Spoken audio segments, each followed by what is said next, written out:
would fight for the motherland. Be all I could, I would make a stand. I'd walk through the fire till the body falls. Don't fall, I would protect you. All that I've got to do now.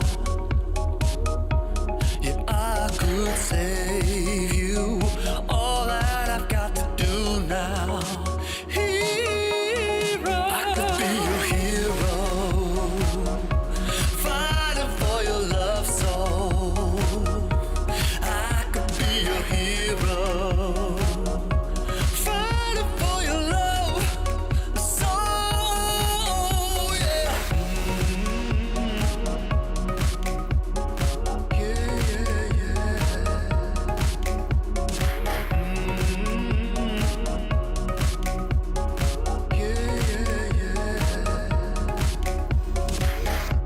You make something worth fighting for. And nobody gets to choose everything.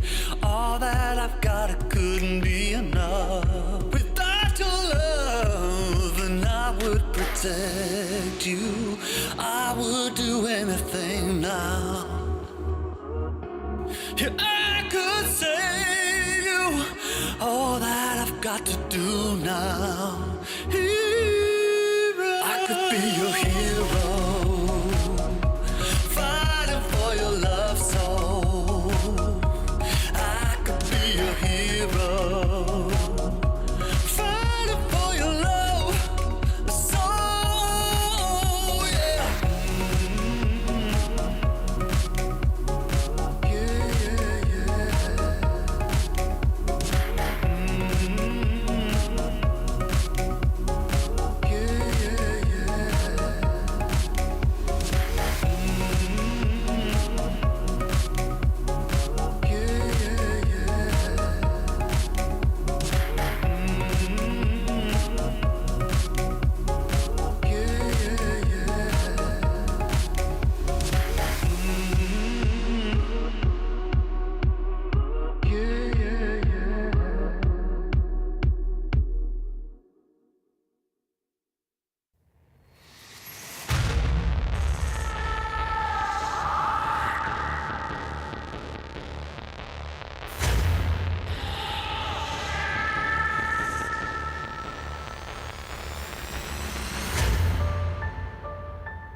Take me under your wing, crack of thunder, as a wild bird sing. You can hear hunger crying out, a sonic echo that leaves no room for doubt. All the shots bring it back to what it's not. Make a move, do we do? As the world cries tears in our hands, are we all part of a bigger plan? Call the shots, bring it back to what it's not.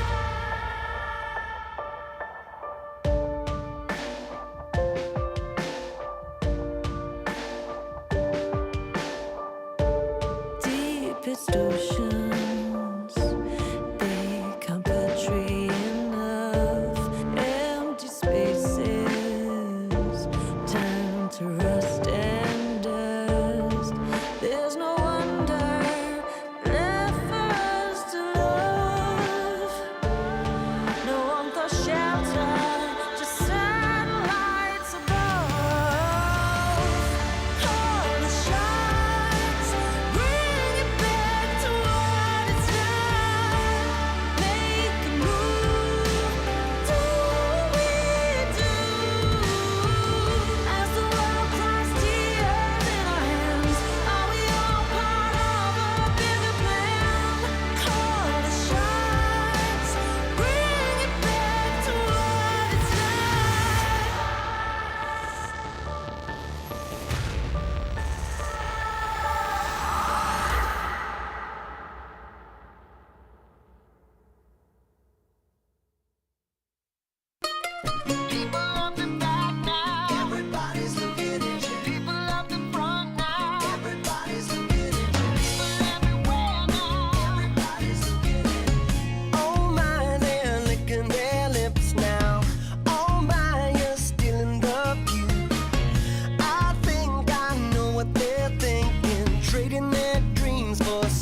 like you.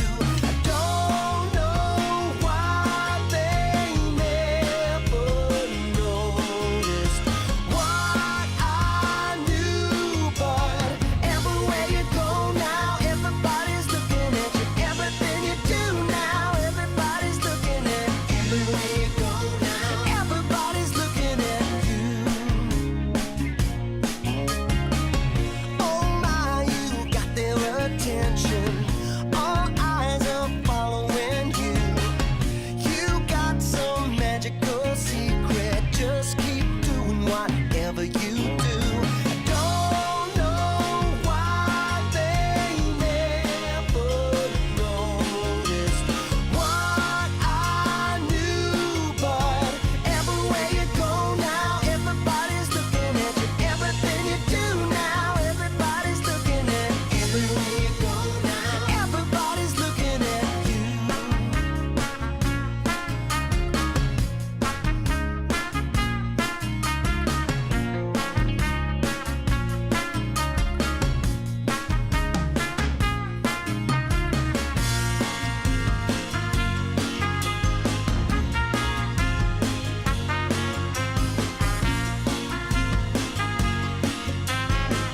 See how they are caught in the moment. All heads are turning on you. See how they're eating you up now. Every little detail, beautiful you. I don't know why they never noticed what I knew, but everywhere you go now, everybody's looking at you. Everything you do now, everybody's looking at you. People up the back now, everybody's looking at you. People up the front now, everybody's looking at you. People everywhere now, everybody's looking at you.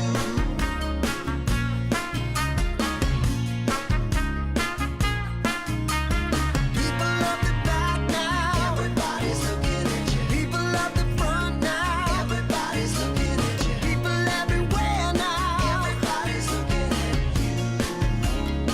Everybody's looking at you.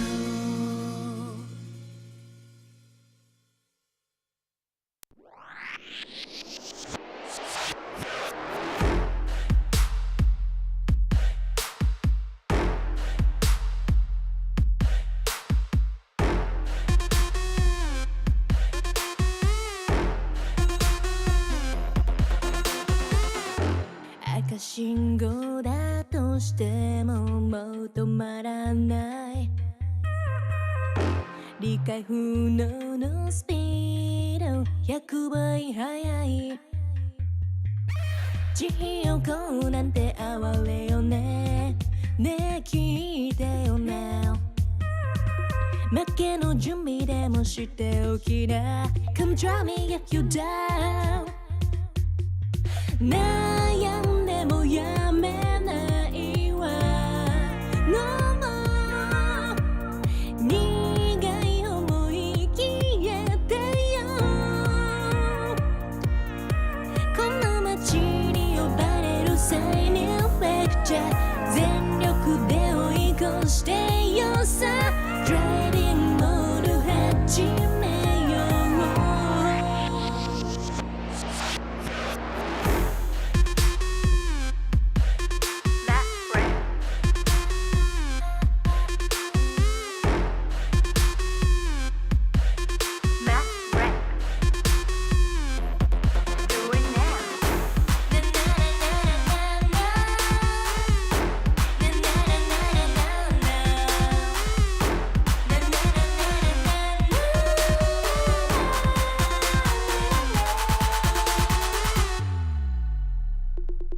うもう安全な近道なんてのの完全にアウトだからあんたの後悔楽しみだわすげた気づいてよマジでベイビー一番でノックアウトするわ You better be listening 地横なんて哀れよねねえ聞いてよな負けの準備でもしておきな Come try me yet when you were down 悩んでもやめないわ No more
country song.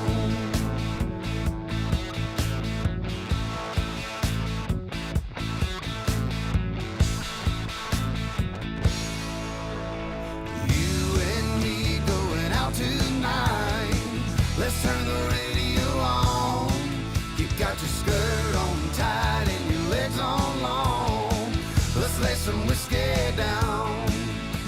We'll dance all night, then get it on to another country song.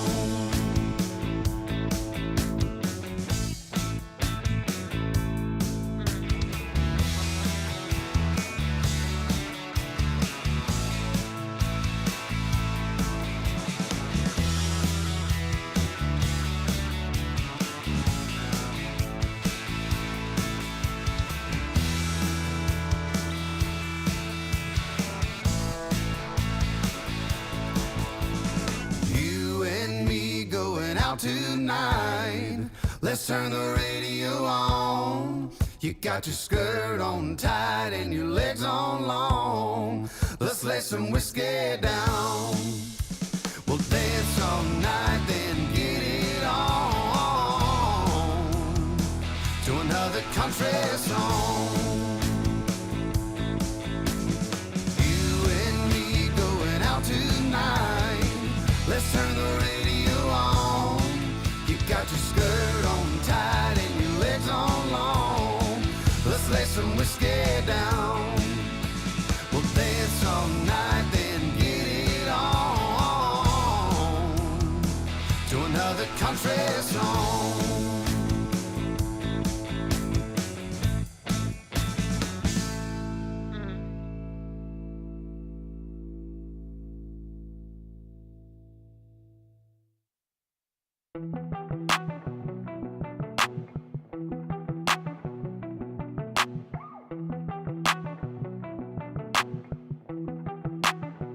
I saw you sitting in the moonlight, dripping, pain runs through your heart. Oh, we were skinny dipping, slowly sipping, then we fell apart. I'm just trying to catch a break from your love, oh, yeah, hey. Cause I need to find a new life, no love, oh. I can't lie, I've been thinking about us, but you, yeah. Tell me everything's gonna be alright. Tell me that you're never gonna need spotlight.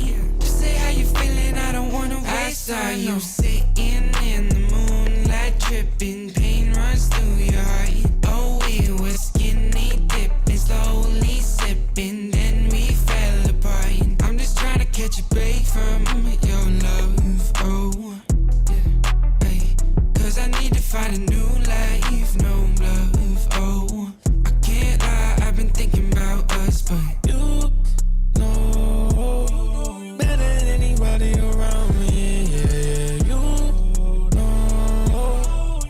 I think we both need a break from this thing called love. All love ain't the thing to question. It's all love. I got plenty problems and no shoulder. Last night on the tour, ain't no tour bus. I saw you sitting in the moonlight, dripping, pain runs through your heart. Oh, we were skinny dipping, slowly sipping, then we fell apart. I'm just trying to catch a break from your love, oh, yeah. Cause I need to find a new life, no love, oh. I can't lie, I've been thinking about us. Putting out the fires, my head calls me a liar. I'm sick of breathing in your smoke. Leave a little longer, embrace a little harder. Yeah, every time we're not wrong, it's like we're walking on water. Oh, too good to last long. Putting out the fires and looking for a miracle. It's like we're walking on water.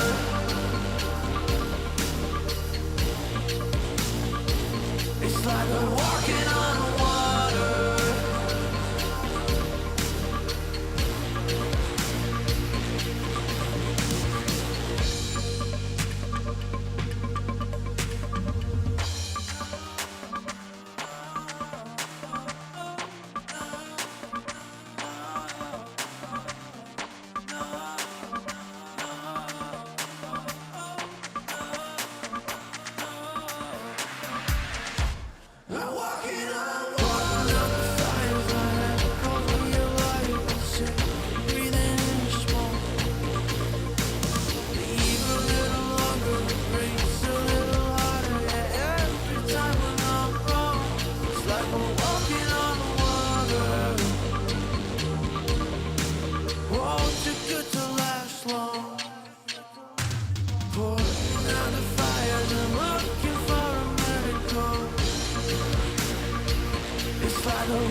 DJ, turn the music up, put the lights down low. All the worries we had, we just let them go. Wasn't looking for love, I was happy alone. When you put your arms around me, how was I to know?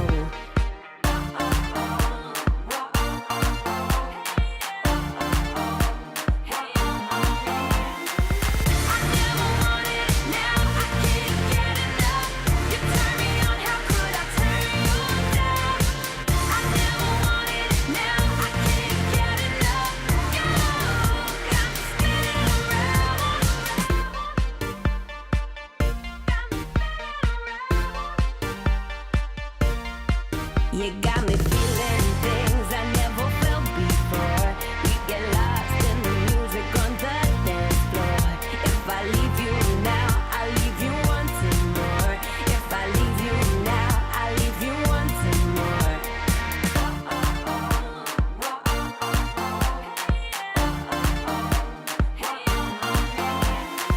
I never wanted it, now I can't get enough. You turn me on, how could I turn you down? I never wanted it, now I can't get enough. You got me spinning around, spinning,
I think I'll sleep till it's over.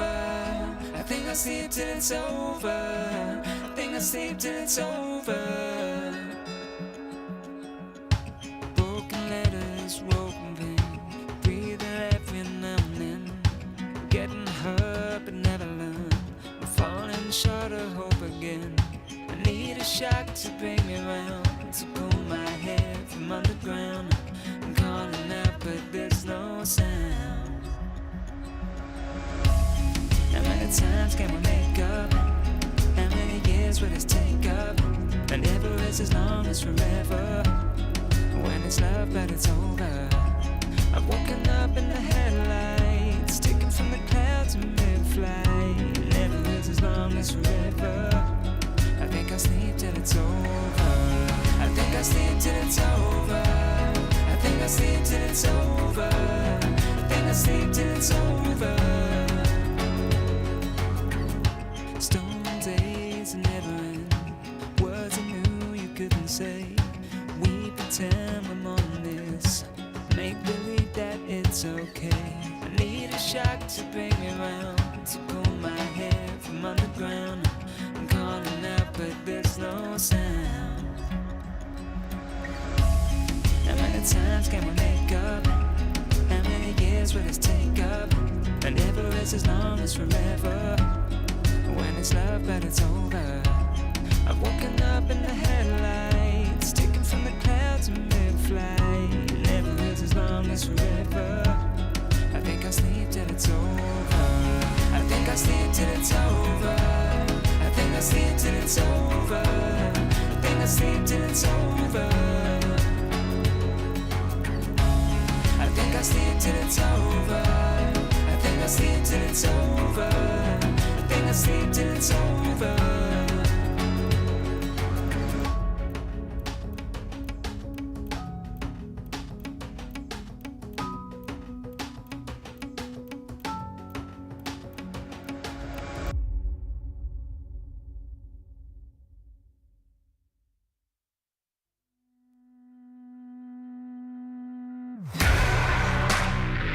Oh, won't you break me up?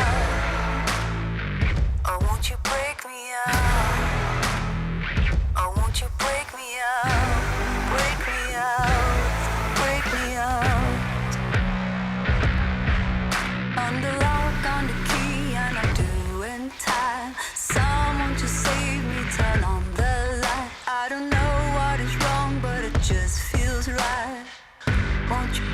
out? Won't you break me out? Like a bad dream, but I can't sleep. Seems like I just can't get past me. Oh, oh, oh, oh, oh, oh. Won't you break me out? You're the chain, you're the lock. Won't you hold me down? You're the key to the door. Won't you break me out for my freedom? For my freedom. You're the chain, you're the lock. Won't you hold me down? You're the key to the door. Won't you break me out for my freedom? For my freedom. Won't you break me out? Oh, won't you break me out? Oh, won't you break me out? Oh, won't you break me out? Break me out, break me out. Oh, won't you break me out? Oh, won't you break me out? Oh, won't you break me out? Break me out, break me out. You're the chain, you're the lock. Won't you hold me down? You're the key to the door. Won't you break me out for my freedom? For my freedom. You're the chain, you're the lock. Won't you hold me down? You're the key to the door. Won't you break me out for my freedom? For my freedom. Oh, won't you break me out?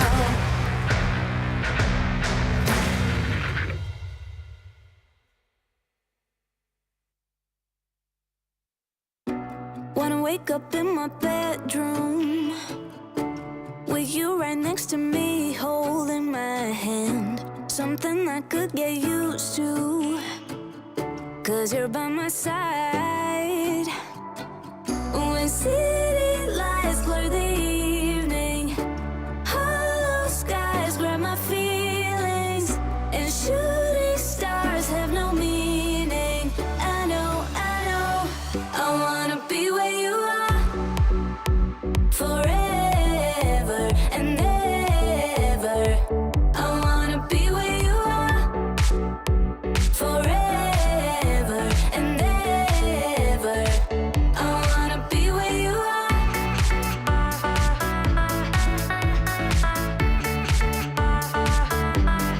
Be where you are.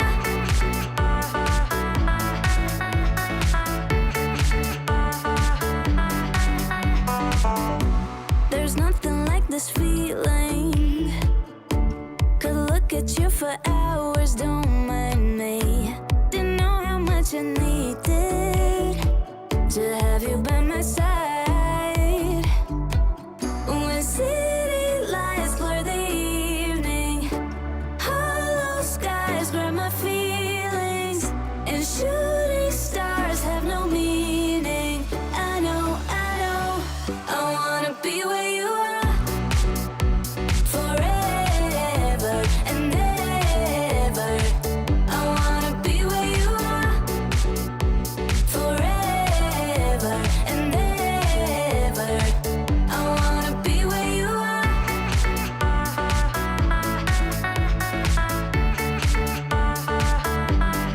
Be where you are.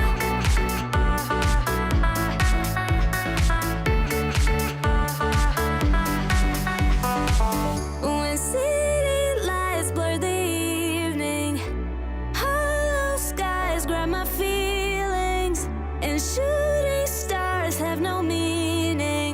I know, I wanna be where you are forever and ever.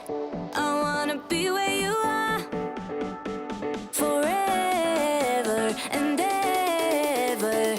I wanna be where you are.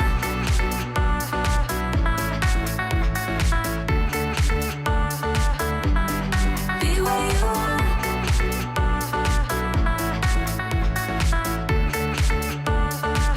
I wanna be where you are.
outside your door.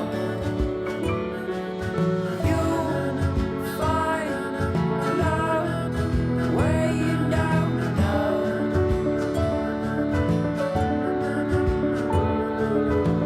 You know that if you ever tried your last, call out on me if the old wind broke your mind. Set out to sea if you've fallen down. You know that I'm here, so you come on home to me.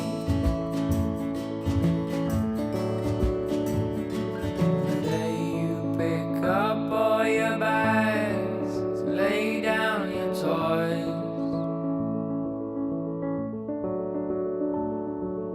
Oh, my son, stay curious, my boy.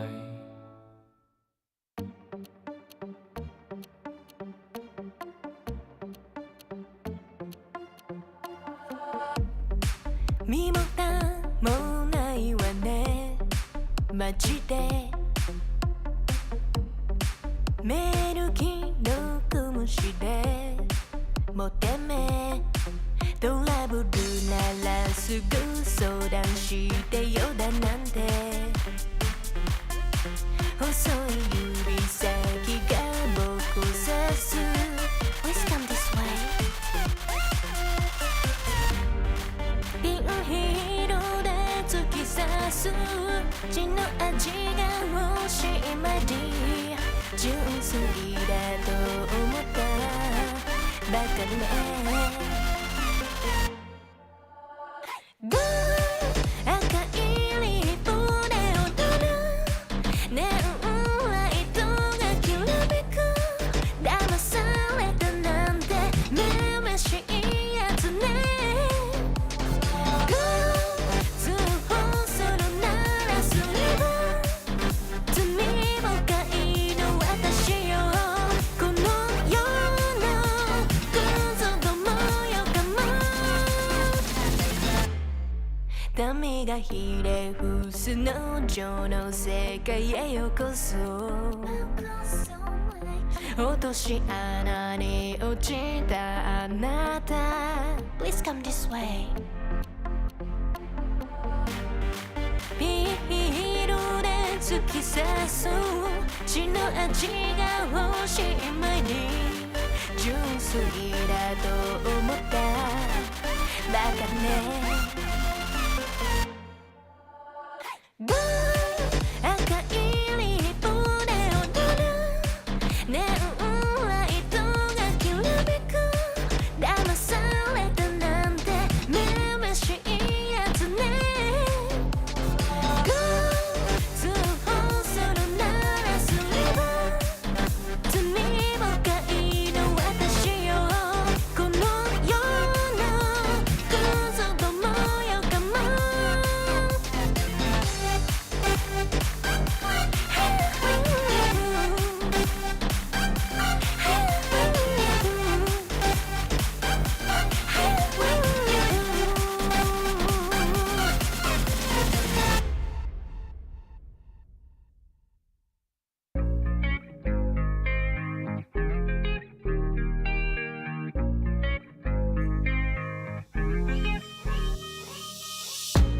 Stop playing with my heart right now.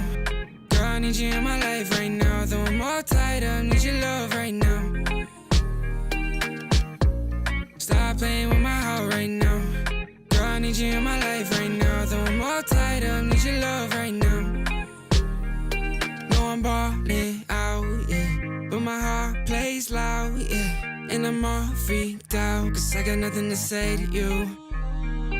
But while I be down, yeah, when you come around, yeah. So let's get right down, cause we ain't got much time. And every time you hold me, I think about the times that I was lonely. Keep reminiscing about how you the only, how you the only one that makes me wanna look into your eyes and say, stop playing with my heart right now. Girl, I need you in my life right now. Though I'm all tied up, need your love right now.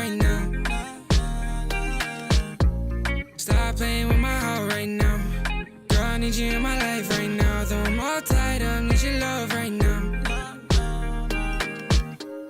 Yeah, we could take time to work things out, oh yeah. But I want you in my life so we could have each other, yeah. I know it seems hard to shine, but you're a million stars at all the same time, yeah. And you know I really mean it. And every time you hold me, I think about the times that I was lonely. Keep reminiscing about how you the only one that makes me wanna look into your eyes and say, stop playing with my heart right now. Girl, I need you in my life right now. Though I'm all tied up, need your love right now. Stop playing with my heart right now. Girl, I need you in my life right now. Though I'm all tied up, need your love right now.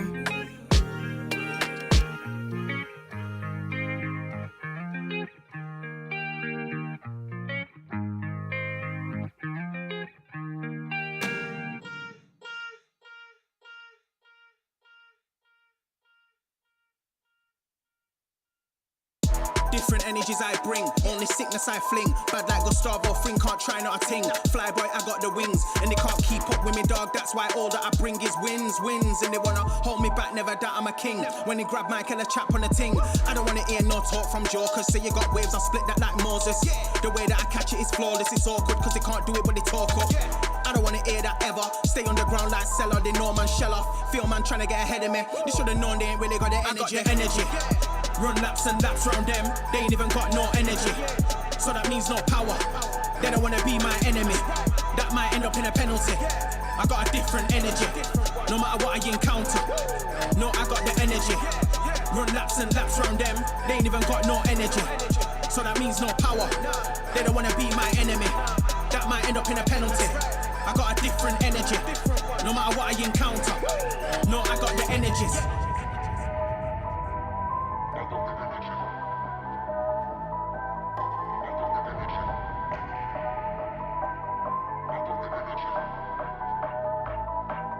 I got the energies.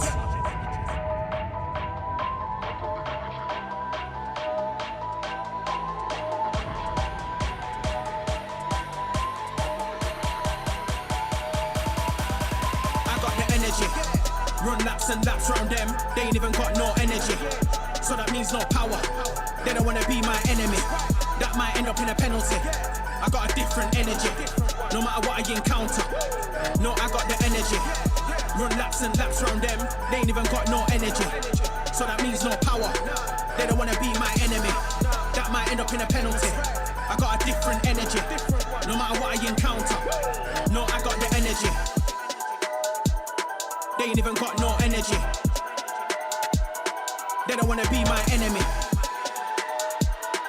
I got a different energy. I got a different energy.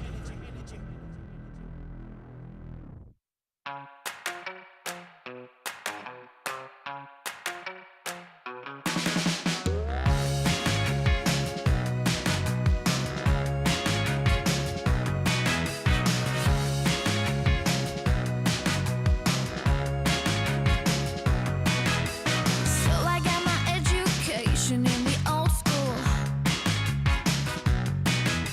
surfing on a wave and playing by my own rules. Come on, let's take this downtown. Wake me up to the soul sound. Hit me with the Cali sun and give me good vibration. Now I'm dancing in my new kicks, getting down to all my old tricks. Gotta get my fix. Now do you think I'm cool? It's all I wanna do. You don't wanna kill my vibe with the wrong beat.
and the starry sky. We're gonna feel that way most every night. Sunlight on a summer day. We're gonna laugh and dance all the rain away. Sing a new melody. It's full of love. It's beautiful and free. 'Cause you belong, you belong, you belong to me.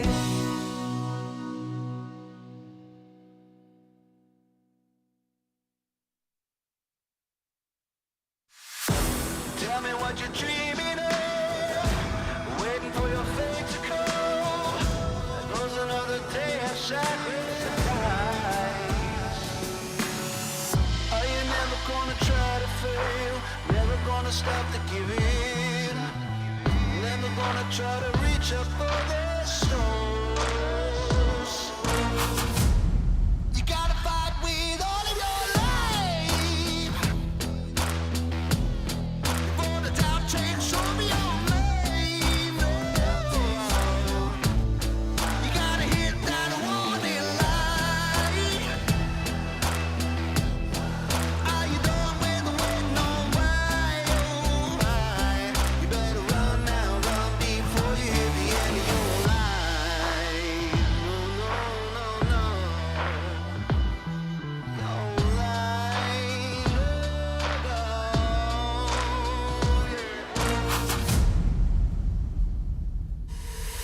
so what you waiting on? Get up, take back control. Ain't no point sitting wasting all the rest of your life. So what you hoping for? That the luck comes to your door. Ain't no point sitting wasting away the rest of your time. Oh no, no, no.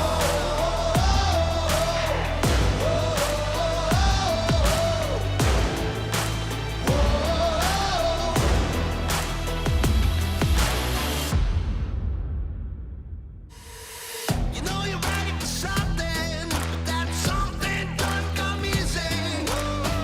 Getting ready to take that jump, but just understand and just hold that feeling. Now it's gonna make you chase your dreams. Are gonna keep on slipping away. So get up and get that statement. Never gonna start to fail. Don't you ever stop giving. Never stop, I read you for the stars.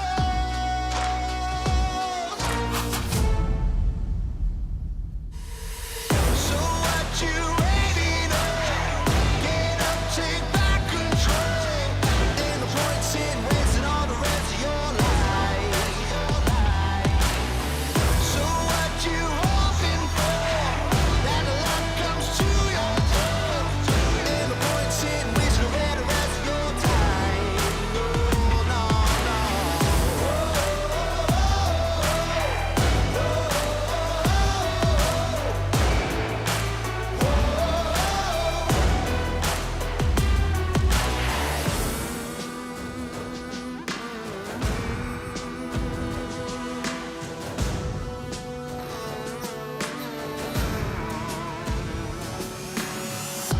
You're never gonna stop to fail. Don't you ever stop.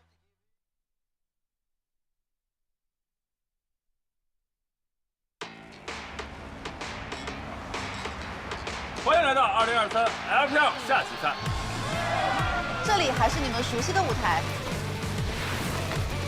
这里还将不断出现新的声音。 The Power of Youth 热血青春比赛正式开始。下棋赛终于开始了！老家伙就安静点吧，赶紧坐下。燃烧吧，青春！两位最佳新手，你觉得最重要的是什么？在这里，每一次登场都很重要。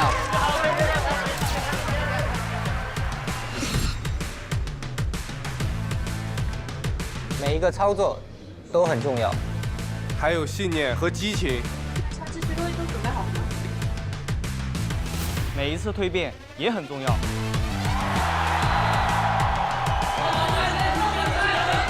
要敢抓住每一个机会，感接每一波，我们感接每一波才战，我们感接每一波才战。敢孤注一掷。没错，就在今天。我希望是今后的每一天。这是一个永远不缺奇迹的地方。第6赢第7不是应该的吗？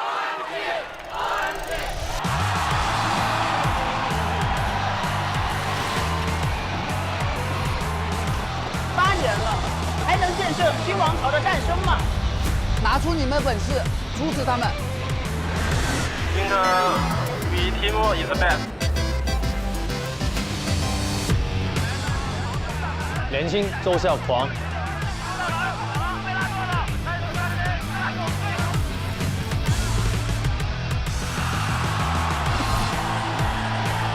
成功未定，一切皆有可能。 我不言弃，我们在等一场金色的雨。新的几年，看我们的！来吧！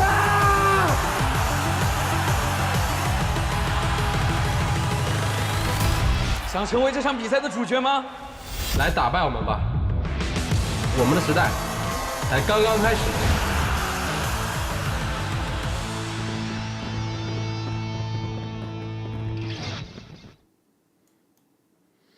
Welcome one and all to the LPL. I am Joe Soshi and I am joined by the absolutely fantastic Kitty who never tags me in her going live posts on Twitter. Welcome to the LPL summer.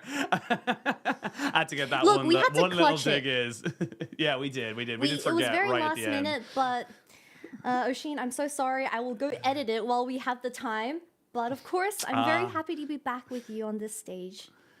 Yes, it's been absolutely, especially, I was going to say, it's been a long time. It hasn't really. We had MSI like a week or so ago, or 10 days ago or so, before we are obviously the champions of that. But before we could obviously talk about MSI, we do have a couple of highlights from yesterday because, funny enough, we're only into week 1, but week 1 has already kind of given us some bangers with LNG versus Top Esports, and of course, RNG coming back with their brand new roster as well. Yeah, it's definitely showed us a lot about the meta. I know people have been very confused about all the item changes, and I've seen some tweets on Twitter where they're like, oh, there's a huge update to the items, but we're seeing the exact same champions. It's just Aphelios versus Jinx. But specifically, I still think Jinx is probably one of the top tier champions, and I've also seen a lot of people talking about a certain duo called Zeri and Yuumi. But the biggest difference for this patch is that Zeri has a completely different build. She goes Triforce instead of the BT and Immortal Shield Bow, and she's just as unkillable. And also Yuumi got a slight change, but I still think the bot lane meta is very, very sad to kind of experience on the other side. Yeah, it really is. The more things change, the more they stay the same. But again, of course, you know, kind of seeing yesterday as well, we did see a lot of kind of, you know, I suppose it's kind of like an interesting thing to see of like, you know, how deep the pool is in LPL of like anyone can beat anybody. And of course, LNG doing their patented start, very, very strong start to the season. And unfortunately for Top Esports, still trying to see, you know, they've changed nothing. Definitely had a disappointing spring with the roster and the names that you see on your screen, but a team that needs to kind of, you know, bring it back. Still very impressed what they brought. Just a little bit unfortunate that their first game was against such a powerful side in LNG.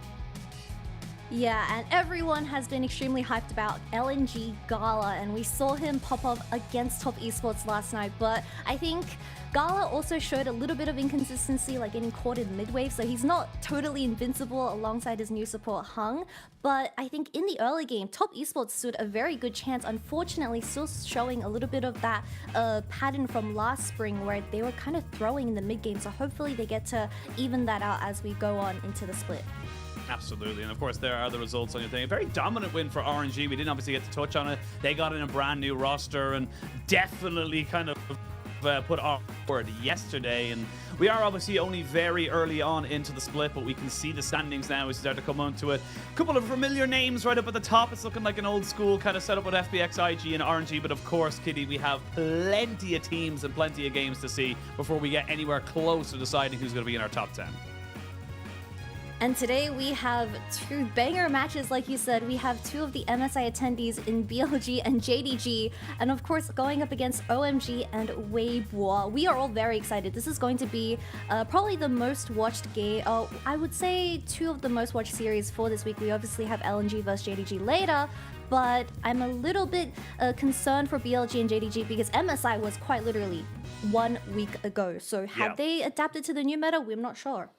Well, the new meta is the same meta, so it's all the same, Kitty. It's all the same. You just explained all this to everybody, but yes, we are going to be seeing, of course, OMG versus BLG. And again, this is a top 4 clash. The last time we saw these two teams go up against each other was in spring playoffs. It was a 5-game series that almost kind of saw, a different kind of setup. But for me, I want to see, kind of OMG, as you can see on the streams, build off of that. This is a team that has kind of, gone from strength to strength, has built up the little pieces. They picked up Cream. Okay, he's great. Let's pick up a new top laner. Shanji, fantastic. Let's build with that. And they haven't really gone the way of, kind of bringing in superstars right until they kind of brought in PP God and they said, right, this is our shot caller, this is our guy, and it's been working. Yeah, I'm really glad that OMG didn't make any roster changes. I mean, for our first match, no one has made any roster changes, so you're still seeing your familiar faces, but specifically in OMG, I think they do have the room to develop. We saw a huge 180 from their regular split to the playoffs. I mean, they had huge upsets up against JDG and LNG, so I think OMG definitely have the potential of becoming something great in this summer. And of course, BLG, these two teams, I think they have defied expectations, which is our entire MSI topic, but everyone saw them as the underdogs. And I'm really excited to see how they will really showcase us in this summer split. Yeah, well, we are obviously in the league arena. We're going to be coming out to the teams as they are introduced to ourselves, but I think it's going to be very interesting as well, because you got to remember, as good as BLG did, and I think this is the big thing that kind of people will forget, or people maybe, kind of tuning in to the LPL for the first time, trying to check out the league, is that this league is just so unpredictable. There are days where JDG will drop a series. There are days where BLG will look ridiculously bad and not know why they, kind of do it. They don't have the kind of same kind of consistency a lot of the time because teams just kind of love to fight. We are the team fighting region, and that's how they hone in their skills. So today could be a lot closer than people think. Yeah, and we have two of the top fan favorite teams going up against each other for tonight, and specifically I want to talk about this top lane matchup. The man on your screen, Shanji, has garnered a lot of fans within the last spring split, and that is because I think his ability to carry in an ADC focused or centric meta with champions like the K'Sante, the Rumble, and the Kennen just made him shine alongside the roster. And I also wanted to highlight that Cream and Abel, they are very happy with how the meta is currently, where assassins are in, hyper range AD carries like Cogmore, Jinx, and Aphelios are also in, where we've seen Abel he is very happy with how those champions are. So my question is going to be more about Aki and PP God, because I think Aki, he had a very shaky start to spring split. But during the playoffs, he had the biggest development, and I think he is one of our most improved junglers with how initiative he was with those plays.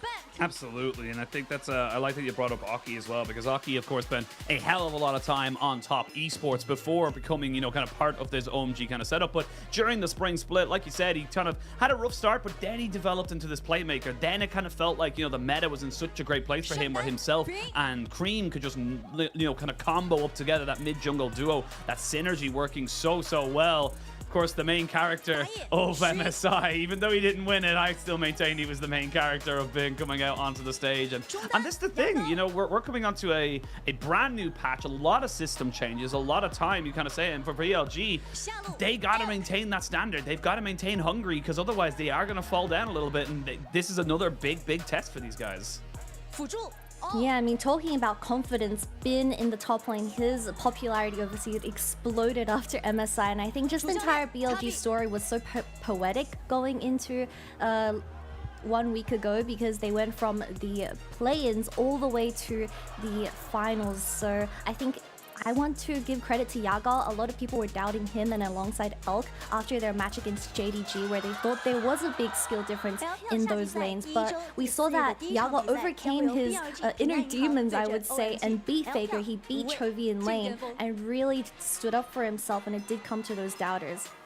Yeah, absolutely. I think Definitely something to kind of, bring in the fear, I think, for Yagao as well. Like you said, it's just kind of one of those things where I think for me anyway, is that it's really hard to kind of talk so highly about, mid laners when you have got a league that has Scout, it has got Xiaohu, it has got, Knight in it, Rookie, you're kind of all of a sudden kind of going like, oh, of course they're your top 4, and you're kind of moving down the order, if you will, but has been consistently good and has been consistently putting himself into a fantastic positions as well. So today we'll see if he's able to kind of do something against Cream. A kind of I wouldn't call him an up-and-coming mid laner because he's definitely been around for a little bit now, but definitely one of our newer guys to the scene, and playing things like the Silas and stuff, just kind of giving that extra little bit of kind of clutch ability to OMG. Yeah, I'm really excited to see how Cream will adapt to the current meta, because we do know that Youmuu's is an extremely broken item. We haven't seen too many AD Assassin champions just quite yet, just still sticking to the comfort like the Ahri and the Annie when it does come to those mid lane matchups, which we've seen Yaga do spectacular on in the previous patch. But I think Cream does have a lot more flexibility when it does come to kind of going into these team fights, and when it does come to their team style for OMG, because I think Shanzi, Kennen is now gone, and that was a big point in why OMG was able to pick up so many surprise wins up against those big teams. So I'm wondering, when it does come to these banning phases, I mean, Nico is also a very big problem.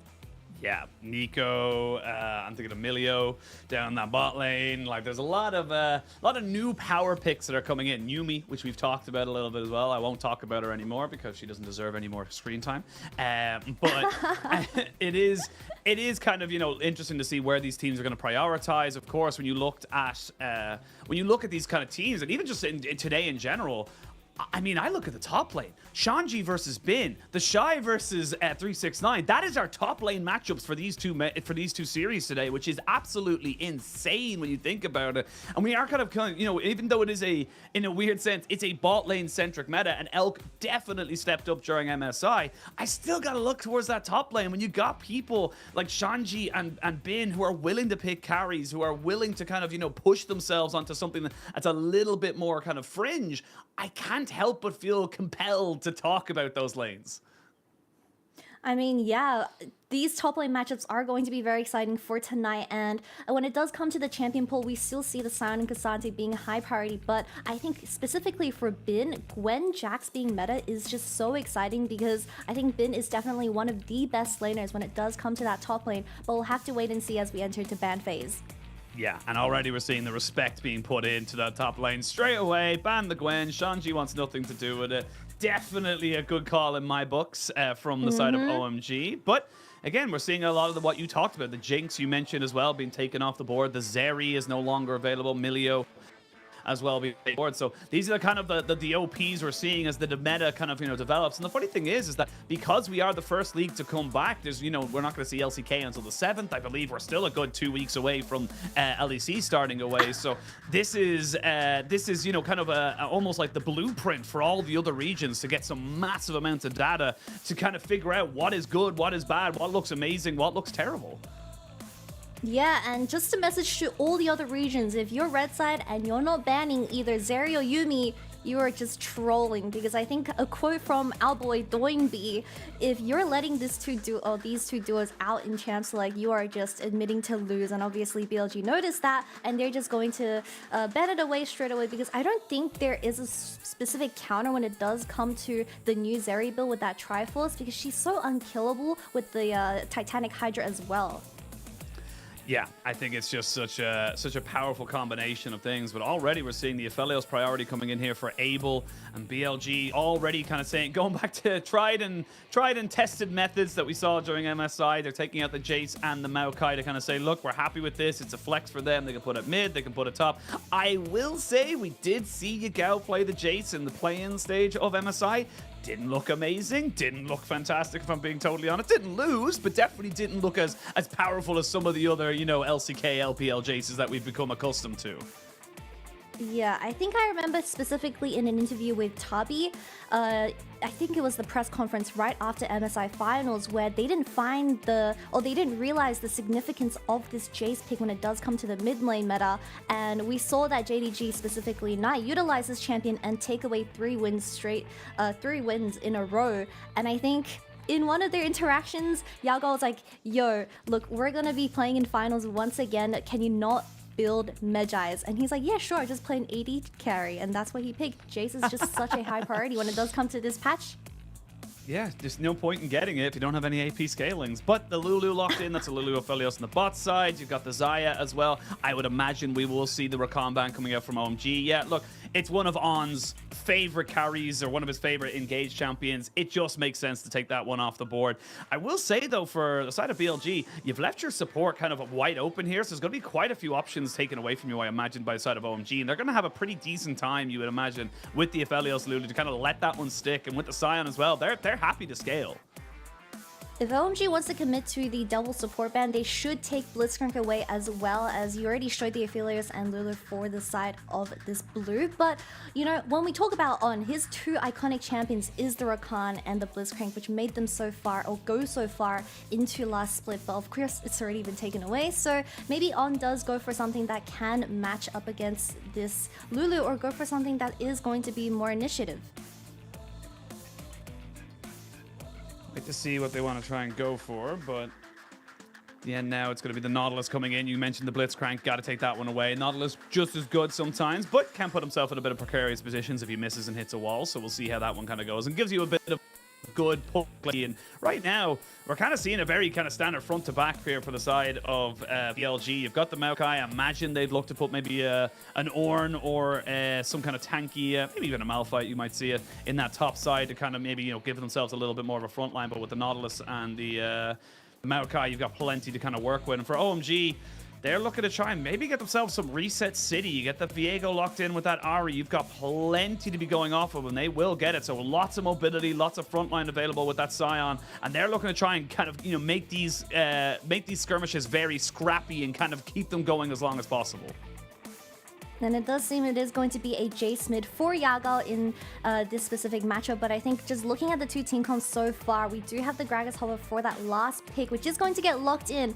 Abian very strong when it does come to this laning phase, and unfortunately we have to see Gragas versus Sion in top lane, so that's not going to be the focus specifically. I think we need to focus on how these two players really utilize their CC when it comes to these team fights, because Gragas is the perfect champion when you do need to disposition a happy carry like Abel on this Aphelios, so it's going to challenge him with how he plays these team fights. But the most interesting thing for me is that Aki has decided to go with the Viego for this game one alongside the Ari, where they do want to go for those resets. But I think Aki not having the ability to engage himself, or at least go for those plays in the mid game, is going to be a little bit confusing for OMG, because I think Aki has a very strong voice when it does come to these team fights. Absolutely, and I think that I like that you mentioned the bin as well. We saw so many times, you know, in great Gragas Barrow can be the difference between a won and lost team fight. That's kind of where the lines lands, I suppose. But teams are locked and loaded. It is going to be game one of this best of three, and I think OMG are fairly happy with what they've gotten. You know, like you said, Aki's going to be able to kind of go forward with that Viego, build himself up, and kind of, you know, become that kind of shot caller / carry, while also having the Aphelios in the back pocket with the Lulu to kind of protect them. Whereas the other side, BLG, plenty of playmaking ability. You have the Nautilus, you have the Gragas, as you just mentioned. So I think both teams are definitely going to be looking to kind of be a bit more scrappy, and I'm hoping that just like yesterday's second series, we got ourselves a bit of a banger. Most definitely, Oshina, and I'm so glad that I am back on this day one alongside you, because OMG vs BLG, two of the fan favorites we have in the LPL, and for very good reason. I mean, they were definitely the underdogs up against so many top tier teams, and they were able to get as far as they were, and of course, hopefully we get to see them shine even further in the summer split. Absolutely, and look, I normally say that the split is a marathon, not a sprint, but it's a bit of both this particular summer split. We only have 7 weeks of play. This is kind of one of our less condensed weeks, as once we go into next week, it'll only be Monday and Tuesday that we have only 2 best of 3s, and then the rest will be 3 best of 3s. So plenty of League of Legends to be kind of bringing you all as the incumbent winners of MSI look to kind of go for it. But we'll see what BLG, how they look, and I think that's the biggest question on a lot of people's minds, is how they look coming. Haven't had obviously a huge amount of actually just noticed there Shun going towards that futures market there alongside that first strike, so he's looking for a bit of extra cash in his thing. But yeah, like, again, we're looking to Shun, or we're looking to BLG to see how do they look, have they adapted back, have they jet lag, have they been able to kind of get on the patch. These are the small little questions, and then also importantly for OMG, can they capitalize on what could be a very tired BLG? Well, hopefully BLG is not jet lagged, because I'm definitely jet lagged, so I will tank it for the boys. PP God really needs to not get caught in this level 1, because once you do trade that flash for flash, Shun is more than happy to route towards this bottom side, and On is one of the most aggressive supports we have in the LPL. And I'm really excited to see how BLG will play out this composition, because we have Shun on a utility champion. And I think BLG, they find the most success when Yagal is the one playing utility. But for this game 1, he has decided to opt into the Jace. So he really needs to get in that mid push so Shun is able to look around the map with that priority. Well, it looks like already he's going to put down a nice little ward there on the ramp just to see if he can catch someone else. It's not that deep, if I'm being totally honest. Normally we do see them, it was kind of coined the faker ward. You kind of push in, get that ward down on Raptors so you get a perfect information. But this one won't really spot anything, really, for the time being at least, as we see both junglers happy to kind of go along their merry ways, get themselves their full clears. And then pretty much expected, top lane has push for the side of BLG. OMG should have push on bot lane because unfortunately for Xayah, she's just not very good in the first few levels. She needs a couple more and maybe a half an item or so, but she has to be able to contest those wave pushes. I'm pretty surprised that BLG has decided to opt into the Xayah when it comes to a response to Aphelios and Lulu, because I think Xayah, when it comes to these team fights, she doesn't have that range, like you said, when you do want to be matching the damage in these team fights. But Elk, playing the Xayah, you can avoid a lot of those dives from the Viega and the Ahri, of course. And I think Cream, once you aren't able to play with those picks from the charms, then it gets a little bit difficult for OMG. See Sanji just taking a bit of punishment here in this top side. The Maokai off to the bottom of the lane to make sure that if there was any Viega while Bin looks to push in, he would be caught out. Now Aki gets spotted out in towards that mid lane, but they've just pinged it out there, so they know exactly where this Viego is. And information gained and garnered by BLG is definitely important, but it's not about having the information, it's about how you use that information that's going to be important. We're going to get the two junglers meeting in the river. I do think OMG wins this, though. Shun can't get away. He should be fine. He has a little scuttle. I was going to say, I think Shun was going towards the mid lane, then realized very quickly, oh, Yagao reset. I need to get away from this as quick as possible. So a little bit unfortunate there for Shun, as just had an unfortunate timing there. Didn't have exactly where or when the Viega would be showing up, but we'll see. On going in, immediately a heal comes out. There's the Ignite Cleanse used by Elk as the feathers come back. Just a trade of summoners for the moment. Like you said, Kitty, gotta be very careful of this this Nautilus. Once he starts landing those hooks and gets a little bit of extra health in him. You already see Shun pathing towards his bot lane, which is going to be naturally a gank onto the bottom lane. I think you really need to shut down this Aphelios and Lulu before they get their items online. We have seen a lot of Lulus going the Ardent Sensor first as the item, but I think it is completely fine. You have a Viega and Aphelios for this game 1, so that is going to be the most ideal item. We don't have any wards for OMG though, so I'm a little bit scared for them. A little bit scared, but nothing crazy happening for the moment. It should just be a pretty easy wave clear here now for the side of the OMG bot lane. So we see Shanji actually getting a fair bit of a push, actually. I'm not quite sure what happened, because he hasn't gone back or anything. Both top laners going to go in for it, but I suppose just the natural sustain of the Scion just becomes a little bit more of an issue there. You get extra health, of course, with your passive. And you're just constantly scaling up. But we're going to see Bin TPing back to that top lane to make sure that that plate doesn't go down. And well, Kitty, it's, I suppose a lot of people kind of, coming out of MSI, they were kind of seeing the crazy team fighting, the proactiveness of JDG and BLG, and unfortunately, it's not always that crazy. The meta right now doesn't allow for a lot of fights pre-6 for everyone. Yeah, most definitely. Very slow start to the game, and it does seem like Aki will be farming for that level 6 before he looks for any potential ganks, but I think when we are talking about the current meta, I mean, Jace is the only anomaly, because I think BLG and JDG are very kind of happy. Well, they really enjoy picking this Jace because they just think it has so much priority and damage when it comes to those team fights. Aki barely dodged it. I thought there was going to be no action for the first 10 minutes. Well, there still isn't for the moment. We will see Yagao using that acceleration gate and the shock blast to make sure that he's able to get away on time. First strike on the sapling. Not going to be procced there by Shun, but I mean, it's kind of a bit of posturing here from OMG. They're feeling fairly confident to turn around and say, look, if someone walks over to us, we can maybe catch them out. But they've got a lot of single target CC. I think that's the key word there. They've got a lot of ways of locking someone down should they be able to get, you know, the charm off, of course, the stun, or the stun from Aki on the Viego as well. So, but with all this movement and priority now in the mid and bot lane for the side of BLG means they are going to start up this dragon, but it is on a ward, so they know this is going on the side of OMG. We do have Cream getting first move from that mid wave. I think Aki just did 2 loops. Oh, the flash. Flash there from PP God to make sure they can't get it. They're a bit clumped together as they look to try and put down these feathers. They can't really get the stun down just yet. Flash away by Elk because he knows that red and white for Abel means that he's ready to fight. The ult and the charm misses from Cream.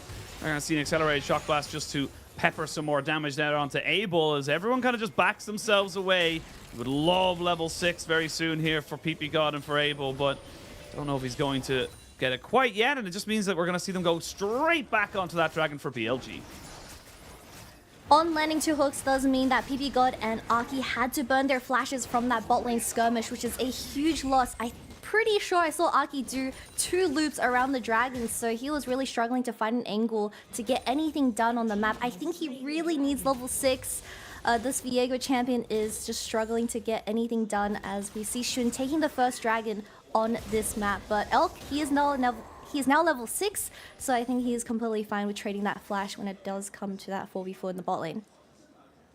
And level 6 here for Abel. PP God on level 5, and it was be a little bit of a movement there. I'm not quite sure how close or how far away. Actually, you can see it there on the bottom left. Nautilus and the Lulu shouldn't be too far away from their ultimates, respectfully. Shun has got himself the Nature's Grasp as well, so maybe looking to try and make this one work. Remember, they know that there's no flash on PP God, and that's probably the target they're really looking for to try and go for. Cleanse has to be used, a flash, and they're going to jump onto Abel. He wanted to save his support, and unfortunately, he gets punished, loses both his summoners and his life.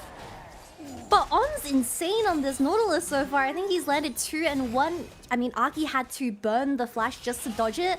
And Abel, he thought he could get away with tanking the Maokai ultimate with that cleanse, but On landing the follow-up hook, and maybe PP goes in trouble once again. Yeah, we're going to see them go straight in on top of him. Shun flashes in, gets the Nature's Grasp down, and they'll donate that one over to the fund of Elk, who is gladly receiving that particular one there. So nicely done here by BLG to get themselves a 2-0 on that bot side. We'll see On taking a fair chunk of damage. Needs to be very, very careful with how you get this reset, but a plate to kill the Rift Herald, definitely a good job from the BLG bot lane. Yeah, BLG getting their job done. They're just stopping the scaling from the side of OMG's bottom lane. And I think Shun, when he did place the ultimate, he just avoided the ward at the tri-bush. So it was a very good ultimate from the BLG jungler. And unfortunately, Abel just got caught out of position as his wave was slow pushing towards BLG. Yeah, we'll say Aki was doing a fairly decent job of kind of capitalizing on the Rift Herald, gets that picked up for himself, and of course has been actually storming ahead in terms of the farming, as himself almost a 4 or 5 camp lead at this stage. But we'll see what he can do with that Rift Herald. It doesn't really mean anything much in terms of the gold as well. You can see it at the top of your screen there. It's actually only about 200 gold. Actually, not even. It goes straight back up. It's only a couple of hundred here or there. So even though you do get the 2 kills, and of course 2 kills onto Elk means he is running straight into that Kraken Slayer. No longer a mythic, but still does a fair bit of damage. Means that you're going to be kind of seeing a little bit of different priority in terms of the power spikes now between these two teams. It also seemed like On was trying to look for something in the mid lane, and Cream had to burn his ultimate as a result of that. So, I mean, OMG kind of just seemed like they're playing into BLG's hands, as they're the team that has more initiative when it does come to this early game. But that's what we expect out of a Nautilus and Maokai playing around Elk. And he already has the Kraken Slayer to the point where he's able to 1v2 in the bot lane. Yeah, it's funny as well, actually. We're kind of seeing this, or I believe it was Munchables and Lyric yesterday discussing this, of a kind of a situation where the Krax is still a very rushable item, at least in the eyes of a lot of AD carries in the LPL. So normally we're obviously hearing a lot of the Static Shiv, the Storm Razor, the IE, but still definitely favoring it. Maybe kind of saying, look, if I'm going to lose the early game skirmishing, I might as well just all in on getting that, big late game spike, because you do get the extra, you still get the extra kind of, health percentage damage. So we'll see if it ends up sticking in other regions for the moment. Shun looking to kind of come back down towards this bot side, and they're looking to try and fully commit to this one here with a teleport coming in from Yagao. This is a full 4v2 situation. No minion wave, though, means they're going to be able to take out the Lulu and the Aphelios without any real contest. And BLG, they're not looking tired at all. They're looking to continue their MSI form right back here in the LPL. A 2 for 0 and 1 kill goes into Yagao, plus some plays for Elk as Abel is denied another wave. I mean, BLG is just constantly diving the bottom lane of OMG, where they're not able to do anything on the other side of the map. We see Aki finally placing that Rift Herald in the mid lane and having that gold going towards Cream, but we don't see the same type of movement coming out of the duo for OMG in the mid to jungle, where they're kind of just doing nothing in this early game. Yeah, it's a bit of, inactivity as an activity. You don't make a choice, therefore it's a choice in itself. And definitely feels like BLG just coming out so much stronger right now and really looking to try and be much more proactive in making these plays. And even things like that, using the Hex Blast. Like, if he misses, they don't lose anything from it. Look at the wave states. Look at the maps in any way of, like, losing a cross map. Going for another sneaky hook, but look at the vision control that BLG has able to plant down after the dive in bottom lane. I think it's going to be really tough for OMG to even face check this, because you have a Viego and Lulu. Whoever gets hooked just instantly dies from the amount of damage that BLG has on this side. Just quite, 13 minutes. Look at On, he's just placing wards everywhere. He doesn't care. It's not like Aki can kill him anyways, because this Viego doesn't have the damage just quite yet, unfortunately. And the support and jungle duo taking over the game, which I do also want to highlight, is exactly what we saw at MSI. We saw that BLG had a very shaky start throughout the play-ins, but the biggest difference was definitely Shun and On getting their synergy together and making so many proactive plays in this early game. Yeah, Storm Razor finally finished up here for Abel, but I don't think Elk's a million miles away from it either, so definitely going to see them look for an engage here now as the support and mids try to help out their junglers. Good charm there from Cream onto Yagao to stop him from joining up on this fight. TP going to be coming in on the backside though, and that is going to be Bin. Heartbreaker over the wall keeps Aki alive and well, but you'll lose the teleport. But now they might just turn themselves right back to that bot lane and say, hey, look, we may be looking for a little bit of a dive on this Aphelios. Abel just has to leave. This bottom side jungle is, you can't enter it for the side of OMG, and they are forced to play towards top lane. But your top lane is a Scion. We don't see Aki countering any dive from the side of BLG, and I think he's really running out of options here, because we also have Cream on the Ahri in the mid lane, not really going for anything on top lane either, where it is Jace. Oh, poor Abel, he can't do anything. Not really at the moment, no. We are going to see a dive in that top side as they look to try and take down Yagao. Now kind of isolated away, a flash for flash. Shanji keeping himself in tow. Nicely done there by OMG. Finally getting themselves a little bit of reprieve and should be able to pick up this tower as well. Not the worst result, but that kill going towards the side of OMG. Is it enough? Maybe. It could be the start of something, but Abel is just so behind compared to Elk when it does come to that CS 30 behind at this moment. I was surprised that Cream also didn't roam up. I think he was zoned out by 2 people in the river. But you see, we have Lucidity and Everfrost, and I already hear Nightmare complaining in my little ear about how this Ahri damage is going to be non-existent when it comes to these team fights. And you need to remember that Abel being set so far behind, he is supposed to be the hyper carry when it comes to these team fights, and you're really going to be dependent on Aki getting those resets when it comes to these mid-game skirmishes. Yeah, again, great flash by Shanji, just going to isolate him out, and this is the power of the Scion. It's why we're seeing such a priority from top laners now to kind of say, look, you know, he's just a wall. He just runs at you, and there's nothing you can really do about it. Nice sidestep there from Shanji as Yagao looks to try and get a little bit of a trade back here. Might be a 5v5 around this Rift Herald, though, as 16 minutes into the game, we are seeing full items being picked up. Here we go. We're going to see a full engage there on top of Aki. Abel getting caught and everything thrown at him, including the kitchen sink. They're looking to maybe burn down Bin, but he's still fairly healthy at this stage of the game. And with Aki dead, so difficult for them to really go for anything else. And there's a problem with OMG's composition. You don't really have the ability to face check any objective when you don't have vision control, or at least lane party when it comes to this top side. And Aki, he had to go in first, and unfortunately getting one shot from the side of BLG, and we saw a full combo onto Bin, and I think from Abel as well, and Bin barely dropped to half HP. There's just not enough damage to do any skirmishing right at this moment, and I don't think they're going to get any stronger unless BLG make that mistake.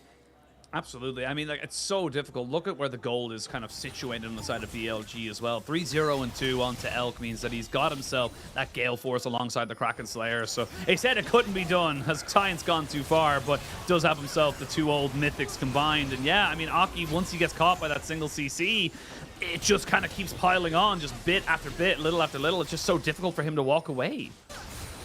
And talking about CC, I'm not sure if anyone noticed, but Abel got Maokai ulted into Gragas ult. He was getting dispositioned everywhere, and I think that is going to be the biggest problem for Abel, is just there's too much CC from the side of BLG for him to do anything, especially being set behind. So I'm really wondering how OMG is going to play of these team fights, because I think Cream needs to be the first one to get that charm onto someone that doesn't expect it. Yeah, I tend to agree, and we'll wait to see now how OMG respond, because right now it's all BLG, and it's only a 2,500 gold lead. You can see already Shanji, a couple of auto attacks there from El, means that he's definitely struggling to kind of deal with this one here. The Gragas looking for a bit of a flank. We see decent poke coming out from the Jason, a good hook there straight onto Cream as he's forced to go into Zanya's, but how can you really fight this as OMG? There's just so much being thrown at you, and Elk is just completely untouched. They are shredding through these health bars, and there's just nothing OMG can do. And of course, in classic LPL style, we have a 5v5 in the mid lane at 18 minutes, and I mean, I think we have some of the best Gragases we've seen around the world. Bin and 369 just really utilizing how this ultimate gets placed in these team fights, to the point where Aki just got blasted into the middle and got one shot by the carries of BLG. But I think OMG in a very sticky position, losing 2 towers and this third dragon and the entire control of this bottom side. I mean, without vision, Ari and Viego just don't really work. I mean, this is domination right now by BLG. So much going just absolutely perfect. And it's not as if OMG are making big mistakes. It's just BLG are just playing better, full stop. They're playing 5v5, but they just don't have the damage to ever go even when it does come to these team fights. We even have the red and white, but nothing is dropping in terms of health bar. And of course, with Aki gone and Cream going utility, Abel just doesn't have what it takes to make up for that lack of damage. But talking about something else, I think BLG is playing extremely consistently ever since MSI, and I'm very happy to see that Yaga on this Jace. A lot of people keep calling him a utility player, but definitely put in the work ever since MSI, and I'm very excited to see if this Jace pick is going to become a high priority for other teams as well. Yeah, tend to agree that BLG have definitely gone from strength to strength ever since spring playoffs and continued it at MSI. Of course, they'll be a little bit disappointed that they lost to JDG in that finals, and have yet to really kind of, actually not yet to really, have not actually beaten JDG in a best of 5 so far this year. And they've played each other 4 times. That's kind of, it's kind of insane that we're only into summer split. They've played, and we've already seen 4 best of 5s between BLG and JDG. Of course, JDG will be playing later, but for now, BLG taking this task in their stride right now is looking so good with everything they've built up for themselves. And again, they came on with a very kind of set way they wanted to play from draft. They locked in the Jace and the Maokai nice and early. They said, yeah, we're happy with this, we know where we want to go with it. And you only have so many bans. You had to ban the Rakan, you had to ban the Blitzcrank, and it just meant that you had options like the Nautilus, and of course the Gragas then was left to be open as well. So I think that, BLG just looking very comfortable so far in this game. And like you said earlier, it's going to come down to either a BLG mistake or an OMG god play for them to really go for it. But that's a nearly 3-item Xayah who is just shredding through your front line. There's nothing you can do about it, Shanji. He'll have to run away now. You don't have a front line available to try and keep Abel alive, and he gets jumped on, bopped up. Welcome to the bounce house. Double kill for Shun. And Cream with the ultimate has to use it to get away, as we see OMG getting so desperate to get anything done on the map. But I think at this point in the game, Baron's going to get started by BLG, and it's going to be extremely hard for OMG to come back from this game state. Honestly, respect, I think Shanji going straight forward and trying to get onto Elk. Unfortunately, only burning the ultimate from the Xayah, not even a flash, just means the next team fight is just going to be as hard.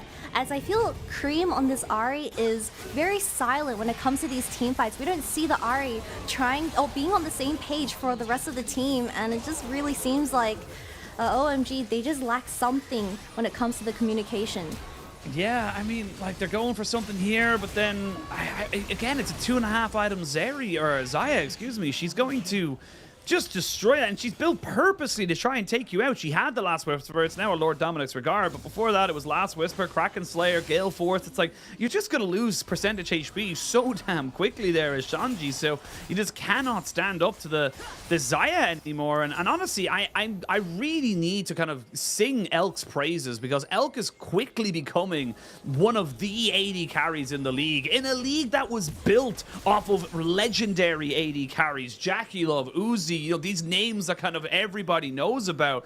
You're now looking at someone like Elk, another, you know, kind of LPL AD carry that's just looking dominating and really kind of showing that he can be the carry his team needs. Yeah, Elk is definitely a very standout player when it does come to the ADC position. Definitely one of the most aggressive team fighting ADCs we saw at MSI. And just a little bit of a fun fact, I think he had the highest damage share as an AD carry, sitting at 34%, and that is just saying how much he does when it does come to these crucial 5v5 moments. And I think Elk also, he didn't have that big of a shine off performance at the start of Spring Split, but now people definitely know his name.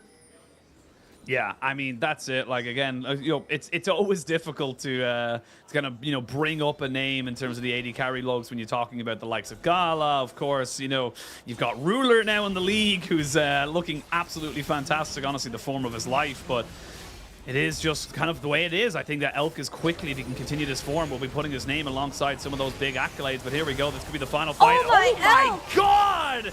Elk not taking any caster curses and is just deleting everyone. He's 1v3ing. He's literally dealing with every single person on the back line. And there's just nothing that Shanji can do here. He'll have a slow and painful death, even throughout the TB, because he knew exactly what was going down. And in just over 24 minutes, BLG will decimate OMG in game number 1. Look, Oshin, I know we're on patch 13.10 and assassins are broken, but when did Xayah become an assassin? Because Elk just 100-0 the bottom lane of OMG. Able still having those 2 summoners just meant no one expected the Xayah to do just that. But game 1 going towards BLG in a convincing manner.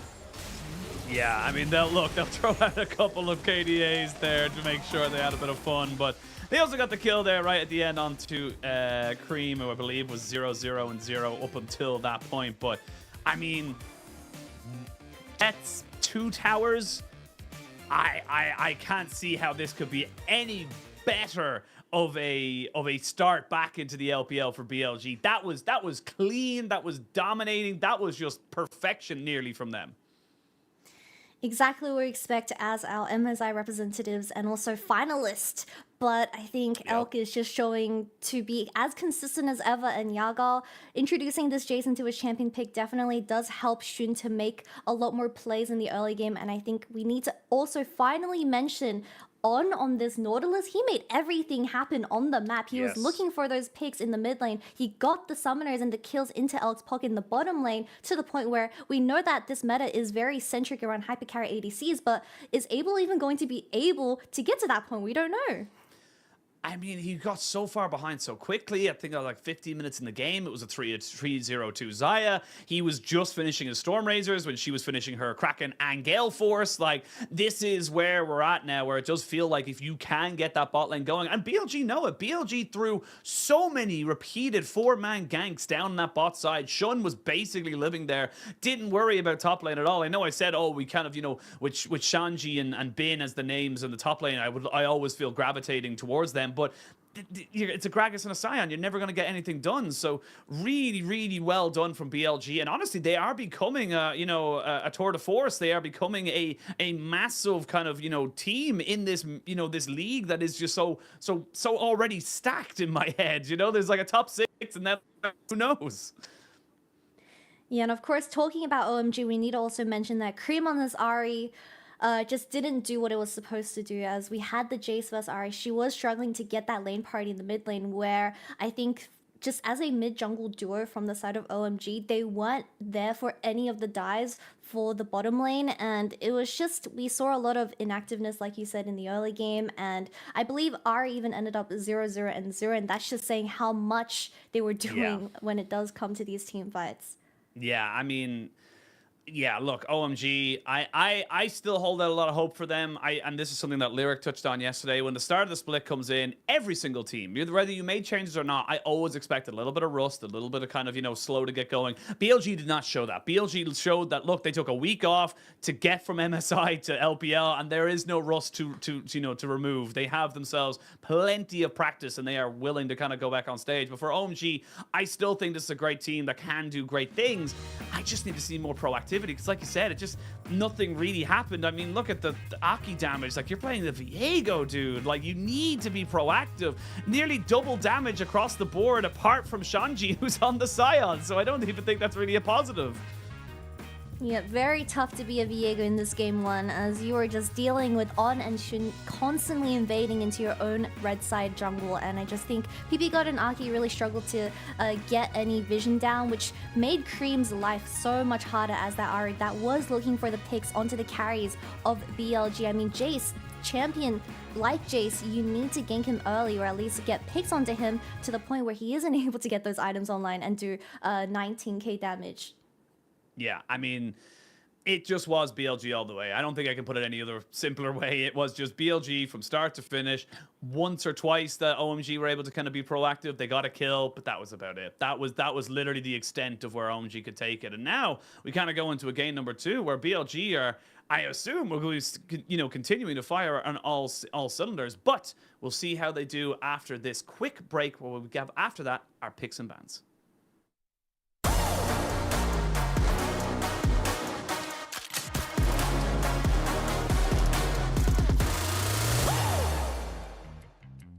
来了，行，别有压力，兄弟啊！东北，我这位置还可以。好的，是。他们 AD 我投泰坦很大呗 ，AD 往空吧，AD 往空吧，大树大呗。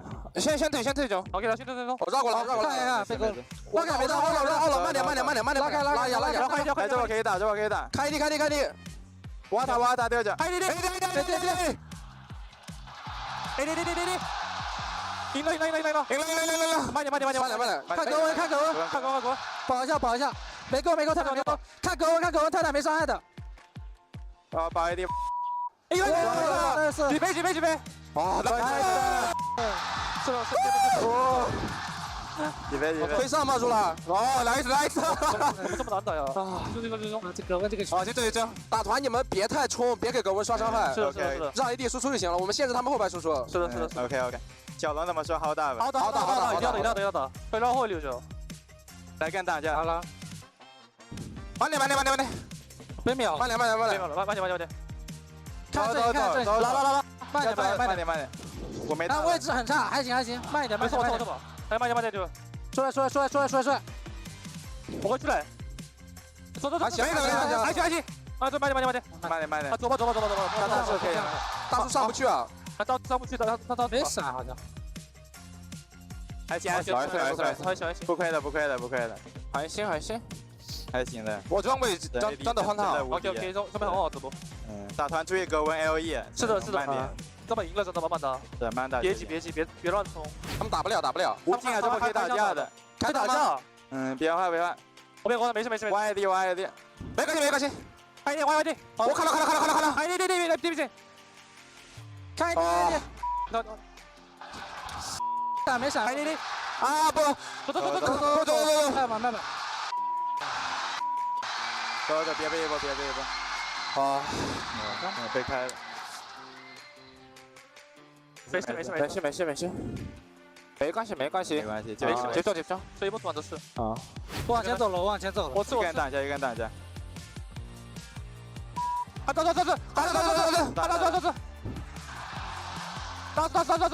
打住，慢点，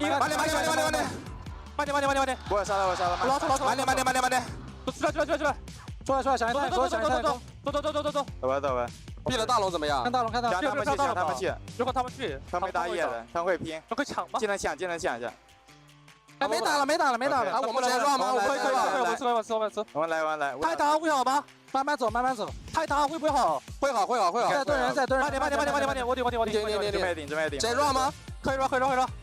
哎，慢点，赢了，慢点，快闪一点，AD 没闪，go，行，还没，哎，好了，走，拉出来，挡没关系，可以的，打探，我搞稳，看个稳，一个，一秒一，可以打，拉走，一波，我也憋了急，没事，慢点，集中，AD 没闪的，好，AD 没闪，可以一波，我右边表 ，OK，AD 没打，好，柚子自己小心，你自己小心，我们可以赢，快一波，自己小心，下走，慢点，队长，慢点，先打，哎，打，兄弟，替我赢，来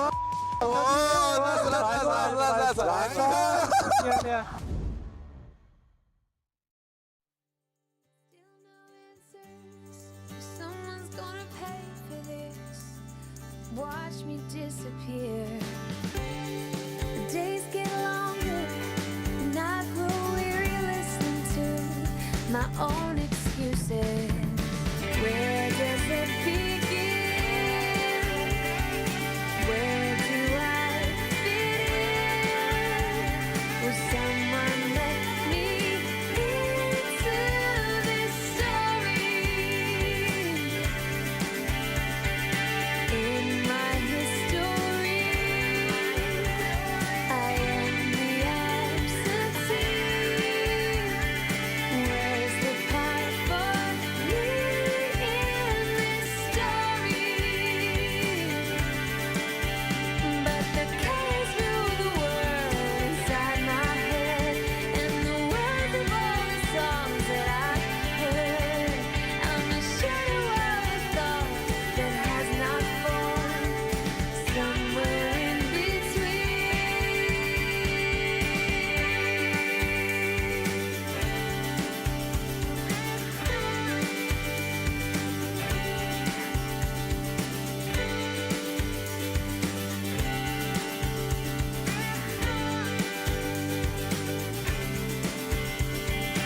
Where does it begin? Where do I fit in? Will someone let me into this story? This story. This story. This story.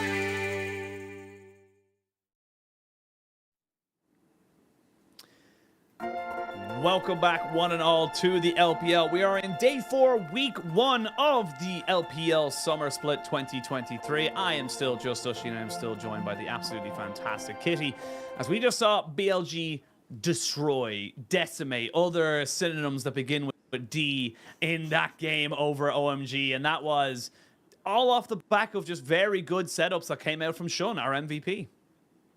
Yeah, Shun being the MVP on this Maokai, and I think we just saw so much practice from the early game of BLG, and an unsung hero on, I feel like he also deserved it, but you know, we'll give it to Shun for this game 1. 92 KP and of course 32 damage to towers, which just means they got Elk ahead on that Zaya, giving him a 2-0 start, getting that Kraken Slayer online so early to the point where when you do come to those 5v5s, I mean, OMG were just really struggling to match this Zaya. And Unfortunately, all started off with this where we had Abel using double summoners into On's hook, and ever since then, not having flash available in the bottom lane just meant repeat ganks on repeat.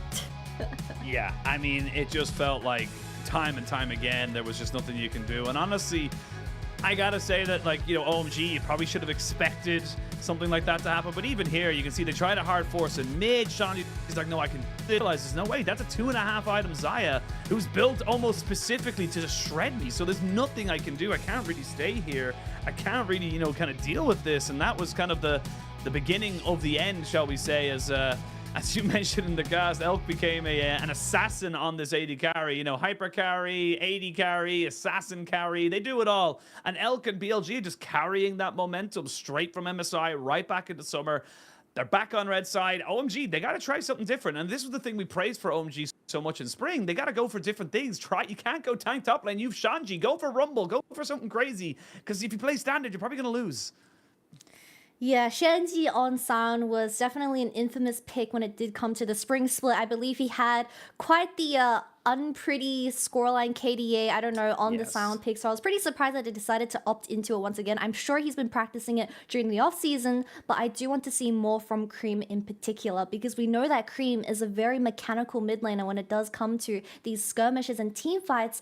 But when he's on this Ahri, we didn't see that proactiveness that we saw from the spring. And of course, with the item changes, Youmuu's being extremely broken, maybe a Kiana, we saw that on day one. And I just want to see something spicy, because playing standard into BLG is definitely not the way to go.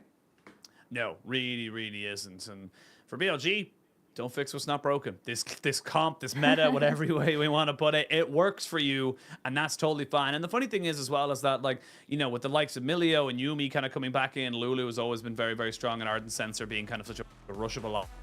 There is a lot of talk about kind of, you know, oh, well, you know, the hard engaged champions are gone. But, I mean, for me in particular, it does feel like our best support players are the hard engaged ones. On Nautilus and Rakan, you know, you think of Ming, you think of Alistair, you think of you know, kind of, you know, Mako on Thresh. Like, these are the kind of things that you kind of think of when you think of some of the best supports that have ever played in the LPL. And I do really kind of, you know, want to really see teams kind of, you know, embracing that. We saw at the start of last split as well, where everyone was going with the AD carry metas, and then they realized, hang on, we just go hard engage and there's nothing they can do. And that's kind of how we developed out of that. So would love to see LPL teams kind of go back to that and really kind of, you know, say, look, yes, because something is said to be meta doesn't mean it's your meta.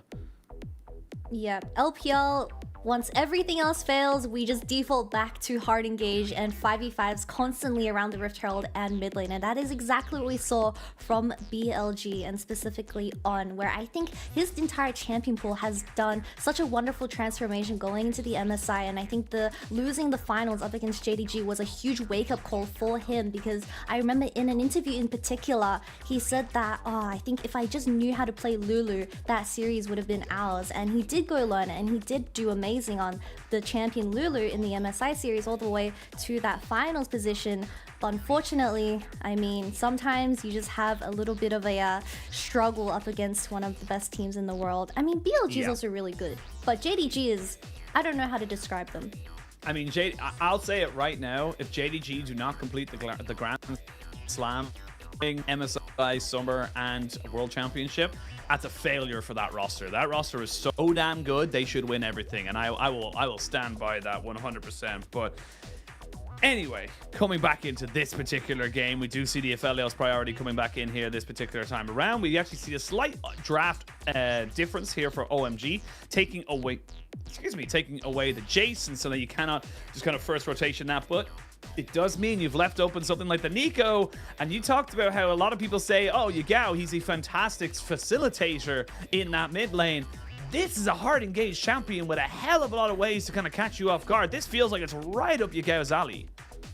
Yeah, a lot of teams have been experimenting with this Nico ever since she got her change, where she can transform into anything. But I need to remind the audience, and of course OMG, that a normal wave is 3 melee minions and 3 casters, and a caster minion wave is 3 melees, 1 cast, oh sorry, 1 cannon minion and 3 casts. It's just 7 and 6, alright? Count your minions when you do go towards those team fights. But Aki picking up the Wukong into something like the Vi is definitely the way to go, because I think when Aki is given the opportunity to engage and look for those flanks onto the enemy carry, that is when OMG gets a clear kind of direction in these team fights. And we see Cream opting into the Ahri once again, but hopefully this time having a better matchup in that mid lane, he is going to be able to play towards his side lanes. Yeah, I mean, look, we're seeing the mid jungle's kind of locked in again and looking for Elk. Again, I was going to say, he can be very confident locking in this particular one. And again, you're probably going to have to ban the Blitzcrank, maybe the Nautilus, but you cannot ban all 3. So this is definitely a bit of a pigeonhole here for the side of OMG, and they won't get the Lulu themselves either. So BLG, honestly, I feel like they're very happy on this red side, and we're kind of seeing this kind of shift again where we always see it, we always talk about it, it's always kind of discussed within all the leagues and stuff like that. It's like, which is stronger, red or blue? And it does feel like when you're able to get those first 2 rotations and the first pick after the second round of bans, red side is just kind of, and counter pick, it just feel like red side is just kind of coming back to being that very, very powerful side of the map, and teams are very happy to go for it. Yeah, we usually see that 5th position or counter position save for the top lane for, just a tiny bit of a better matchup when it does come to a tank 1v1. But I think BLG is one of those rare instances where they do save the counter pick for a better chance in the 2v2 for that bottom lane. And I think PP God is really going to struggle with how he matches up against On's champion pool, because we still have a lot of things open. We already have 2 of the most defensive champions gone from the pool, which is Braum and Braum and Lulu. So maybe PP God does go for something like the Thresh, where he is able to help out Abe when it does come to these team fights, where we see BLG having a lot of lockdown with the Vi and Nautilus. Yeah, I mean, look, there's no reason not to go for this one here. They could have went for the Blitzcrank as well, but now OMG maybe thinking that they can put PP God on something a little bit more disengaging. You're going to have that hostile takeover now with the Renata Glass. Maybe they can look to try and kind of catch it. The fact that there is such a low tier on BLG. You've got things like the Xayah and, of course, the Vi, which have to be up in your face in order to kind of do their damage. And now OMG, you're going to be picking in blind. Do they have enough faith in the Rumble? That is the question before they want to lock it in. OMG's full sending it on fighting within these jungle chokes, locking in that Rumble for Shanji on day 1 of summer for OMG. I mean, Bin, he is just going to play the classic tank where they are looking for those 5v5s, but OMG locking in so much damage. So hopefully they get their items online quick, because it's kind of hit or miss, to say the least. Definitely. Look, an equalizer can be one of the most OP abilities in the game, and also one of the worst, and definitely can have a range of impact depending on where and when it is able to be utilized. But apart from the mid jungle, we are seeing an incredibly similar composition coming out here for BLG. They're very happy with how Bin was able to kind of navigate with this Gragas. In fairness, I think most people were, if you're a Bin enjoyer. And Elk just kind of popping off, continuing his form from MSI now into this summer split. And on the other side here, like you said, you're looking to try and combo in, get that Cyclone down on multiple members, use that equalizer to put down your damage. But for OMG, it's about kind of, again, similar situation. There's so much single target lockdown. There's so much AoE for you to deal with that if Elios, I don't know if he's going to be able to kind of plant his feet and do the damage, similar how he couldn't do it in game number 1. Yeah, like you said, an exact copy of Game 1's draft for the side of BLG, but the main difference for me is that mid lane matchup. We have Nico up against Ahri, where Yago might struggle a little bit when it does come to that lane party, or at least pushing in the wave to allow Shun to make similar ganks towards that AD carry of OMG. So we'll have to see how BLG plays this early game out, because we see how vulnerable a flashless bottom lane is, and Aki on this Wukong this time around, he needs to go towards bot lane, because if Abel isn't able to kind of get onto those, if Abel isn't able to get onto those kind of nice, I'm sorry guys, I'm still jet lagged, but if Aphelios doesn't get his items and Rumble, I mean, we see Shanji struggling a little bit in the early game, trying to get a decent laning phase, but he often doesn't show up until those later game team fights. But hopefully Aki can have a better sense of direction. Yeah, you got there in the end. It's all right, Katie. You had an entire MSI doing content for the Chinese side. Yeah. Yeah, no, you got to go stream now as well. You can't forget about that as we do jump ourselves into game number 2 of this best of 3s. Going on, just kind of pushing forward, saying they're going to be a little bit more aggressive. Wait to see kind of thing. And again, look, probably going to be very similar to game number 1, where not really a lot is going to probably happen for the first few levels. We're going to wait till teams get their level 6, and then that's when action can tend to take the forefront. But for now, definitely going to be seeing a lot of farming, a lot of, small little vision control, little pockets, and we'll see how teams want to go for it. I would love to see OMG really try to punish in this top side. You've got the Ignite OMG. You have got lane push as well with the Comet, so I would love to see them kind of go for something a little bit more aggressive, and that's exactly what they're trying to do right now. They're looking for a little bit of a late invade to try and make sure that they're getting all the information, but this information has been garnered by BLG. They should know, with the red buff being warded and with the top laner of Bin going in to check on that blue, that this is a red side invade. You already see Shun making his way towards this red side, which is a complete flip for OMG and cutting off the bottom lane of the Cephalius and Ranada once again. So I'm getting a little bit worried with this choice being made from the jungler of OMG, but the highlight of this game is definitely Nico and Yaga playing this champion for game 2, where we've seen it a couple of times in the LPL so far. And I want your take on this, because we've seen a lot of, let's say, inconsistent engages out of our mid laners in the LPL. And I think Nico only has a 40% win rate so far with how high presence she is in the current meta. Yeah, I think definitely Nico's one of those things that, this is going to sound pretty scathing, I suppose, for some of the other teams, but she is a champion that needs a good pilot, shall we say, for it to have the highest kind of setup. But here we go. They're going to jump straight in on the PP God. He has nowhere to go, and he is dead. The hook onto Abel as well. His ghost, his flash is down. One more auto attack to Elk. BLG, rinse and repeat, and they've already got themselves 2 kills. You just can't flip the map for this bottom lane. Abel and PB God burning all of their summoners, I mean, outside of the Ignite, and BLG getting another 2 kills at 3 minutes in the game.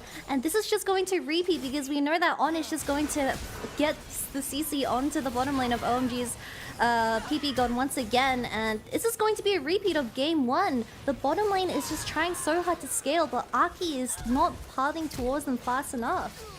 Yeah, I mean, I love what On did there as well. He flashes in, gets the auto attack down onto PP God and goes, cool, you're dead. I don't need to do anything else here. Immediately turns his focus onto Abel and gets it again, the 2 kills. They could have just been happy with the 1, but no, he knew they could get the 2. Really, really good heads-up play there from BLG. And again, it comes down to the information they were able to get. They said, cool, we have a ward on red. We know they're not taking their own blue, so now we know that we're in a good position here to be able to try and go for this play. And OMG just didn't respect it. OMG didn't have the information, and they get punished. Unfortunately, they didn't have the information, but I think just from instinct, they should know that Shun was going to go towards their own red buff and look for a level 2 gank, and the hook connects once again. Yeah, I mean, this is over. There's nothing you can do here as Abel. You're just done. Hex flash into a hook, and once those feathers are down, you are dead. And this is almost identical to how we talked about bot lane went in game number 1. Once the Aphelios loses that flash, there is just no coming back. You have no way of stopping this Nautilus, and it's why I keep saying that, yes, enchanters give you scaling. Enchanters give you so many ways of kind of, coming into a game and becoming unbelievably... but you gotta get to the late game. Nautilus is insta-CC. CC is always relevant.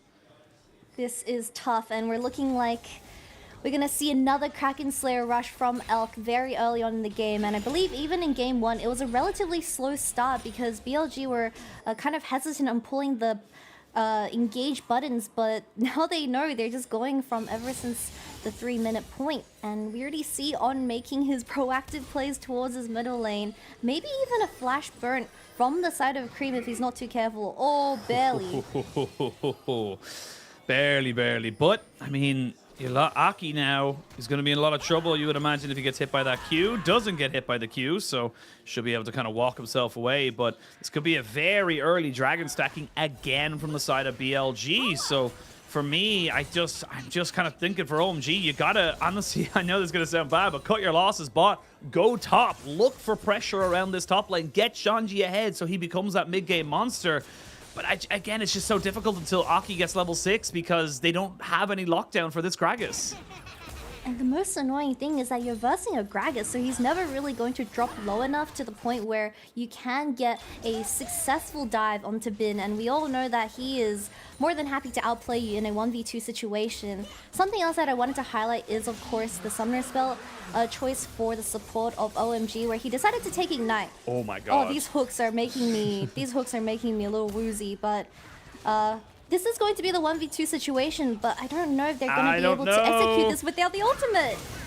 Gonna look to try and dub into it, but they should be able to get themselves nicely done. Aki taking the first little bit of tower tanking means that OMG do get themselves a kill on that top side. And honestly, exactly what they need to keep doing. Keep doubling down on this top side. Bot lane's a lost cause until that flash comes back up. Yep, Ignite was not the choice in this game. Maybe something like the heal or maybe something like the exhaust, but I just don't think OMG expected Shun to flip the map and play only towards that bottom side that made Abel so far behind this early in the game. But hopefully we get to see some losses being cut. Like you said, playing towards that top side, but Cream's in trouble. Yeah, he's in a lot of trouble. He's not going to be able to get away from this, you would imagine. He's still ticking down. He flashes, but only to waste the summoner spell as Yagao flashes right back onto him. And Shun, much like game number 1, having a fantastic game number 2 at setting up his lanes. I see a bit of a repeat, Oshin. This game is playing like exactly from game 1, but we see that OMG's 2 lane towards the bottom and the mid lane is that they're struggling to get any lane party, and that is once again affecting Aki and how he's able to make plays around the map, because he's currently level 5. He really needs level 6. But you need to also consider the fact that Elk is now level 6, and he has Flash, he has Ghost, he has everything. So how do you realistically bring Abel back into the game where he is, I believe, 2 waves behind? I love this as well from BLG. They let On go back early, so he's about a couple of seconds ahead of the rotation. He might be able to go mid. What happened here? Ward does just go down, so they should just see him on his rotation. And they do know exactly where he's going to be, but again, BLG saying, look, you got a Rift Herald in game number 1. We're not going to allow a Rift Herald to be taken in game number 2. They're just constantly keeping the pressure here onto OMG. It's beautiful to watch as well, to be perfectly honest. Cream, though, he gets caught. He's going to get CC'd down. You knew the Nautilus was in the area. And On is just he's here to play. On is having a fantastic series so far, landing every single hook. I mean, he has missed one, but just by a millimeter as BLG secures this Rift Herald without any problem at all. Cream had to burn the flash and the ultimate from the earlier gank out of Shun, and I just don't think he should be able to stand up that far ahead without anyone shadowing him. I mean, he did have the Renata shadowing him, but you're a Renata, and he saw him. But I just don't know what Cream was thinking here. Yeah, oh, we're going back to live in a 1v1. Can Abel do it? The good flash! Ooh, Elk just about does it, but will the minions finish him off? No, the health pot keeps him going. BB God looking to avenge his AD carry. He adds himself a little bit of a bailout to get extra move speed, but not going to be able to hit it. And that is going to be the 1v1 going over to Elk. A lot closer than he probably was thinking. There's a bit of a gap somewhere. I'm not gonna say anything, but I think PPGo just went from mid lane to bottom lane, and his ADC unfortunately got 1v1. Yeah. Oh, I mean, no. this is going to be PP God falling down to Bin. Not having a great time, but this one here, and Shanji flashes over to follow him down. So OMG still have a small respite, but look, it's a rumble against everybody else now. It's a rumble versus the world, Kitty. Cover the bottom side of the map and only look at Aki and Shanji, and we're still in a peaceful situation. Don't pretend that Abel's going to die within the next 20 seconds. He's dead. Someone Aki and PP God are coming. They do have the hostile takeover, and he's got plenty of healing with that ultimate on the Severum, so maybe they're going to try and lock him down now. They do. They kill him. It's just a little bit too little too late, and BLG have found themselves a nice way of making this one work. Cream is going to be forced to try and use his ultimate, but he's not going to be able to get out of it just yet. Has to burn both of those 2 extra charges, and that means that in mid and in bot, BLG own the map with 30 seconds till Dragon. They're just ahead of the curve. And this is going to be the replay of how Abel died in that 1v1. It's just level 5 versus level 7. He didn't have the ultimate available either, which could have made the difference in this 1v1 because he did dodge out on the Xayah ultimate. And it did just mean that 1 HP difference. And unfortunately, PPGo wasn't able to get the Flash Ignite. Is that actually 1 HP? I'm actually curious now. But apparently, look, I don't call a spade a spade. The fact that Abel was 2 levels down, it was actually 8 HP. I just had a quick check there on it there. But the fact that Abel was 2 levels down and almost a full item as well, and he nearly comes out of that 1v1 with a kill, that's, I mean, that should say a lot about it. But Aki has been spotted out here as they look to try and maybe go for a Hex Flash. They will burst him down before he can go anywhere, and they'll get him. The hostile takeover is fantastic, though. As Elk gets caught out just a little bit more, he does have his ultimate to try and throw out. And yeah, after everything's all said and done, there's only a flicker of light to try and help OMG. BLG are looking to decimate this game right now. They are looking to smash the kind of record, I suppose, of quickest game and hold it from week 1. I think I was sniffing some hard copium thinking that OMG had the chance to fight their inner choke because their entire composition, I mean, you had the perfect engage or at least ultimate coming out of PP God where it hit 3 people, and Elk being insanely fed, this is the most you're gonna get out of Ironata, but you just don't have the damage to finish Elk off. Not having that summoner spell either, it's just such a painful situation to be BLG, and we don't see much coming out of Cream in this game too, and I just want to see some synergy out of the R and the Wukong. You have so much mobility, you have the ability to make potential picks onto the enemy team, but he's just sitting mid lane. Yeah, I mean, you could even see like the fact that he didn't have his Spirit Rush in that last fight because he lost it trying to get away from Yagao. It meant that he didn't feel confident. He moved away. He didn't want to go in because he felt like if he went too far forward to try and kill Elk, he doesn't have resets. He can't get out. It's little things like that. And I mean, like 207 on the Nautilus. He's nearly 1,500 gold ahead of his counterpart. The AD carry is nearly 2,000 gold on its own. 1,000 gold in the jungle. Like, this is a 6,000 gold lead nearly at 13 minutes. And I mean, it's just gonna get worse, Kitty. Like, even though Bin is like, oh, 600 gold down, yeah, he's 0 and 2. It doesn't matter. He's a Gragas, and it's even now. I'm looking at him, kind of going with an Everfrost. He might even be able to go for a kill if he really wanted to. It's okay. The timeline is that I mean, Elk's ultimate's gonna get burnt, and he's gonna get roasted by Shanzi. That's the angle. He's gonna get fed this game. I mean, look, I am one of the biggest, if not the biggest, Shanji fan. I have been for a very long time as a Rumble aficionado myself. But I mean, there's hopium, there's copium, and then there's this. You know, there is levels to the amount I'm willing to be delusional. No one likes a one-sided game, but I think Shanzi on this Rumble, they saw what was wrong with the draw from last game is that Shanzi was on a tank. But this time, although Abel is just as behind on the Sephelios, at least they have someone else that can provide the damage when it comes to these 5v5s. Unfortunately, we haven't seen Rumble join any of these fights just quite yet, as we see Cream going 0-3 and 0 in this top lane as he gets going. Yeah, I mean, yeah, there's just not a lot really else to... not really a lot else to kind of go for, and it's just, it is what it is. Look, BLG are kind of proving. Look, I suppose we can kind of go into it and say, like, yes, for BLG, you know, making it to summer play, making it to finals, no one really expected that. They weren't supposed to be the team. I think Draco's put it in, you know, they weren't supposed to beat Gen G. They weren't supposed to beat T1. And they did it. And honestly, I think it's now getting to a point, if they can keep up this consistency past week 1, into week 2, into week 3, where all of a sudden we're talking about these teams just kind of smashing team after team after team. This is just a good team. This is just a team that can, you know, kind of push themselves to the top 2 of the league. And honestly, the more I kind of see them, the more I'm very impressed. I still love that we get Bin kind of on his patented you know, kind of feeding, I suppose, every now and again. But for me, it's just got to be, you know, little by little, bit by bit. We should be able to get something. Yagao, though, will die to this gank in the bot lane, as Aki is fairly strong on this Wukong, and that is just one little small kill in a line of kills they're going to need to get in the next while.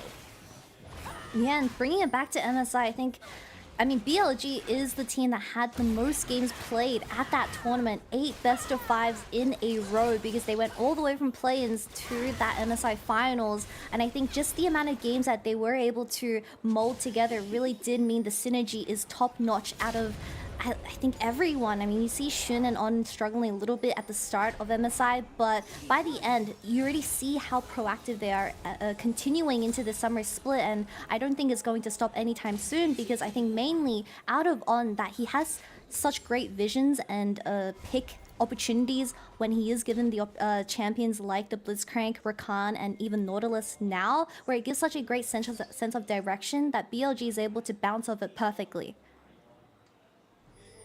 Yeah, I mean, the big thing for me is, like, you know, BLG between spring playoffs and MSI played 12 best-of-5s. I think it was a total of, like, 47 games or something like that. Like, that's insane. They played more games in a, you know, between playoffs and MSI than some teams had played in their regular split all year. You know what I mean? Like, it's crazy to think that that's, you know, with the level of gameplay and how many games that this team has actually had to be, you know, this team had to be kind of, you know, put into it. And the thing is, pressure and you know, heat forges diamonds. That's how this works, really, for these teams, is that when you're put under the, you know, the pressure of it, yes, it is exceptionally difficult, but once you're able to work with it, it can lead to absolutely fantastic results. And now we are going to see Cream getting knocked up, hit by the hook, and he is dead. The equalizer used, and it's not really going to do a hell of a lot after it. Aki trying to jump onto Elk, who does have flash and ghost, doesn't use it just yet. Finally forced to use that as the hostile takeover,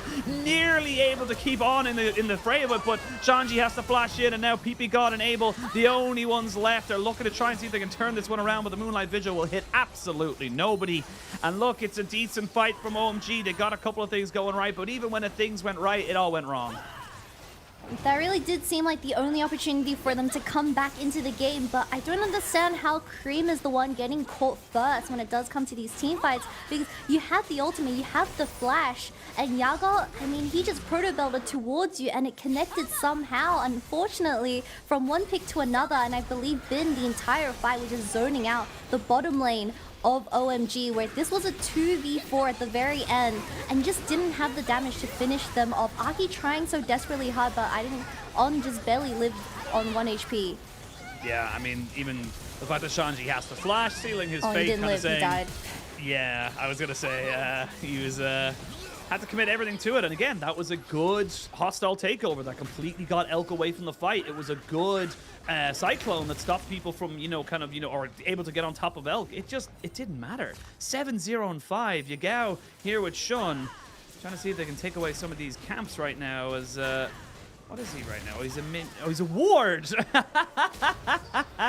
I am very excited to see how creative the teams can be, but look, it is just going to be even more difficult now. It's a 7,000 gold leader just underneath it, 19 minutes into the game, and you're already at soul points. 4 minutes from now, you're going to have a Cloud Soul, which is exceptional for someone like a Vi, a Nico, a Nautilus, and of course a Xayah. They all benefit from that extra move speed so much. And even just obviously on the activation of their ultimates, it's just fantastic for getting people, even just the Xayah, to get her out of a sticky situation. Yeah, being in OMG's shoes, not having that vision control is going to be extremely tough, as we see them dropping 2 ultimates onto Bin. He still has the ultimate available, so he's just going to get out fine, and that is Rumble or gone. So if BLG want to, they can start the Baron. That's not where that spawns. That's not where that spawns. That's not where that spawns. Oh, he's the plant. Yeah, he needs to be a little bit further down, and he could maybe go for it. But I mean, this is just a straight up Baron at 20 minutes. That's why they're kind of like pushing for this right now. And look at him on the camera. He's took his hands off the keyboard and everything. He is chilling right now. He is chilling. Yagao, please. There's only so much I can do, and here we go. Will this work? Will it work? Will it work? It will! And that's what what you want to be seeing. Yagao, patient as ever, gets himself his kill. The hunter finds his prey. And once again, 4v5 situation for the side of OMG, having no vision whatsoever. So it does seem like BLG is going to scrap this win up with the Baron. And of course, the Ahri going into the pockets as well. But this is tough. This is a really tough game machine because Yakal he seems like he's having the time of his life. Honestly, it doesn't look like it's any kind of sweat to him right now. And this is why the Nico is what I was talking about. You were saying only a 40% win rate on the week. Nico definitely requires a decent pilot to be able to make it as broken as it can be. And it's even little things like that that can just make it so difficult to deal with. Bin is trying his very best to keep OMG in the game, but even he can't let this 0-3-0 can't even get this team back into it. And again, look, you're going towards Elk on his third item. He's got the Storm Razors and the Gale Force, excuse me, but we are going to see them kind of, pushing towards a lot of different kind of things. Maybe Yagao goes for it again. He looked for another Scars Orb. This is beautiful. I love the Adam well because they're kind of saying, look, we could be boring, go for a minion or anything like that, but he recognizes, hey, it's a Cloud Rift, which means there's going to be more Scars blooms anyway. He is a minion. Yagao's a minion. He's looking. He's looking. They know though. He took a weird route. He definitely took a weird route. His pathing was definitely not on point, but I mean, what can you do here now as OMG? Baron was taken. You still have that for 1 minute and 40. Just not really a lot you can do. Even with a good handshake, it just doesn't make a difference. I think the only opportunity OMG can come back into the game is if Shandy's able to hit a 5-man ultimate, but BLG sitting in the mid wave. Count your minions. They counted. They definitely counted, but BLG is just going to push towards that bottom side as they just have no vision to walk up into this jungle. And maybe they force something in the jungle where Shandy's able to get something done on this rumble, but come on, guys. This is a slow death for the side of OMG. I mean, look, they've got decent wave clear with the Ahri in the Rumble, and of course the Aphelios with decent guns to fight, but you're losing on the bot wave. You're maybe okay on the top side. Looks like it's slow pushing back in favor of OMG, but it ain't pretty and it ain't good, as they're just kind of constantly taking bombardment by these cannon minions there, as the tower is already down to about just above a third of its HP. Bin hasn't had any involvement in any of the 16 kills. He is 0-3 and 0. Yes. I need to pause you. So Twitch chat just told me that the minion that Nico transforms to doesn't have the Baron buff on it, as you can tell in this wave. So that's the only reason why he's exposed. That's why it's exposed. And speaking of exposed, On goes a little bit too far forward as they look to try and get a hook there onto Cream. Shanji goes gold. That was one barrel, buddy. I don't think it was necessarily that big of a thing. Yagao is now on. I don't think that's going to help you be sneaky about this, but now Shun was away from his team as they look to try and stop this soul. Flash away, and now they can take this away for themselves. No, he smites too early. And no, that's just too bad there for OMG. They had an opportunity to make this one work. Hostile takeover, just not going to hit anything. And a little bit scrappy from BLG. They're having a little bit too much fun, but they still got the soul as Aki just couldn't get the smite down. Unfortunately, like you said, a miss smite coming out of Aki, which could have denied that Wind Dragon Soul, but I think if BLG is going to continue playing like this, where On is going to slip away and give some opportunities over to OMGs, they still have this Avila who's slowly scaling. Although slow, he is still scaling. I don't know if I'm sniffing copium, but we see that champions like the Vi and Nautilus, once they go in, I mean, they can't really get back out. And if OMG plays off these mistakes, they could potentially come back. And let's ignore the Zhonyas, but I think this dragon not going towards the side of OMG is just really unfortunate because Aki definitely had it. 80 HP. Now Bin might be 0-4 and 0. No, has a little bit of extra healing from his passive, but Aki get him down. Bin is not having a fun time, but you've committed 2 people bot side, which means that they can commit now onto Cream. He's dead. It's a great Moonlight Vigil, but not the right guns at the time. And Abel just about gets himself out alive, and you can see there 9,000 gold. Doesn't matter how much fun BLG are having, they are going to continue to destroy you. And now in a 4v4, I just don't see how you hold on to your base. A really tough series for Cream to start up the summer split, but we know that he is a much better player. Maybe it's just being a little bit rusty as an engage from OMG. They're looking for him. Aki does have him when On gets taken out, but Elk is the priority target because he can do stuff like that. Flash in with the feathers, gets himself all that beautiful damage, and now you're left with a 3v3, but PP God needs to go back to base. Something's definitely very wrong in the game when you do see a Zai Gale forcing and flashing into you, because that is when you know, come on Yago, we all know that's not the... How can he pretend that Zai is backing? I don't know. What are these interactions, Oshin? I don't understand these... the interaction. I would be curious to see if, you know, because if you know the way Rakan and Zaya get the extra backing passive, I suppose, or recalling passive. I wonder if you're a Rakan. I'll have to check this. If you're the Rakan, if it would actually work in the same way, because it will give the animation. I just wonder if you'll just be left, you know, on your Larry, just by yourself. Can we just keep the camera on Yago for the rest of the game, please? What's he turning into? Fork. Wait, he's so slow. Yes, he only has so much movement speed. But yeah, Baron up. We'll see you go. Just kind of pushing forward here, but with Elk already on it and on nearly 4 items, he should be able to thread this through. But you do have 2.5 on the Aphelios, and if there's 200 years have taught me anything, so never doubt an Aphelios' damage. Now we're going to see them kind of going in from two different fronts. They jump in. Cream gets caught up here and has to use the Spirit Rush over the wall, so he's lost that. Elk gets hit by the Equalizer, and he's kind of taken out of the fight a little bit. Yagao goes golden after using his ultimate, and he's now dead. BLG having a little bit too much fun around the big purple worm now in a 4v5. Definitely the angle for OMG to take, and they need to rush this. This is their opportunity. 4v5.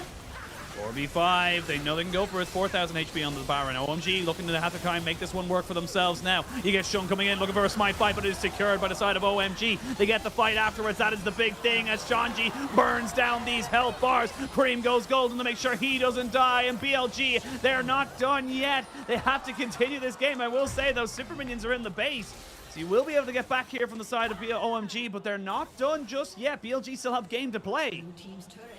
They did it, and that's Baron going towards OMG, and a very sloppy fight coming out of BLG in particular. I think we had the ultimate going onto Cream, but this time he spirit dashed away, and he was able to survive that initial engage from the jungler of BLG, and Yago sitting in the very middle. Unfortunately, this Nico ultimate without that flash is a little bit dopey, and he just missed everyone. As we saw, this ultimate from Shanzi also getting Elk to half HP, so it was a really big struggle for him to just walk up and kind of participate in the fight. Although I think this fight still could have been winnable.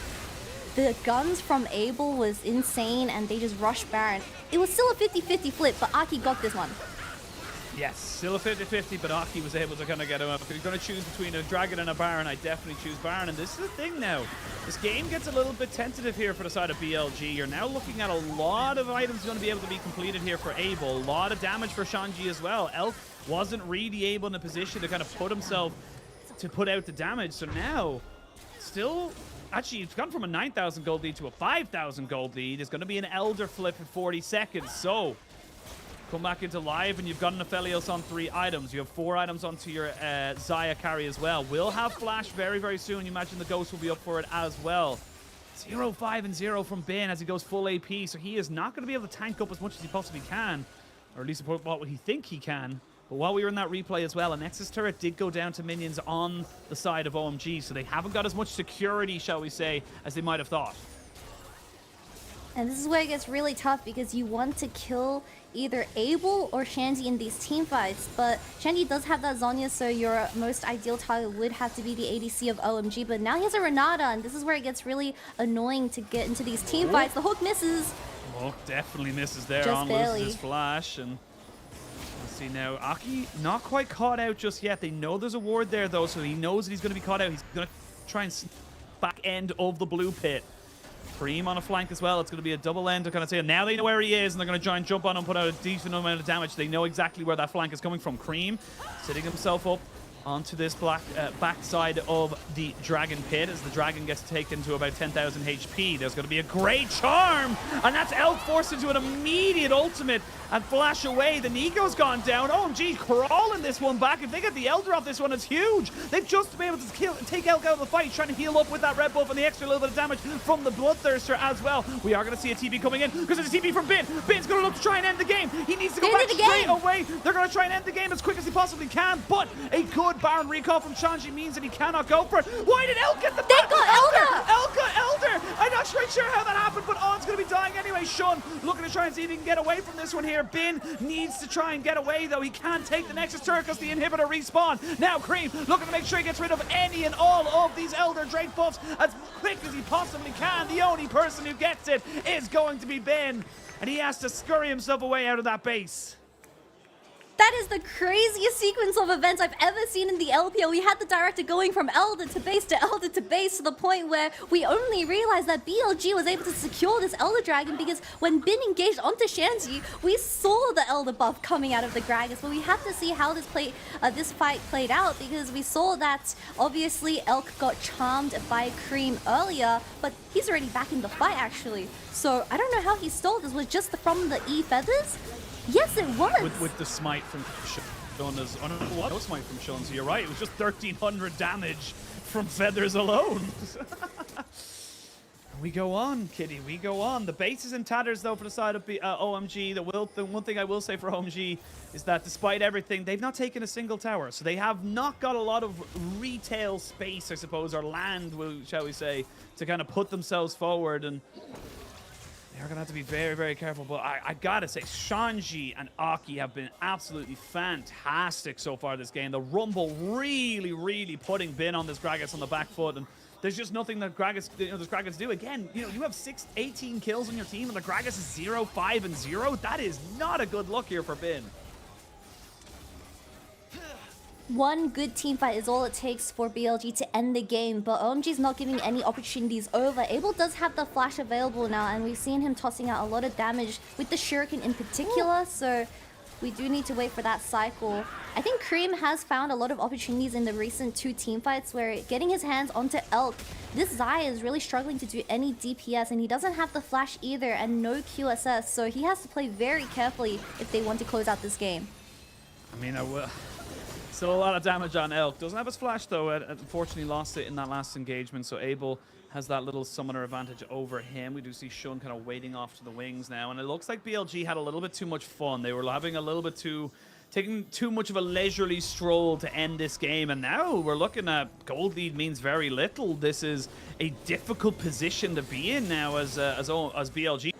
The only kind of statement I mentioned earlier is that they've not lost a single tower. So the fact that they still have all of their outer towers means there's straight up kind of control of the map. It's just so much stronger. And now we'll see Elk kind of posturing in this mid lane as Baron's going to spawn just in a second or two. We do have the Guardians available for Aki as well, so he's not afraid to go in and send it. Here we go. They're going to look to try and catch out 2, and they get themselves 2 up. Cream cannot make anything else happen. The hostile takeover does not land onto Elk, which means that he is just putting out consistent DPS. It's all onto Abel. He needs to save this game for the side of OMG, keep them in this series, and he will take down Yagao. But is it enough? A 2-for-1 trade, and Baron is still up and available, so I don't know if On can get his fingers onto Abel here. Yeah, they're going to flash him over, going to try and CC him down. He doesn't have flash anymore, but he's still ticking down this damage. Finally gets taken out. The Renata not in position to give him the bailout. That could have been very, very scary there for the side of BLG, but without Abel, without Shanji, I feel like this could just be game. OMG definitely putting on a show for us in this game too, and it could have been a throw out of BLG, but with that fight going in favor of BLG, they're finally going to be able to get this mid inhib. They're not going to end the game, they're going to go for Baron. They've been kind of playing around way too much, so they're going to go the safe route and kind of suffocate the enemy base with this Baron buff. I mean, it kind of makes sense if you think about it, because OMG's death timers were so staggered that Shanji's back up. You're going to have Cream kind of available there with Aki, so they just kind of said, look, it's a 3v4 at the moment, so, they would have had the disadvantage, so we are going to continue on. BLG regain control. They've cracked open another inhibitor. They've brought themselves to only 2 towers left on the map in favor of OMG. We continue on left in this game. BLG having a bit too much fun, but it looks like they may have found themselves a little bit better of a fight once they started taking it seriously again.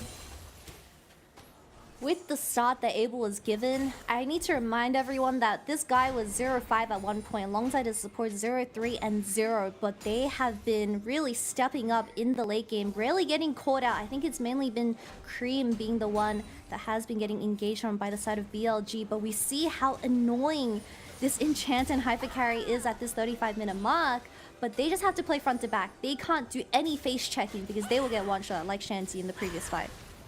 Yeah, that's literally, yeah. I'm going to go ahead and assume that because Yagao was, as Xayah, not auto-attacking minions as quick as a Xayah would, that they probably know it's not not the actual Xayah herself, but Elk level 18, highest level in the game alongside Shanji. And this is what it's all about. Hook does land. They're going to try and jump in and burst out Cream, and they do just that. The hostile takeover is fantastic. And Elk is already in a lot of trouble, but there's just too many feathers. Bin on the backside finally gets himself an engage, and that is going to be the game. It's a clean 5-0. The ace comes in for BLG, and they will take themselves a 2-0. It was clean until it wasn't, but a 2-0 is a 2-0 nonetheless. And it started with On landing every single hook onto the carries of OMG, and it ends with On landing that last final hook onto Cream, and they're going to be able to take the series away 2-0 up against OMG. A great return there for BLG into the league. Of course, a lot of question marks about how they would come in, and honestly, they look just as good and also as bad as they did when they left. There's definitely some sus performances there, but again, I definitely think that for OMG, look, you're going up against a very kind of, I suppose, what's the word I'm looking for? Seasoned, I suppose, at this stage, team in BLG. They have not really had a rest, but it doesn't look like it's kind of phased them. And for OMG, you are going to have to reset yourself. I do feel like Cream just was a passenger on this entire series. Someone that we have been hyping up for a couple of seasons, couple of splits now, just kind of never really showed up. And for me, that's just a bigger issue, because even Shanji looked great on the Rumble. I think that Abel was able to, once he wasn't dying every single time to a gank, was able to plant his feet and show that he's able to make things work in that bot lane. But it just feels like little things like that for OMG. Will they have another top 4 performance? I don't know.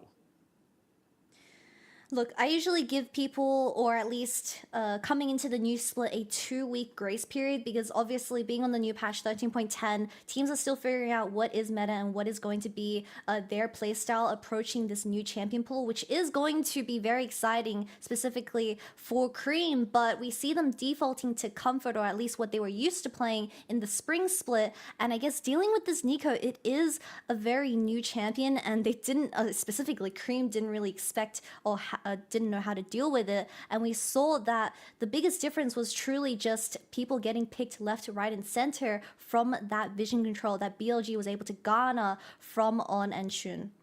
Yeah, absolutely. And again, look, the early game was immaculate from BLG. Like, again, you mentioned it, like, just having Shun and On roaming around as this, death ball comboing up together, or with whoever's lane they happen to be closest with.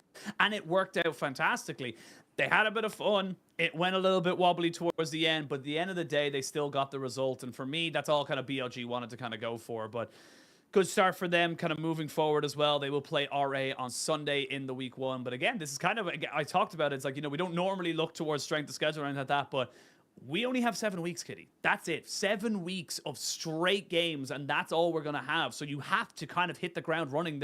For a team like OMG, I'm a little scared, because it's kind of like, okay, well, you didn't do that great, but you play Weibo this weekend. That's not going to be an easy time either. So you can't really let these results kind of stack up too quickly. You're not really going to have the time to come back. This isn't spring with the, the Chinese New Year break. You're not going to have that time to kind of fix these issues. Yeah, we did see signs of life coming out of the top lane and jungle of OMG, to say the least, so hopefully we get this problem fixed ASAP, as it was just setting up the early game and having that crucial decision, which was flipping the map state at level 1, which really stopped Abel and PP God from being able to play the game. And unfortunately, he still was able to do a lot of damage throughout those team fights on this Aphelios with the chakrams, but it was just way too late into the game, where I think he just had so many threats on him in particular, where he wasn't able to really shine, because we saw a lot of misplays coming out of the other 2 solo laners in Cream and Chansey, just not by pressing that Zonya button from the initial engage out of Shun.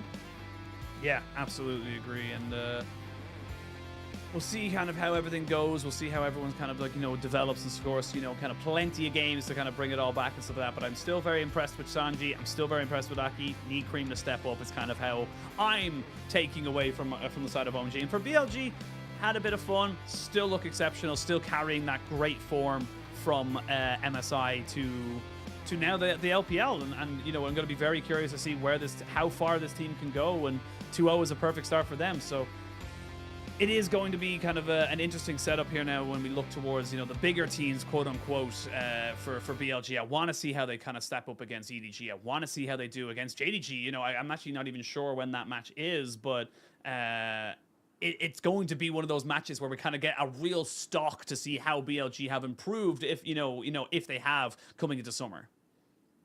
Yep, and I was just looking at the scoreline. Shun was 19 KDA on that Vi. Usually we say that Vi is a bit of a flippy champion. Once you make the wrong engage, you just die, and we tend to see a lot of deaths in that slot 4 people that play the Vi, but he only died once, 7-1, and I believe it was 12. So I wouldn't be surprised if he gets the MVP once again for this game too. And I just want to really highlight Shun coming from the start of spring to this point where he has molded so well with the entire BLG roster, and the voice, when it does come to those comms, you really do see it, and just being such an initiative jungler is just what you need in this current meta.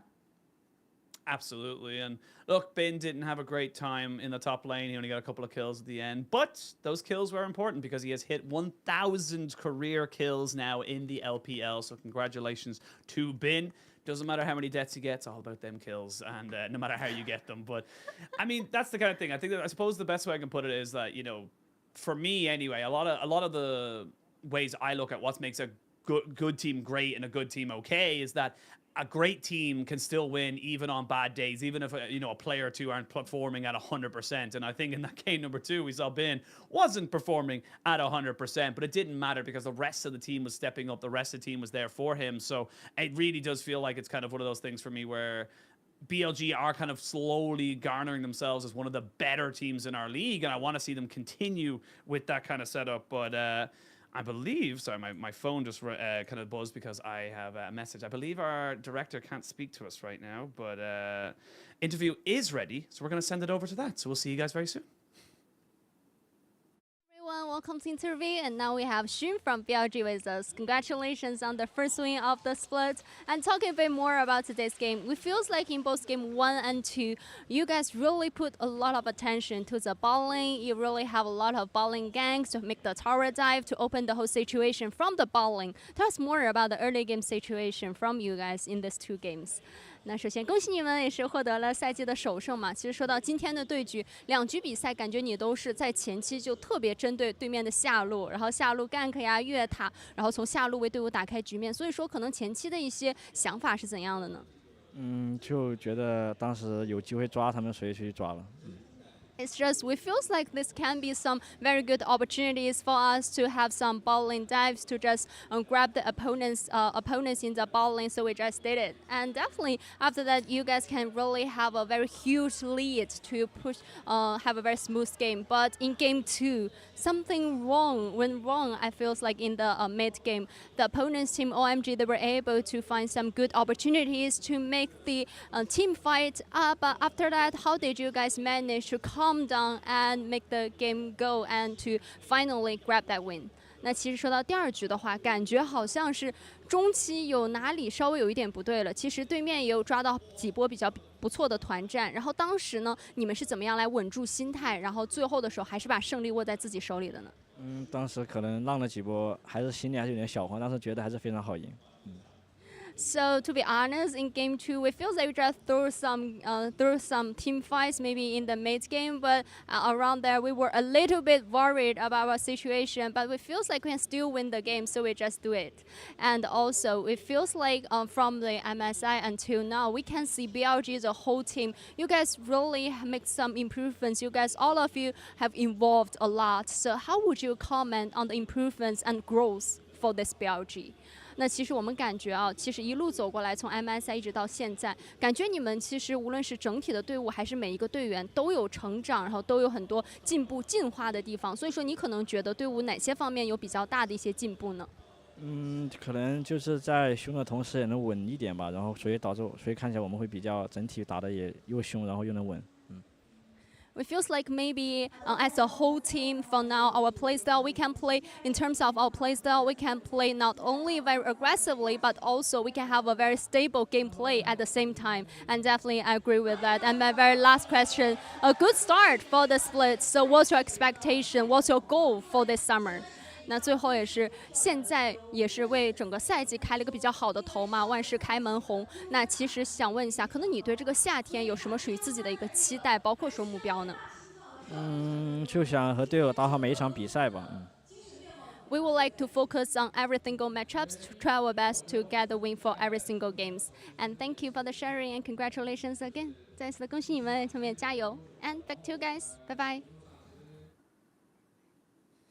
Thank you so much, Wendy and Sean. We got our comms back on order, so we will be able to hear next time who you are standing by with. But always good there. I love the very short and sweet answers that Sean gives as well. It's just very kind of like, yep, we did it.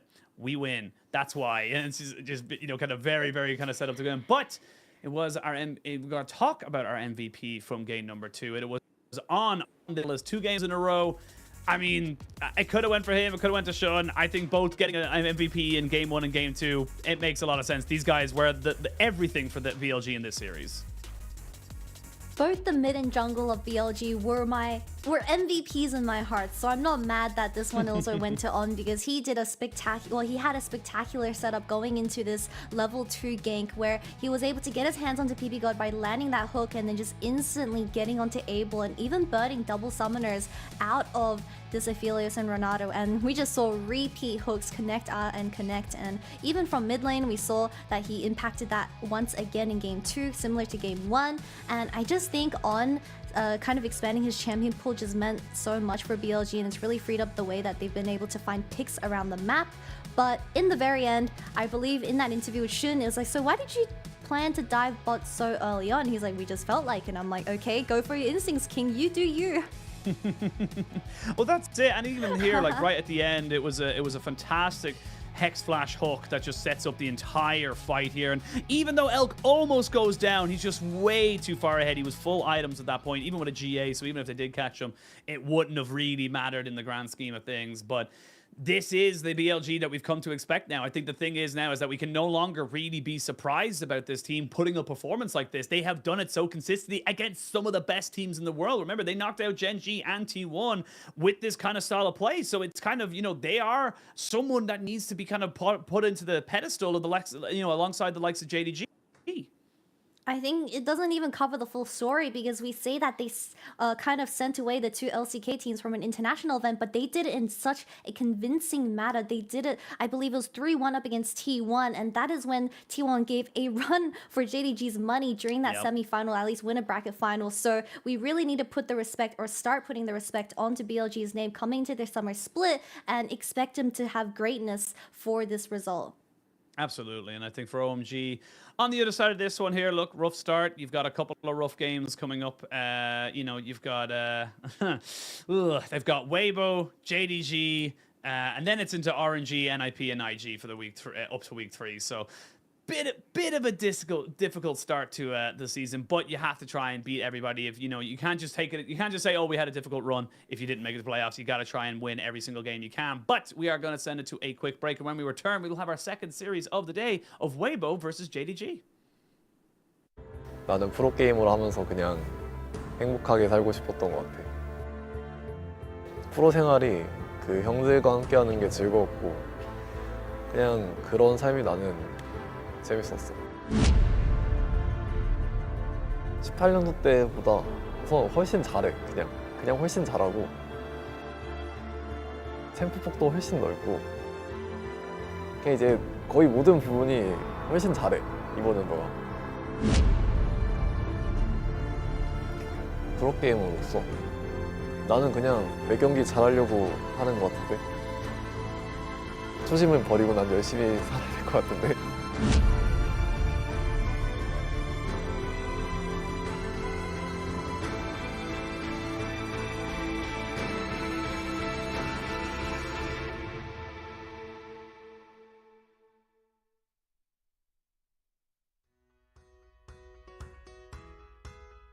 사실 게임을 이제 잘하는 입장을 가지고 있었으면서도 프로를 하고 싶다는 생각은 전혀 하지 않았고, 그때 이제 대학교를 다니면서 방송하고 있었을 때 방송 계약이 끝나고 이제 중국에서 스카우트 제의가 들어와서 팀에 이제 구경을 갔는데 거기에 이제 좋아하는 선수가 있었어. 약간 한번 해볼까 하는 마음으로 시작을 해봤던 것 같아.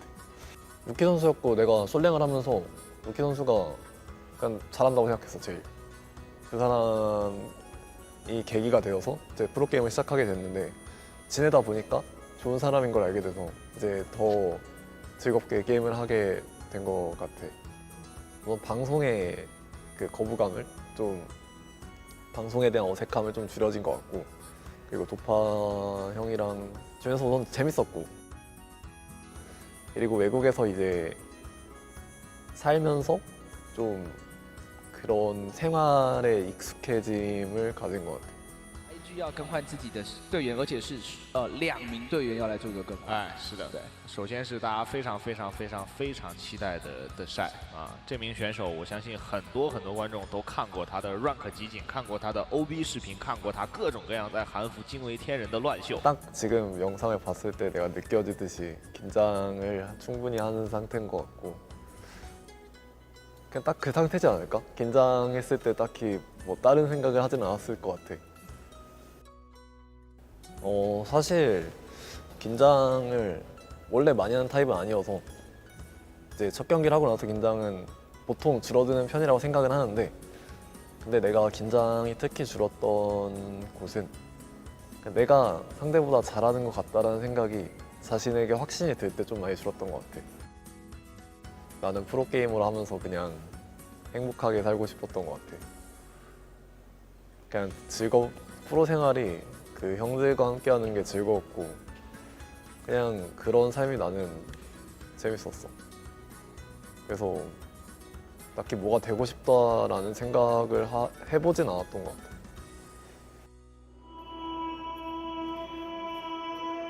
게임은 즐기려고 하는 거고, 프로는 이기려고 하는 것 같아.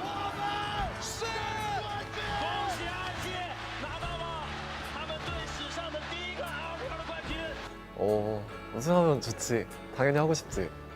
그냥 다음 경기 잘하자. 경기 잘 됐으면 좋겠다. 우리 팀 잘 됐으면 좋겠다. 이기면 기분이 좋지 않을까. 이런 생각을 주로 했었던 것 같아. 哇！恭喜 IG 3比2战胜了 KT，LCK 的头号猛士被 IG 送回了老家。6分钟不到 ，IG 永不加班。 IG轻取 SKT. 나는 우선 LCK가 훨씬 잘한다고 생각했어, 원래는.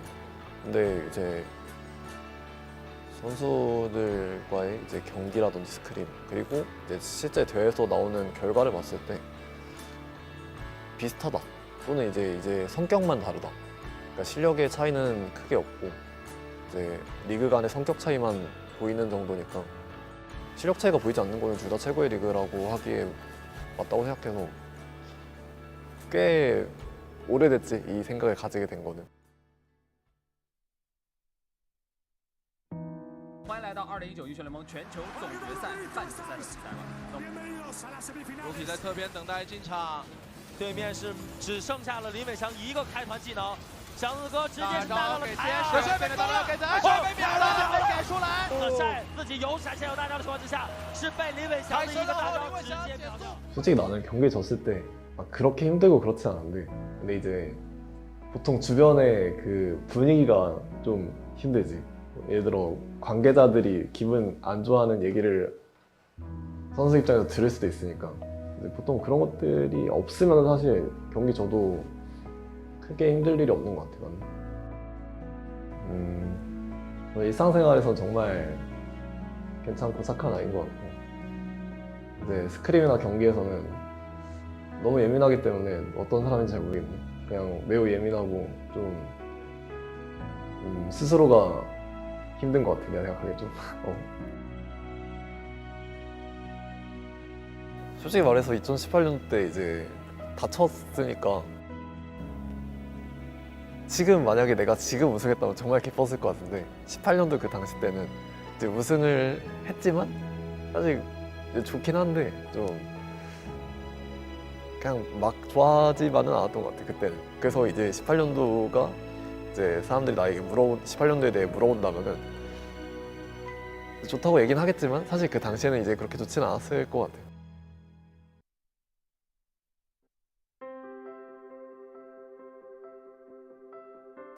그 생각은 사실 19년도부터 이미 하고 있었고, 사실 18년도부터 사실 그 생각으로 게임을 했었고 좀.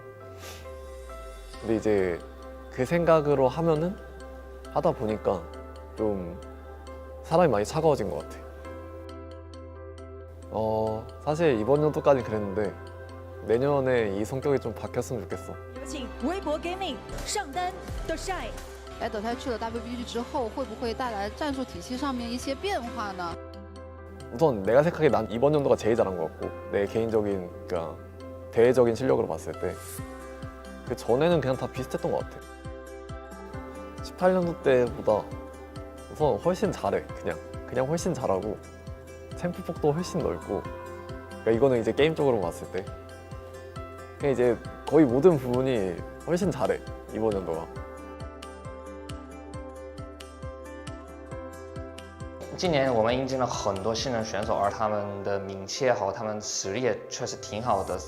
这个时候德赛对他就是其他4个的选手的信任也好，期待还是蛮高的，所以我们整个团队的氛围还是真的很好。其实他在我心里就是比较腼腆害羞的，在生活方面还是跟大家一起相处的挺快的，然后也自己会开非常多的玩笑，讲一些冷笑话。我刚来这边不久的时候，就第1天的晚上，那个浩轩给帅哥就是点了个外卖吃嘛，然后他吃了之后也觉得挺好吃的。然后第2天我们训练赛打完，就晚上差不多10点的时候，他对浩轩做了一个这样的手势，然后浩轩一开始没看明白，然后我跟他说他要你点外卖，我觉得就是大家都相处的挺快的。 이 팀에 있는 관계자가 모두가 행복하면 행복하지 않을까?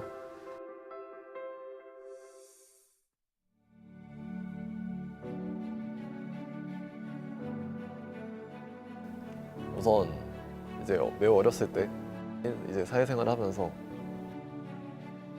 그 과정에서 이미 어른이 됐다고 생각해. 나는 이미 매우 괜찮은 성격을 가지고 이제 괜찮은 가치관을 덕분에 가지게 된 것 같고, 수많은 팬분들이 이제 관심을 가져주게 되면서 이제 사랑을 받았고, 이제 그 과정에서 사랑을 베풀 수 있는 사람이 되었고, 프로게이머로서 나는 그냥 매 경기 잘하려고 하는 것 같은데, 이제 미래를 생각하지 않고 그냥 그 지금 해야 되는 경기를 이제 잘 하자. 사실 나는 노력을 더 한다면은 사실 나는 엄청 많은 시간을 프로게이머로 할 수 있을 것 같은데, 이제 그거는 이제 모르는 일이고, 이 초심으로 그냥 성적 더 잘 나오지 않을까?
Welcome back, one and all, to the LPL. We are jumping into our second series of the day. It is top lane titan clash between the likes of Weibo and JDG. We do have JDG on their first match after winning MSI 2023, the reigning spring champions as well, coming in here against Weibo, who, for all intents and purposes, they disappointed in spring, I think, for a lot of people, Kitty.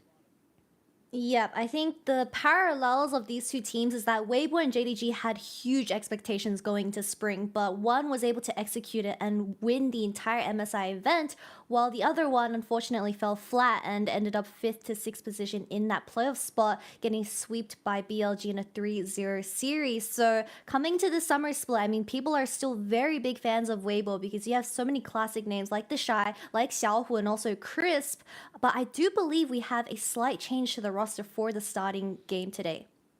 We do indeed. Karsa is out. Weiwei is in for the side of Weibo. So curious to see how that one goes. And again, a lot of people are going to feel a lot of different things about that. Definitely a hell of a lot of Karsa fans, shall we say, coming into this particular one. But they shall be sharing the role for now. We'll see how long Karsa stays out of the roster, or if, you know, he ever comes back. That is the real kind of question right now. But I mean, again, why we talk about this team having so much expectations on them. You look at this lineup. The Shy, a world champion. Xiaohu, multiple MSI champion in multiple roles. Light and Crisp. Crisp, a world champion. Light has been kind of, you know, pushing himself forward to try and contest the likes of Gala, and now, you know, even, you know, kind of putting himself as a high class.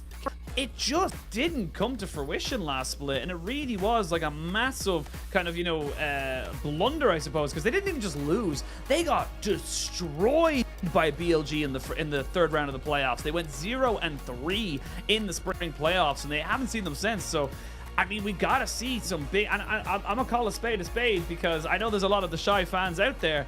He didn't play that well that split. He was actively really bad last split, so we need to see him flip. But of course, you know exactly who all these people are. These are your MSI 2023 champions, your Spring 2023 champions as well, coming straight off the plane right into the LPL. They've had a week off. I wouldn't even say they've had a week off because it takes about a week to learn this new patch, but they're going to be feeling pretty damn confident coming into this particular week. And look, you know what? Even if they do drop down 0-2, I'm going to let them away with it. I get, like you said earlier, we'll give everyone coming back from international about a 2-week grace period before we really start judging their performances.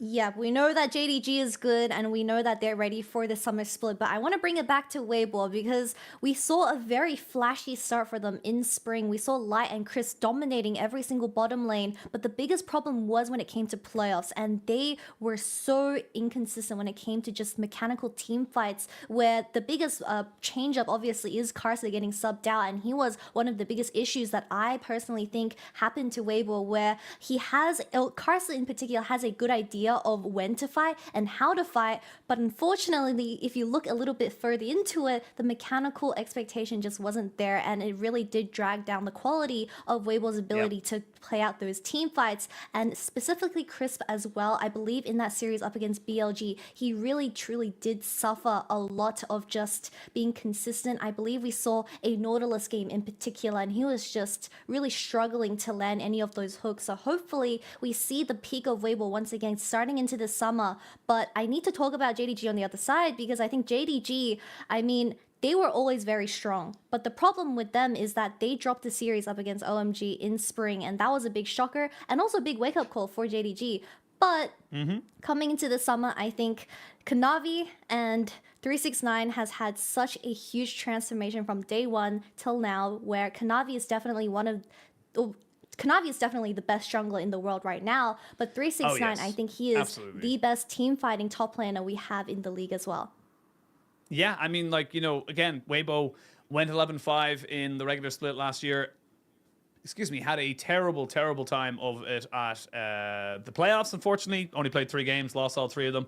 It happens, you know, you can kind of get on with it. But for Weibo, this is a team that should, by all intents and purposes, be at the forefront of making it to Worlds. This should be an international representative for the side of the LPL. And now that there's 2 seeds at MSI, we have 4 seeds going into Worlds. This is your goal now. And honestly, they should be kind of going toe-for-toe, tit-for-tat, you should imagine, against someone like JDG to try and contest for the title. That's the expectation that's being put onto this team, and this is kind of works against you sometimes as well, because you have all these expectations, you have fans and ourselves, you know, everyone, analysts, saying that you should do X and you don't.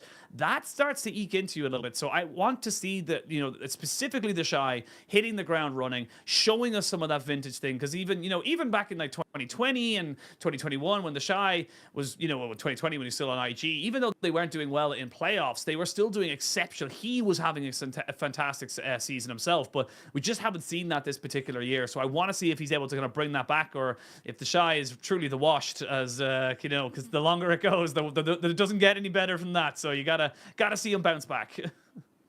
Weibo fans are still very vocal on social media, and as I believe I saw a statistic, or at least a fan voting for tonight's series, which is Weibo up against JDG, and 60% of the audience still thinks Weibo will take the series away from JDG, who just won MSI and didn't drop a single best of 5. So I still think, you know, the fans have that little bit of copium, or maybe hopium, I'm not too sure between the two, but it really does mean at the very end, the execution, because the expectations are so high. I believe I saw a documentary that I tweeted about last night, which was posted by JDG, and JDG, ever since day one, everyone's been calling them the super roster, where the stress did get to them. But I believe someone that doesn't get highlighted enough is Coach Homie. And the documentary really revealed that Homie isn't just a very good strategic coach that is able to give feedback, but he's also a very good morale booster, where a lot of the players, I would suppose, when you do drop a game, he would, obviously they start self-doubting themselves, but Coach Homie, other than just being a coach, he is also just your mate that is always there for you. And I think players really need that. So hopefully coming into this next split, they're just going to get stronger and stronger. Absolutely. And look, for me, I think JDG are a team where arguably, except for maybe support, sorry, missing, but Keria exists, you could argue that they are best in role. Like, there is a definite argument. I'm not saying they are, they aren't. I'm just saying that, like, you know, in every single role bar support, you could definitely say for JDG, they are best in class. That is just a fact of how this roster performs, and that's just a fact of how they've been able to kind of play. Coming into this one here, it's going to be a lot about kind of, you know, where, similar to this previous series where we had with BLG, how are JDG coming into today? Are they taking it easy? Are they kind of, you know, coming back into this one here? Or are they still hungry? Are they still looking to hit the ground running? And for people on the other side of this, you know, matchup there for Weibo, they, again, had a massively disappointing spring. You know, 4th in the regular split, not bad, 11-5. You're only 2 games off of the top 2. But you didn't do anything in playoffs. You weren't able to make anything happen from that particular position. And it shows the value of the LPL, where, you know, the regular season, you have to get into those top 2, because even if you do lose, even if you do get knocked out in your top 2, as long as you have that double elimination, you should be able to try and bounce it back. So every kind of game counts. Every small series does matter. And you know, even starting right now at the beginning of summer split, it is going to be important for Weibo to try and have a, you know, a stronger start, a stronger setup for themselves as they continue on. But we'll have to wait and see. I'm curious to see now as well how the Shy does, because again, he was kind of on tank duty, and I can't remember the exact thing, but I think he went like something like 2-26 or something like that in the last series versus BLG. Do not quote me on that, but it was pretty damning against Bin. I'm not gonna lie. So, I'm putting a lot of pressure on him because I think that there's a lot of pressure on him, just kind of globally. Yeah, and the top lane meta from the previous split was not friendly to the Shy at all, but with these ADC changes, or specifically ADC item changes, maybe we might see something spicy when it does come to 369, because we do know that he has changed his champion pool a lot due to the needs of the team, and he's more of a team player now, where he's going to insta-lock the Cassante, the Sion, or even the Gragas in, and if the Shy is able to get that counter pick and really abuse this matchup, then perhaps that is an angle for Weibo to start taking. But speaking about the other side of the map, we have Light, and I think Light was genuinely, in my mind, one of the best ADCs, or at least one of the best showing ADCs at the very start of spring, and he had some of the most insane mechanical performances coming into this year. But unfortunately, I think with Chris kind of dropping the ball towards the second half of the split, it really affected the way that he was able to team fight as well. And like you said, missing on the other end, he is probably the least I would say he's not the highest rated player when it does come to that support position, but at least he's consistent now. Consistent enough for JDG to get MSI Championship. And hopefully, it is going to be a completely new split where it's going to be 0-0, and we'll have to see how JDG adapt to the meta, because Weibo has definitely been grinding it out. You definitely hope so, but it is kind of, look, I always feel bad for missing. I love missing. I was a huge believer of missing back when he was on WBG in 2020. Missed out on making it to the World Championships there with that roster. That was tragic in 2021 summer, but it just feels like when you're on a team of superstars, you just can't shine as bright as the other superstars. It's just how it is. I'm sorry. It's just, when you got Ruler as your AD carry, it's so hard to kind of, focus on you. But we are going to see how both these teams are able to kind of go for it. Of course, this is the first match for both these teams. We've almost seen every single team play so far in the regular split at least once. We are still waiting on, I believe, Team WE is the last one to have their debut, if that makes sense. And again, just good to see kind of everyone kind of, jumping straight back into it. Because remember, we've only had 10 days since now, a week since the end of MSI before we started back in summer, and it is going to be over before we blink. It's going to be finishing up the regular season on the 17th of July. Yeah, it's been a very fast schedule for us, to say the least, especially the Asia Games right around the corner. But the biggest mystery for tonight is going to be about Weiwei in that jungle, replacing Karsa and coming in with this roster where they've never really played before, because this is the first time. They never used him in the spring. I believe he only just joined this split, actually. So scrap whatever I just said. But I'm very curious on what he provides to the team, because I think Crisp, he is a spectacular support when he's on the Enchanters, but I'm a little bit worried with how he left off in terms of his melee support performance in the very end during spring playoffs. So hopefully Weiwei is able to make up for that lack of proactiveness alongside Xiaohu, which is going to be a very big problem, because they're up against Kanavi and Knight on the other side. Yeah, look, I think it's definitely the elephant in the room. You look at kind of Weiwei's history, I suppose, and he was with Suning for the longest time. Obviously went to the World Championship with them, then went to V5 for a short stint. Didn't work out. Went back to Suning as a sub jungler for them. And then kind of ended on BLG last year, where it just didn't really kind of come to fruition for him. So he's had a turbulent time as a jungler, but again, he is so young. He is only 22 years old. He is very much a newer kind of prospect towards the scene, despite him having been in the LPL for nearly, I think, 5 years now. So it is fantastic to see him kind of maybe get another opportunity here, and I would like to see him do well. I think that if Weiwei can kind of be the change they need from the side of Weibo Gaming, this is an upgrade if he can kind of bring back that 2020 form that we saw with him in Suning. Yeah, and going into tonight's match, we can't ignore the fact that Rule is back in the LPL, and we had a bit of a conversation amongst the fans and all the casters on who the best AD carry around the entire world was, and I think it's safe to say that I truly think Rula is the best AD carry that we have in the entire league scene right now, due to the fact that he's able to just play every single team fight perfectly with his spacing. It's not that he's the best champion, he's the best player on X Champion, it's because he makes all these champions his best because he has good spacing, and when it comes to these team fights, he is also very vocal. Surprisingly, only joining the LPL for half a year, he has a very loud voice when it comes to shot calling, which is pretty surprising for an ADC because usually ADC players are the ones that sit back and get communicated with, but I think just having such a veteran on the team as well truly makes JDG a force to be reckoned with.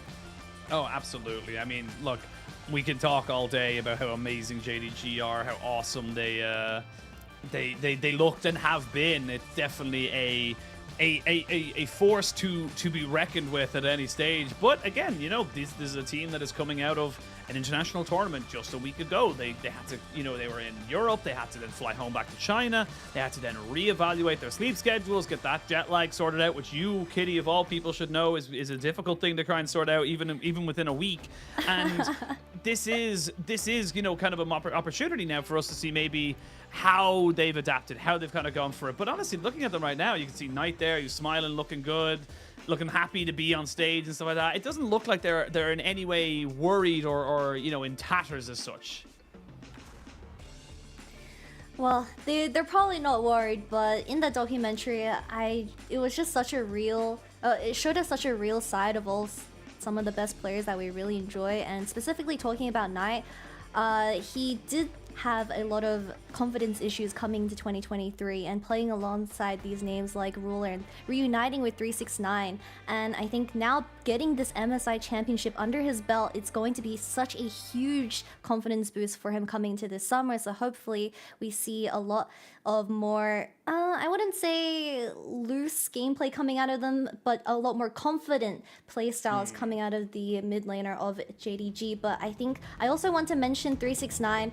His team fighting is so insane, you can't give him Gragas, which is already banned right now. Yeah, I was just about to say, I think 369 is, we can already see the Scion ban, the Gragas ban. It's a kind of a setup on both sides, and there is going to be the Wukong as well. Kanavi having some incredible games over MSI with that particular champion. And again, we're kind of just saying, like, look, you know, you banned off all these, you know, kind of top laners and junglers. There's still plenty to be taken here by JDG. Yeah, JDG already taking up the Zeri and Lucian off the board, which is really interesting. I mean, we do have the Nico still up and available, which we don't know if Xiaohu is going to experiment with just quite yet. The Millier and the Kog'Maw is still up and available for Weibo as well. But Aphelios, Lulu, whoever gets this is just going to be a battle of range. But when it comes to these team fights, I still think Jinx, compared to something like the Kog'Maw and the Aphelios, is just so much more potent with those resets.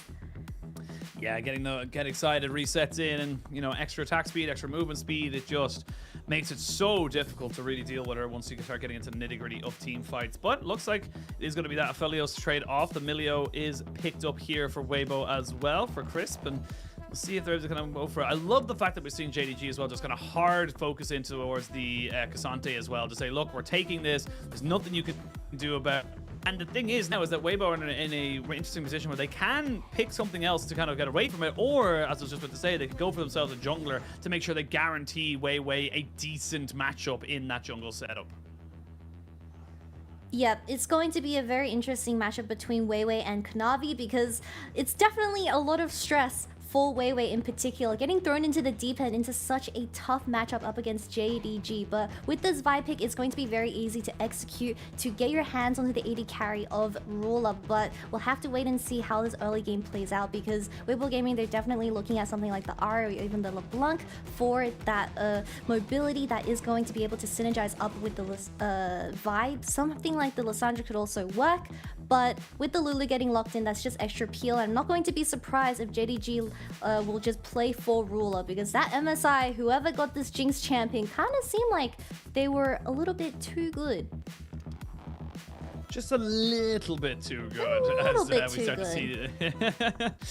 to see some of those mid lane bans come in. And this is the thing as well for Weibo. They're recognizing, I like that they're doing this, but they're recognizing that, look, we need to get rid of some of these OPs. They could just blind pick the Nico on the next rotation. Wouldn't be a big deal for them. Whereas JDG kind of say, look, we can target ban a little bit. We got first pick off this rotation. We can pick up our jungler. We can, you know, there's plenty of options available to us. We're not really in a rush. And massive respect going here onto the solo laners of JDG here from the side of Weibo. You can see the Gragas, the Sion, the Nico, the Sylas all being banned away. And they forgot about one of the bigger kind of carries in this entire thing was the Jace, which means that we could be seeing an AP jungler. The Maokai just very easily picked up here for JDG.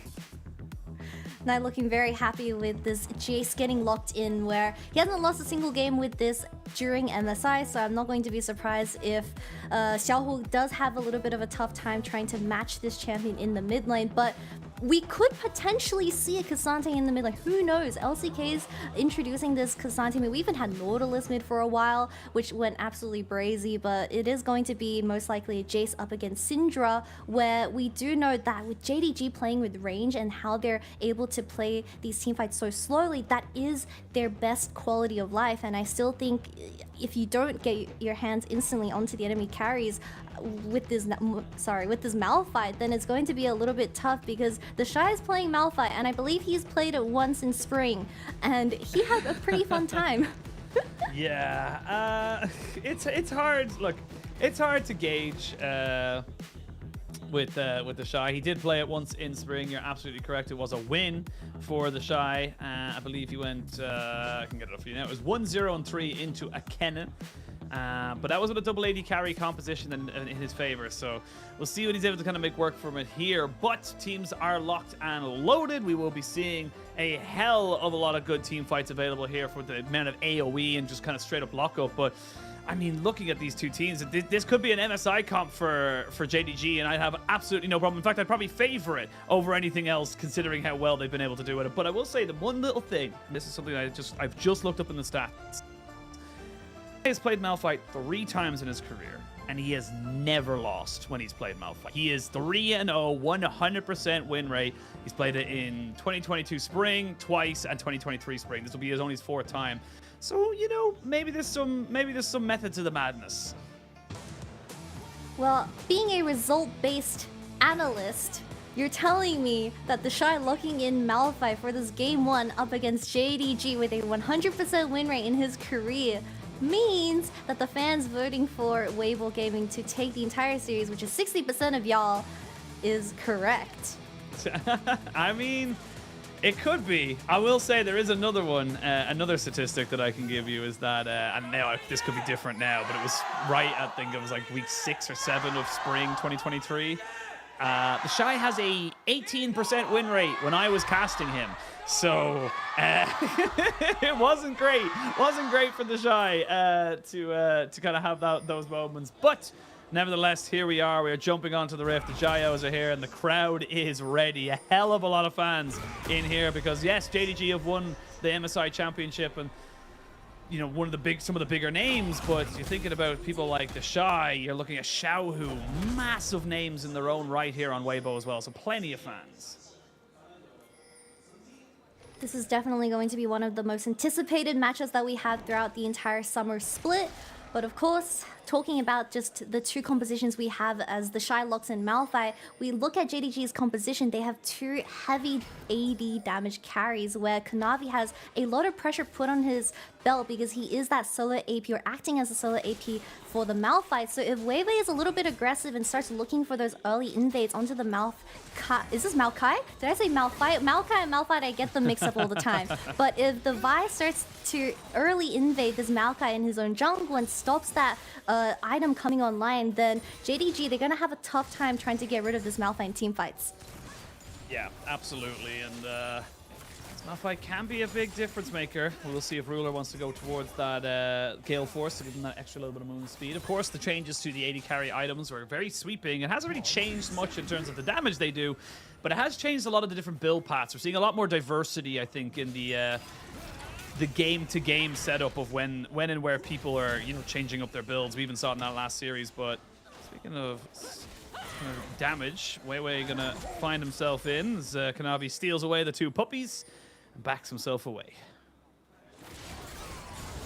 Malphite's just invading you at level 2 as Vi started the top side, so with that blue she was never going to win the 1v1.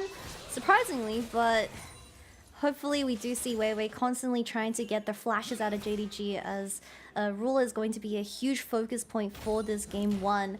But it's going to be a little bit tough because once we hit level 6s, I mean the Vi ultimate comes online, the Shy is going to be staring you down every single team fight, so he needs to space perfectly. But we'll have to wait and see on how their form is after MSI with only a week's time of break.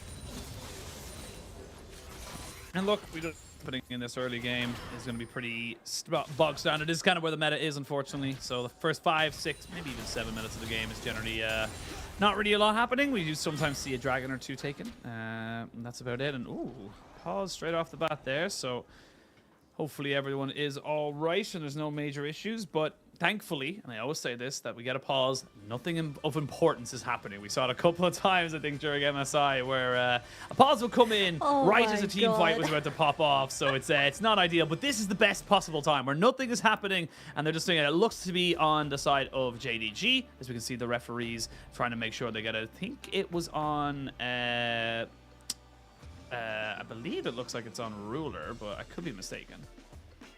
I need you to confirm with this. So I believe during MSI we had a game pause, and it was because one of the players spilled water over their keyboard. I don't remember which player it was, but it was so funny because it was like at an intense 30-minute game and they just accidentally spilled their water onto the keyboard, and it was quite that happens a lot more than you probably I think it was Guma. Yeah, I also think it happened. I do believe it definitely happened, but I do believe it happens a lot more than people realize. People just like knock off their waters and stuff. But I think it was Munchables tweeted out as well. It was Kanavi and his coffee. Did you see this photo the Munchables tweeted out? It was like during one. I think it was that better not be coffee because finals. six cups of coffee is not good. It better be water because water is healthy and everyone should stay hydrated. And obviously Kanavi is advocating for that. So everyone, make sure to drink your water as we're in a pause right now. But I do want to talk about the bot lane matchup because it is the first time that we see Weibo Gaming kind of piloting this Milio champion, and we do know that this is a new champion coming into this patch where she is, Milio is just the better version of Janna with that ability with Q to disable or at least disengage a lot of these incoming engages from the enemy team. I still think this champion is very easy to gank, and it does act similarly like a Lulu, but the extra range provided from the, is it cuddly campfire or warm campfire? I'm not too sure. I think it's something campfire. It is definitely something campfire. Yeah, the W trading on that, and of course the Milio passive that does have an extra burn means that they find a lot of success when it comes to early game trading. Cozy campfire. Cozy campfire. Okay, well I hope Chris is feeling extra cozy. Yeah, well, you know, it has obviously been resolved, whatever's happened on the stage, and we are going to see now Kanavi just kind of moving up here to try and contest this scuttle, but level 4 on Weiwei means it makes it very, very difficult for him to be able to do that, so we'll see this kind of a bit of a double scuttle coming in here now for the jungler of Weibo Gaming, and this is where the game can start to get a little bit more interesting because we are going to start seeing, you know, level 5, 6s coming in the next minute or so, and you can see already there, Nice and Kanavi kind of comboing up here towards this top side to make sure that they can farm up a little bit safer, but I don't think they're going to be able to contest Weiwei on this particular camp. Yeah, double scuttle going towards the side of Weibo Gaming for now, but surprisingly, Knight just knew that Vi was towards that bottom side river and just leaned towards top and avoided the gank, but it does seem like we're going to see a little bit of a try from Kanavi with that flash available as the Shy's wave is in an awkward state. Very awkward state, but Weiwei's moved up. I don't know if they've seen him just yet. They will know that Kanavi is here, so they're going to look for a full kind of engage. The Shy is moving up. Kanavi not going to be there in time, and first blood goes over to Weiwei. Now Kanavi needs to just walk away. Really good timing there from Weiwei to set up Weibo on the top side. Weiwei wrapped all the way around and came through lane. 369 caught off guard, even burning the flash at the very end. And first blood going towards Weibo, huge for the side of this jungler. Starting jungler, getting that first blood does mean she is going to be able to start bullying Kanavi around in the jungle. But really good stuff and well executed for the side of Weibo. Yeah, absolutely. And look, great to see the Vi get the kill as well. Could be nice on the Malphite, but getting that mid-game spike is absolutely fantastic. And yeah, just really well done around the vision, making sure that nobody could see him. And then just hits him with a Q. Easy as peasy. Yeah, insta-burst, and unfortunately that flash coming out of 369 is just such a pain. He does have to burn the TP, double TP is used by both the top laners, but we're gonna back, and Weiwei is gonna come back with jungle items, and she is going to start punching some faces on the Rift. Absolutely, well that's a little unfortunate there for 369, losing his flash right at the depth as well. You can see what he wants to do. Has a million billion flashes, totally understand the idea of even if you can just get away with a little bit of L, you can shield yourself up and get a extra dash or two to either burn their flashes or even just get away altogether. But wasn't to be. We see that bot lane being pushed in. This is the power of the Milios. Kind of something obviously brand new champion, someone we haven't really been seeing at all really because he's been disabled during MSI, and it's just this is what he does so good. It's just that kind of keeping your AD carry safe, and in those team fights having that extra little bit of kind of, you know, cleanse of CC and extra, you know, the attack speed that when he builds the Ardent Sensor alongside the range extender and the burn. There's just so many little things that this guy does to just make an AD carry god tier. Exactly, and looking at JDG's composition, their main engage is going to be Kanavi's ultimate on this Maokai, and if Chris was able to pilot this Milio champion correctly, then Lai should be in a pretty good situation when it does come to these really tough 5v5s. So hopefully, I mean, do you think it's necessary to build Mikhails on Milio when you do have something like that ultimate that gets rid of every single CC? It's kind of like Morgana with a black shield and going Mikhails. Surely you're confident enough to just go for it. Well, they're confident enough to go for this fight. Kanavi has to flash away, and that was just straight up recognizing, look, there's a Xiaohu with an unleashed power. There was a unstoppable force coming out here from the Malphite. Could have been a hell of a bad situation. And again, this is good from the side of Weibo. Good proactive play that's getting them around the map nice and quickly, and they are just kind of winning on all fronts because of it. Yeah, really good cancel coming out of Kanavi to dodge Weiwei's Vi ultimate and barely survives, but I'm surprised Kanavi is consistently trying to help out 369 in this top lane. Yeah, they're going to look for the Shy. He has already used his ultimate there. Does have the flash available to him. The all-out has already been used, and they're still kind of going in on top of this, but they've been able to catch 369 underneath the tower. Not quite able to do anything whatsoever. Now Kanavi trying to run away. You're waiting for that seismic shard, but I actually just noticed there's 0 points in the queue there for the Malphite for the Shy, but it does not matter because he's able to pick up another kill. JDG is putting all their eggs into 369's basket, and what do you get in return? Well, a 0-3-0 top and jungle, and Weiwei now picking up the Rift Herald. It's starting to shadow Sheen. It really is, and again, look, they're trying to just go for this, but you don't have Flash and Kanavi, and you're just really hard forcing this with the ultimates. It just feels a little bit too much. Yeah, and it really did feel like that you just didn't have enough damage to, one, kill the Shy. I mean, he did have to use his ultimate. Really nice flash Q coming out of Weiwei to get 369 as well, and Kanavi, unfortunately, having to burn the flash from getting caught out earlier just meant he is a tree walking away with no legs. Trees don't have legs. I was gonna say, I don't think any tree has legs. They've got trunks, this one does. but not anymore. Unfortunately, got them broken off by the rock solid gameplay of the Shy, and that's now Weiwei 3-0. That is a massive, massive power spike. Weiwei coming out with a black cleaver at 9 minutes into the game. We'll have the cease and desist right now, so we might just see them go straight away for another fight here in the bot lane. Good heal, but again, 1 Q just to put him in range. Immediately the summoner has to be burned by the bot lane of JDG. Also the Ghost getting burnt from Ruler as well, but I think JDG, for this current game state, they just need to cut the bleeding from how these two team fights turned out in the top side, where Ruler is still comfortably scaling, but if this Vi gets out of control, I mean, she can just 1v1 the Jinx in these team fights, and Lulu can't really do too much about it. I think Kanavi just seems a little bit lost, don't you think? This is something that we talked about a lot during the regular split of Spring. This was something that we noticed when it came to Kanavi, is that he is fantastic. Ooh, that's a lot of damage! Oh, that wall growth was very necessary. But this is something that we noticed a lot when it came down to how JDG functioned during the regular split. The reason why they didn't go 100%, you know, unbeaten is because Kanavi, when he doesn't have winning lanes, when he doesn't have, you know, kind of the pressure in all of the different setups, he doesn't really know where to go. He gets very lost in the sauce and kind of just becomes a little bit of a wanderer with no real kind of goal for this. There's a 3,000 gold lead now for Weibo at 10 minutes into the game, and they've got it in pretty much every lane except for mid. Yeah, and full plates into Light's pockets, and Kanavi once again attempting to make something happen in this top side, but I really think this direction is wrong. I mean, they're going to look for a flash in by 369, but they're not going to get the ultimate to click onto the Shy, so I mean, you're putting everything here into top lane to try and keep the Shy down, but the Shy's on Malphite, he doesn't care. Alright, Oshin, I think I have the answers. So when you see the gamer tag, the Shy, you just have to gank him. That's what happened throughout the entire spring. You have to gank him. He's on something like the Malphite, and Ruler, he's about to get ganked. I mean, he's about to get killed is the actual answer to that one there, because there's just nowhere for him to go. The wall growth was already used. He keeps his flash, which I think is the correct decision.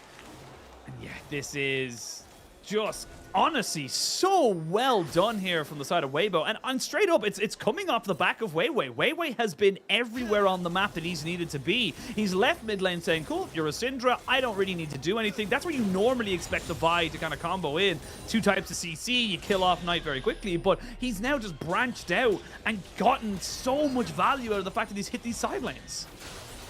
Oh, TB coming out of 3. Oh, there's a TP coming in, the double TP. That's a really nice knockback. They're going to try and slow down Light, but he already gets cleansed back away from it. There's a TP from Xiaohu. Navi is around, but he doesn't have his ultimate, and now you've double TP'd on the bot side. The Shy gets free reign on top lane. JDG, jet lags affected them very heavily today.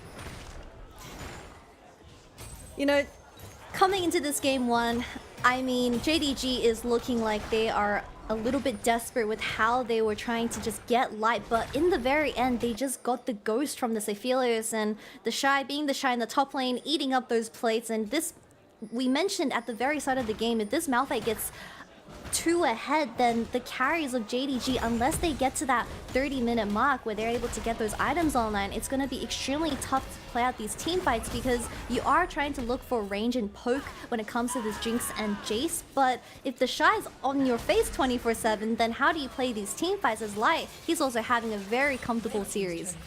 I mean, Xiaohu goes bot, picks up the rest of those plates, picks up the turret. He's now kind of sitting in a nice position to get himself his first item, and first dragon was taken, second herald gonna be spawning in a minute 30. They've gotten pressure in all 3 of the lanes. This is fantastic for the side of Weibo. And again, you look at their composition, you look at what they've built. Just honestly, just even looking at the Milio, having that breath of light, that ultimate, that cleanses, and not only does it cleanse it, you know, kind of any kind of CC like that, it also gives you, whoever you gave it to, 65% tenacity for 3 seconds, which means that even if you do not get, or do catch them, speaking of getting caught, you're gonna be caught out even more. The Knight trying to see if he can just kind of jump onto this one. Yeah, Izum, and Xiaohu was very aware that Knight could turn onto him and kill him in an instant, so they get the TP out. They do end up losing a little bit of health bar, but not gaining much else. Oh, Ruler, yeah. He flashes. He might go a little bit too far under. There's the wild growth. There could be a flash there from Weiwei.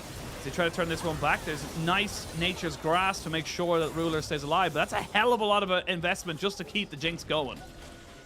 Yeah, I mean, as long as Ruler doesn't die, I've always had this thought. So when Ruler plays Jinx, as long as he's able to hit 3 items, the game is always winnable. If the Nexus doesn't explode, then you haven't lost, right? Anyways, but talking about that bot lane TP, we have the Shy going for that kill onto Knight, and Knight held onto his flash the entire time. He knew that there just wasn't enough damage coming out of the solo laners of this, so it was a very good calculation of the damage coming out of this gank. But we need to stabilize for the side of JDG, because this next dragon is going to be in 30 seconds, but I don't think they have the conditions to fight it just quite yet. No, not quite yet, but Konami now being spotted on this bot side means that they know exactly where he is if they wanted to try and go for a push in the middle lane, which is exactly what they're going to go for. They're going to get the Rift Herald as well, and this is good from the side of Weibo, getting the accelerated kind of setup. And the more towers they get, the harder it is for Ruler and JDG to really set themselves up. This is a free tower in mid lane, which means that even though a lot of the priority from Weibo has gone towards that top side, they're still going to have themselves a decent time. I believe that the Shy got smited instead of the smite there for Konami, so he leaves with absolutely nothing. And that's going to be more and more pressure coming out here. They get a tower on that bot side there for JDG as they're already 4,500 gold behind. This is Weibo all the way right now. They are just gaining everything across the map.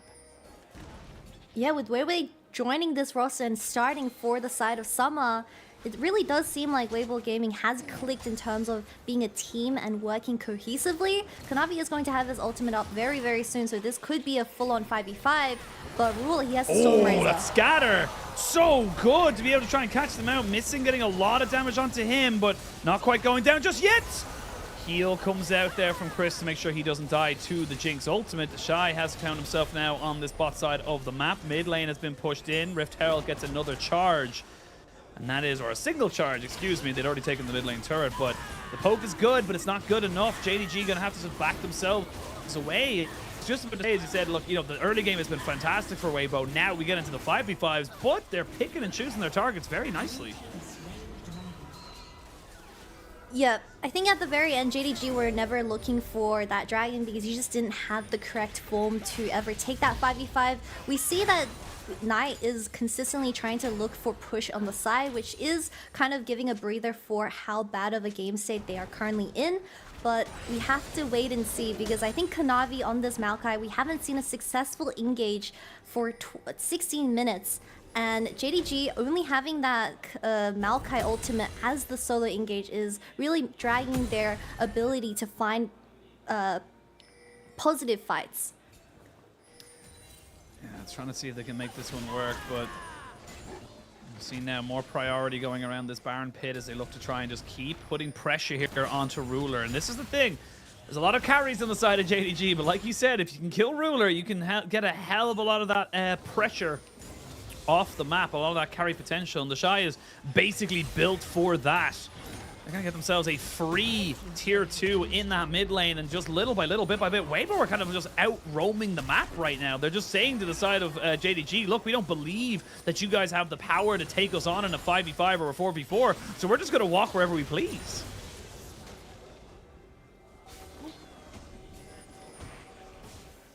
Yeah, most definitely, and we already have the 2 towers down in the mid lane. With Konami, he needs to play around those jungle bushes, and of course, the saplings acting as a solo AP, but this Maokai is not too ahead, Oshin, and with this Malphite building armor already is going to be a little bit tough. I think Will really needs his LDR ASAP alongside Knight to get anything meaningful done in these team fights, because I think JDG finds the most success when Knight is on something that can play alongside Rula either as poke or DPS. A lot of people have their eyes on Rula because he is the most flashy player on JDG, but Knight being able to be a proactive player on something like the Annie does give JDG a lot of clear indications of when they want to take a fight. But this time, he is the Jace, and he's slightly behind. And he's not behind in terms of CS and gold, but his entire team is behind. Knight using his 6th sense there to pop down the Scryer's orb to make sure that he doesn't get caught out by a lurking Weiwei, as Weibo just kind of take their time now with this particular setup. They're 5,000 gold ahead. Happy to kind of just finish up a couple of items. They would love to have an Ardent Sensor finished up here for Chris before they go for the next real big engagement, which is probably in about 2 minutes time. Hex Rift makes going around the map a lot easier as well. Storm Razor's finished up for Light alongside that Gale Force, so we're going to see a 2v2 on the south side. It's actually going to be a 3v2 in favor of JDG, so you can see now we're going to see where they want to try and go for this, but Weiwei recognizes, yeah, there's way too casually walking up to onto this top side. There's got to be more people, and so there is. Fortunately, there are Hex Gates available around the entire map, so realistically, JDG can look for a flank with 369 on this Cassante, bring back a carry into these team fights and just focus them down straight away. But same could be said for Weibo Gaming. What if the Shy takes the Hex Gate over and just ults you from behind? I mean, that is terrifying to even think about, especially being someone who is so extremely tanky. Ruler needs to play extremely carefully because he has the Flash and the Ghost, but no Gale Force. Flash and Ghost, and a Lulu with a heal, so definitely has plenty to be working with. And a Maokai, I guess. Yeah, true. Plenty to help him, but you know, it takes a fair bit to take down the Jinx in the best of senses. But we'll see now where everyone wants to go, as Baron does seem to be the next kind of port of call to gain priority. And this is the thing as well, with the item changes to the AD carries and where kind of the game is as a whole, we are seeing a lot more priority being put onto these early Barons. We've seen it a couple of times where on spawn, you could just get a Baron, which in my personal opinion seems like way too easy of an objective to take if you're just able to kind of take it willy-nilly. But something that teams now have to be very aware of, that if they leave this open for, you know, 45 seconds or even less sometimes, that objective can just be gone. Weibo is going to get spotted on a ward, but Missing is walking away. I mean, it's going to be really tough trying to contest for this third dragon because you have absolutely no control over these lane priorities for specifically mid and bot lane. And maybe JDG just wait until that final dragon and put all their eggs into that basket. Look for a flip. The biggest problem with Weibo during Spring Split was that Karso, out of, I would say, 10 times, he would probably miss 7 smites. But this time it's Weiwei, and that is a different player coming into this roster, so maybe they won't have that problem anymore, and JDG is just hoping for nothing now. Yeah, I mean, JDG are kind of happy to scale up for the moment, but it does mean that Soul Point gets hit as Kanavi gets bursted down quite a bit. They get the ultimate out of him as well. No commitment of the ult here from the Shy. As I say that, immediately they're going to go for it. That's going to be a flash in. Missing no longer has his ultimate, and this is just pulling the trigger. Easy as you like. Kanavi shall die. They'll take the blast going over the side, and JDG have no jungler and no support for this Baron contest. Alright, wrap it up, boys. I think this game is safe to say that it is pretty dead for the side of JDG. 6-0, 3 dragons, and now also the Baron going to their pockets. It is insanely hard to come back from this game state, but I think Weiwei, I mean, as a debut onto Weibo Gaming, extremely nice initiative when it comes to these team fights, and he is not feeling any of the pressure at all. No, I'm honestly, like, it's only game 1 of 16 best of 3s, so I'm gonna hold my full judgment as such. But I mean, this is just a fantastic debut for him on this roster. And again, look, just little things like this, being able to kind of, you know, this isn't even him, but be able to follow up. You can see him on the mini map, kind of coming down right the way from the back of the bot lane, kind of saying, no, we go for this fight because if we kill this jungler, we get Baron. Yep, and unfortunately Missing trying his little heart out to save Kanavi from getting caught, but I think Kanavi is having a bit of a shaky game 1, to say the least, as he is just getting bullied around by Weiwei when it comes to these team fights. But I think this Maokai, when you are acting as a solo engage, it is extremely tough, but given the circumstances, we still have Ruler slowly scaling, Oshin. I mean, he's got 2 items, that's for sure. He definitely has 2 items. That's not 3. It's not quite 3 yet. Light should be hitting 3 items before him, as he does have more gold in his pocket, as we do see now Xiao, who's not really been that active, to be perfectly honest. That kill on Kanavi was literally his first active, like, kind of participation in a kill this entire game. But Chris is still on Emilio, who is very, very squishy and needs to be very, very careful about where he puts himself in position to get hit by poke and stuff with the Shy. Just seeing if he can maybe drag in a player or 2 to the mid lane while they look to try and just kind of take out this tier 2 on the bot side. It's difficult enough though for the side of Weibo. They're all fairly short range, but you don't have that Calorum gun for Light. He needs to be careful when he steps up. Millie still has the ultimate available. Oh! This is dead! Sorry! They're just killed him. There's nothing else to be done. He's just straight up dead. And now 369's trying to take a 1v1 with the Shy, who just kind of ults away. Yes, you'll be able to drag him back, but he's got himself so much armor. It's so difficult to burn through him. Now, finally, they'll try and take him out. We'll see him die to Ruler, who gets himself reset. 369 has to flash away, though. That Scat of the Week lands on Tonight, who just wasn't expecting it. Flash away, an oncoming Light who was ready to laser him down. Green and white, he's got the range, he's got the damage, and honestly that one kill, it's going to lead to so much in favor. As you can see, Xiaohu using his initiative and saying, hang on, I don't believe you've left yet, and now he can start to put down the hurt on the 369. He's not going to be able to finish him off just as quickly as he'd like, because there's plenty of dashes and crashes available for 369, but my god, is it going to be so difficult for him to be able to get out of this. He should actually be able to get out alive, all said and done. This game isn't just quite over yet, Roshin, as the Dragon is going to be spawning in 1 minute and 30, but with the Aphelios and having that extra range from the Millie, and also now potentially the Hex Dragon, it is going to be so tough. But we see JDG being the first ones to engage, and Millie still had his ultimate available, but no one expected Light to just instantly one-shot missing. He still had his flash available, but that unfortunately connected, and everyone just gets instantly one-shot. But JDG, it does really seem like this is going to be their last fight in the next 50 seconds, because if the enemy has the Hex Stole, then how do you really escape? Yeah, well, the Shy is going to ult Kanavi kind of with him over the wall, and then they can just start putting work into him. You can see their Knight try to take away a ward, but now Xiaohu's already here, puts down a Scout of the Week that hits absolutely no one. Kanavi is the first one to die. It's 5v4 in favor of Weibo. 369 trying to be a tanky boy in this front line as he finally takes away the Aphelios, but he's got backup, he's got friends. Scout of the Week lands there onto Ruler, which means he doesn't really have anyone to kind of go back on this. The Gale Force to finish off 369.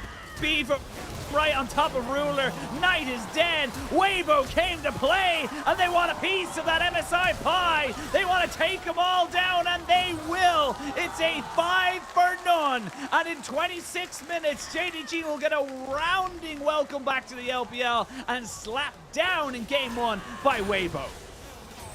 And this is the Weibo that everyone expected, and they are definitely showing up on day 1 and game 1 for them in the summer split.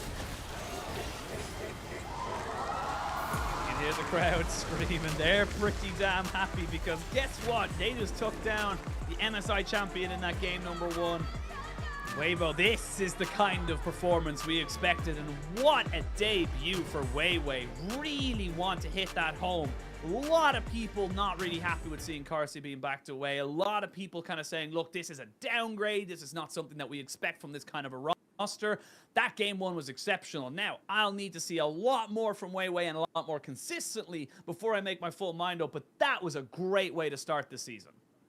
Yeah, very strong debut for such a young player coming into the LPL onto Weibo. But I think we also need to highlight Xiaohu. He was definitely an unsung hero coming into those team fights. I believe in the very last one, JDG did have an angle to start DPSing, but Ruler couldn't walk up. Xiaohu was single-handedly zoning out 3 members of JDG in the backline, and 369, he did find an angle onto Light on that Cassante, but you don't really have a teammate once you are in the whole mix of everything. But of course, congratulations to Weibo for upsetting this first game. Yes. It is a best of series, so I'm not going to make too much of a commitment to my statements, but still, this is exactly what we need from Weibo.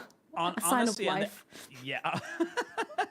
you took that 3-0 to BLG during spring very personally, I can tell. But I mean, this is literally it, and it's what makes me so excited about the LPL, and it's why I'm so excited to kind of, have more eyes on this league, have more people watching it, is that, like, yes, JDG and BLG smashed LCK, like, destroyed them. There is no other way to put it. They smashed them out. It was an all LPL finals, and that wasn't even the teams we were supposed to send, potentially. Weibo and EDG are just as good sometimes on their days. So this is why I'm excited for this league. This is why I'm excited for these players, and I'm excited to see people finally get to see that this league has so much to offer. Most definitely, and it is very hard to say who is going to become first in the summer split, because we've had so many roster changes specifically towards the top teams where it's not going to be easy to pinpoint anywhere in a specific rank. But just looking at the damage difference, Xiaohu doubled Knight's damage on this Jace, and I feel like when you are playing something like the Jace and you're consistently trying to look for that lane party to allow Kanavi do whatever he wants, it shouldn't be towards a K'Sante in the top lane ganking a Malphite. It should be towards the bottom lane, where Millia, a clear weakness is that he's gankable. He's very easily caught, but Kanavi decided to just play towards top, and this is the result. Yeah, I mean, straight up, like, this was unbelievably good from the side of, we gave over 1 kill, I think 1 tower. That was it. That was it from the side of Weibo. And look, for JDG, we give them a pass, all right? Look, they're a week off of taking MSI, may have taken a bit of a chill. We're not going to judge these guys off of one particular game, but we are going to see if Weibo can finish off the game and finish off the series, I suppose, in as quick as standard, because that would be a bit more of a statement before, before we get really into the nitty-gritty of the LPL. Most definitely, and I think huge credits to, I think, Light in particular. We see a lot... I see a common trend when it comes to summer split AD carries. A lot of these affiliates love being the self-engage on the affiliates with the Gale Force. We saw from Gal yesterday, today's Light. So maybe it's something that comes naturally with LPL AD carries and also eating in a Zeri. Yeah, I mean, we'll have to wait and see. And, the question now is LPL harder than MSI? That's what we have to ask people. We will let you guys ponder that question as we go to a quick break, and we'll bring you picks and bans for Game 2 very soon.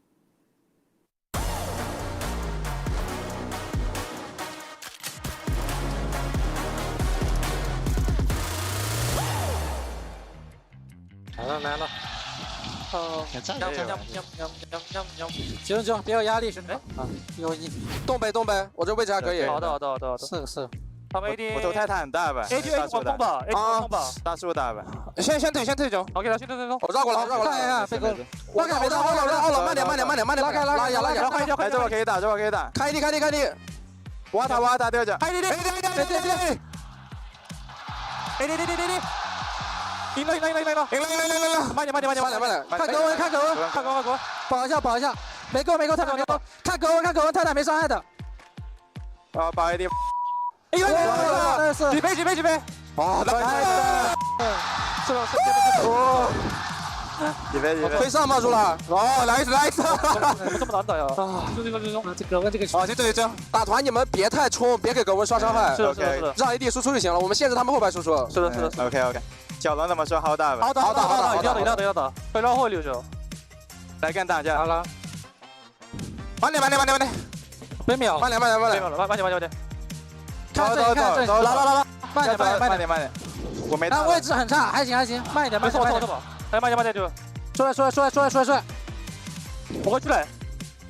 走，还行，啊，这慢点。啊，走吧，大树可以了，大树上不去啊。他上不去的，他没闪好像。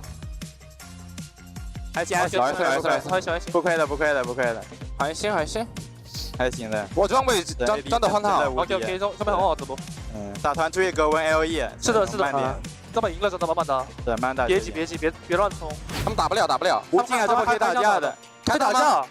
别换。我别换，没事。挖 AD。没关系。挖 AD。我看了。哎，对不起。看 AD。闪没闪？啊不，走，慢。走，别背一波。好，被开了。没事，没关系，接招，这一波短的是。啊，往前走了，我一个人打架。啊，走，大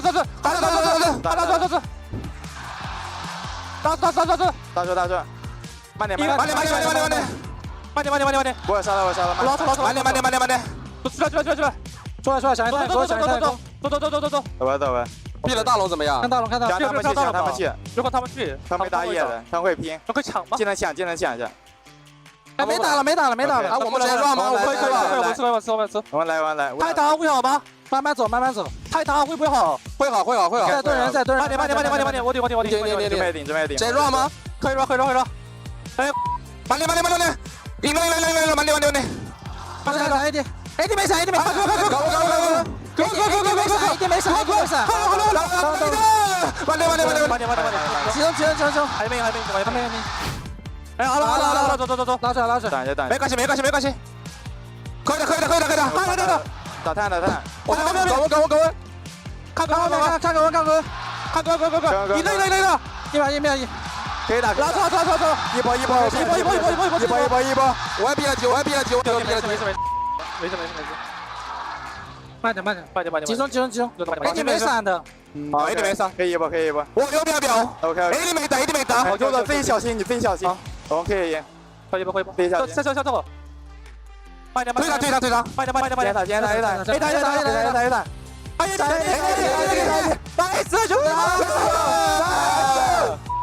替我赢，来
，Welcome back, one and all, to the LPL. We are potentially hitting our final game of the night as we have Weibo in dominating fashion taking down JDG. They got themselves a new jungler. Everyone was worried that Karsa, leaving was going to be a massive black mark on this team, but it was not. Weibo came to play, and he picked up the MVP on the first game. Yep, and we need to remind everyone that Kanavi at the very start of the game was the one being proactive, going into the enemy jungle and stealing the two little puppers away from Weibo. And I think Weibo marked him for the rest of the game because we saw two consistent 2v2s in the top lane where Weibo Gaming came out on top, and it was all thanks to how Weibo kind of pawed around the vision, and 369 definitely got caught off guard, and it just made top lane suffer for the rest of the game. As the Shy picking this Malphite, you are correct, he's now 4-0, remaining that 100% win rate on this champion. Yep, he picks Malphite, he wins. That is now the Shy stat that I shall have, and he won when I was casting as well, which is always even better. But honestly, it was great counter ganks, it was great initiative from Weibo, it was just really smart pathing a lot of the time that just led to such a huge advantage in the early game and meant that come these fights, he had no problem fully committing to them. He had no problem throwing himself at them because he knew just how strong he was. Yeah, and JDG's entire composition is playing with that range, but Weibo Gaming locking in the Vi and the Malphite for that top end jungle, then they're just getting rid of all the space in between the carries and themselves, and you already see Rula really suffering, or at least struggling to do any damage in these team fights, because you just have a 10 billion cool Vi, or 10 billion gold Vi on his face 24/7. I was going to say 10 billion is a hell of a lot, but it is, I mean, lots to kind of, Yeah, it definitely felt like it. Felt like the vibe was everywhere all at once, and definitely putting out the damage that was needed. But I think as well, like that, great. The biggest takeaway I can take from that is that it's great to see Weibo coming back out, having a much stronger start to this, and looking a lot more cohesive than we probably seen at the end of spring. The other side of this is that I'm not going to take a huge amount of stock away from JDG. They're just off the back of MSI. I'm going to sneeze. Excuse me. Bless you, Thank you. But they're only just off the back of MSI. They need to just, they need to have a little bit, bring themselves back. I'm not going to be judging this roster even off of, honestly, this first week of results. I don't think it's really fair to say that because they had to. I would be remiss if they did not celebrate after winning MSI. Like, they had to have some kind of celebration. That's why I'm going to say, like, you know what? They can have a game or two or a series or two where it's a little bit whatever, and then bring it back for the rest of the split. Yeah, they took some time off and explored London as their days back in China have been very limited. So I can't imagine just how jet-lagged and tired the players are. But I think it wasn't the execution at the very end for the side of JDG to have such a to get stomped by Weibo. I think Kanavi just had the wrong idea from the very beginning of the game, where he was consistently trying to look for ganks onto a Malphite and onto the Shy. Yeah. And I think, like I said in the game, the Shy just has this mind controlling ability alongside his name, where if you see the Shy, you just need to gank him. Yeah, I mean, it does feel like the Shy mind controls people just a little bit to bring them to his lane, and that's why we kind of saw him move away from the hyper carries of old. I'll never forget him failing to flash on Kale all those years ago. Still keeping it. Still keeping it, still holding it just in case he needs it. But I mean, he did exactly what he needed to do in a lot of the senses. He was the engage, he kept himself safe. Once or twice they all in on, or only once to be perfectly honest, they all in on him and they weren't able to kind of save him. But even then, the aftermath was that, JDG lost all their summoners. JDG weren't able to do anything off the back of it. So now we can kind of come back in with JDG on the blue side. Changed, and that is 3 of the 4 champion, or 2 of the 5, and then Cassante as well, banned away by JDG, and they're saying, look, we're changing the rule book, we're changing how we're going to do this, because we feel like there was just too many things to deal with in that last game. Yeah, this time around it is going to be JDG on the blue side, and just getting rid of Milio gets rid of so many potential duos in the bot lane. We have Lucian, we have Coldwell, and the last game we saw the Aphelios and Milio, so that's definitely a huge pressure point taken away from Weibo Gaming. But we know that Chris still has a lot of other things up his sleeve. It is going to be the Lucian and Nami for the side of JDG in this game too. I still think Lucian and Nami, when you do get to the later stage of the game, it doesn't feel the same compared to something like the Aphelios and Jinx, because Lucian, ever since the item changes, he doesn't do as much damage, but we'll have to wait and see. As the Shy, he's expanded his champion pool a lot, and we have the Scion for game 2. Yeah, I mean, the Shy is definitely well versed on this particular champion. We'll see where Weibo want to try and take this, kind of next one. Honestly, Light just did exceptional work on the Aphelios. I really don't see why it would change that. Now JDG got to figure out where they kind of want to take this. Do you take the Nami here? You're pretty confident you do, and then maybe the Nico. Yeah, okay, so they've actually know exactly where they want to try and go with this one here, and it looks like they're happy to let Nico have that priority and let the Shy just kind of have whatever bans thrown at the top side. Yeah, and we saw Yago play the Nico earlier in this previous series, and he did amazing on it. Definitely having a little bit of fun as we see Knight locking it in for game 2. But I think Nico, when it does come to these major fights, you do need to play around that fight. You need to play around that flash so much, to the point where I think Nico is a little bit useless without the flash. But to be fair, if you look at these two compositions so far, we have a bit of a short range DPS coming out of JDG in game 2 compared to something like the Aphelios. I'm sure that Xiaohu is just going to pick a control mage, even the Syndra for a second game in a row, but we'll have to see how they really execute, because at the very end, Nico is all about execution, like you said. That's it. I'm excited to see what Knight's able to cook up as well with some of the positioning, shall we say. And curious to see now where Weibo kind of take these ones. I like that they're going towards the Ornn, maybe even the Malphite themselves, to be perfectly honest. Just kind of take those off the board, make sure that nobody can really kind of have that point and click, very easy engage. Wait to see where the last ban's kind of go for. But there's the Syndra that you talked about. Not going to give that one over to Xiaohu. Man has been a demon on that pick over the last while and really, really wants to try and push himself back up towards international play. And There's the Malphite as well coming out for Weibo. So they're kind of just saying, look, we want to put you on a tank matchup that we can control, that we can deal with. Because the thing with the Cassante in that last one is that very good in a 1v1, not so great in a team fight in the grand scheme of things. Or in Malphite, Sion, they all have like a little bit of a bigger, you know, kind of impact when it comes to those big 5v5s. Yeah, and the next up-and-coming pick is going to be the Wukong that is going to be highly contested. It does seem like Weiwei is going to deny this away from Kanavi. I have a feeling Kanavi is going to pick Viego. Don't ask me why, but I feel like Kanavi is definitely out for revenge and he wants to teach Weiwei a lesson.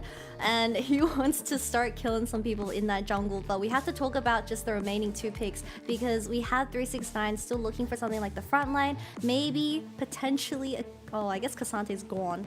But it is going to be another tank for the top side as they saved the counter pick for mid lane in Xiaohu. Saved the counter pick to make sure that he knows exactly what he's going into. And look, Xiaohu's played top, he's played mid, he's an exceptional player. And we'll know exactly where he wants to kind of go with this particular one. But what is going to be the final piece of the puzzle here for the side of JDG? Looks like they want to put Kanavi on something a little bit more, I suppose, secure, shall we say. Lil has a little bit more of a easier to execute, I think is the best way to put it. But no, you know, immediately think, look, we don't really need a full tank. We've got the Nami. We can get ourselves some big skirmishes going for us. An immediate lock-in of the Ahri there from Weibo as he looked to try and just get this kind of game going. They're feeling the momentum right now. Yeah, we saw this exact matchup being played earlier from the previous series, and Nico came out on top, but I think that is at the very end the Ahri from Cream being a little bit lackluster. So hopefully Xiaohu, with the amount of confidence from that game 1, I mean, there's so much mobility from the mid jungle of Weibo Gaming, so this Nico might struggle a little bit trying to lock people down, but at the very end you're still all eyes onto Light because he's on something like the Aphelios, and this time around you don't have something that dispositions the enemy team like that Gragas. Yeah, I mean, you don't have that full kind of disengage, like you said, and this is going to be a bit of a tougher time, I would imagine, in terms of execution for the side of Weibo. Like, yes, you got some decent kind of, you know, engage and stuff like that, but you look at all the different tools that are available to kind of get away, to move back, to kind of reset a fight and come back at it from the side of JDG. It's going to be a lot higher on the execution side from both these teams to make any of their team fights going. But I will say for Weibo, they've built, again, a very simple kind of, you know, front-to-back team fight. They want to try and push forward with this Sion, get on the back Wukong, and just have the Aphelios do Aphelios things. Most definitely, and this time around, it is going to be Crisp on the Lulu. I've always had a little bit of a debate in my heart where I think Mako is probably the best enchanter player we have in the LPL, and Crisp is a close second. So I'll have to wait and see if that bias does get broken as we venture further on into the summer split. But in this bottom lane, it is all about Rula for this game 2 because this Lucian needs to get ahead, and Kanavi better be potting towards that bot lane. I mean, you got yourself a Lucian Nami, you even have the Nico. It's a hell of a lot of power going into the JDG bot side. Let's see if they're able to try and make anything work from it. But you know, Weibo had an exceptional game 1 off of the back of Weiwei having a much stronger early game than Kanavi. I think, you know, there's no two ways about it. It is definitely going to be a much more kind of, you know, keeping an eye on the side of JDG to see what Kanavi can do. Can he make plays? Can he get around the map in a lot more kind of an efficient manner?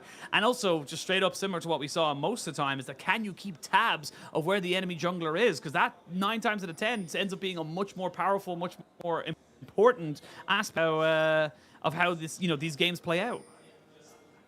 Yeah, and we see that Weiwei is going to be starting his Krugs, but why is the camera focusing on the Shy? Thank you, producers. We also love the Shy. As I'm just taking a look at all the summoner spells that have been taken for this game too. As I said, Kanavi has to play towards this Lucian and Nami because you're just going to get eventually outscaled as items come online, and this Aphelios range is just way too long for the Lucian to deal with. But Light has barriers, so it's going to be a little bit tough for them to even dive this champion if the trading doesn't go too well. Let's see what they want to do here. You still have to be very, very careful of Lucian Nami once they hit level 2. They've got plenty of burst available to them, especially with that first strike. So might see an early movement here from the bot lane of JDG to kind of get this one going, because they don't want to play the scaling game. They're obviously very happy with the way where the Lucian is in terms of the meta right now, and they do not want to give that one up. So need to make it work, though. That's the big thing. You need to make it happen for your team and get those advantages for yourselves, because otherwise the pick just kind of scales, fairly decently, as you mentioned, like the Aphelios. So you see already Crisp just kind of having to hold in pretty effectively as the smite coming down from Weibo as Kanavi looks to try and just be a bit more aggressive. Kanavi is just constantly invading this bottom side and luckily gets himself some wolves, as Nico does have that early push up against Ari when it does come to the wave clearing, and obviously Lucian and Nami also getting that push in very early on as well.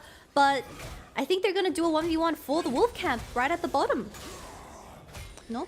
I mean, we could see I don't know if I was going to say Weibo's backing Wigs. I don't believe he wins that 1v1. I don't believe that's something he comes out on top of. So like to see that he's feeling the exact same way as I am and just kind of backing himself away as 369 having a much better time in this top lane. Having the Jax into the Sion means he's going to be able to kind of push in a lot more aggressively and create advantages like this where he's, you know, making sure that he knows exactly where Weibo is, knows exactly what camps are available.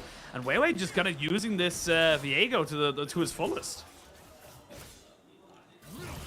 Yeah, we do have an engage and the heal popping from Weibo's bottom lane. Ooh, Missing doesn't have a lot of mana. There's the Gravitum swapped over. Hell of a lot of damage. Missing taking a lot of punishment here. You still have the cleanse on Ruler. No barrier, no heal. As Light and Crisp actually come out the better of that trade, so they're going to be able to push in this wave. They are a little bit behind on CS, so it should be able to equal out that wave just a little bit.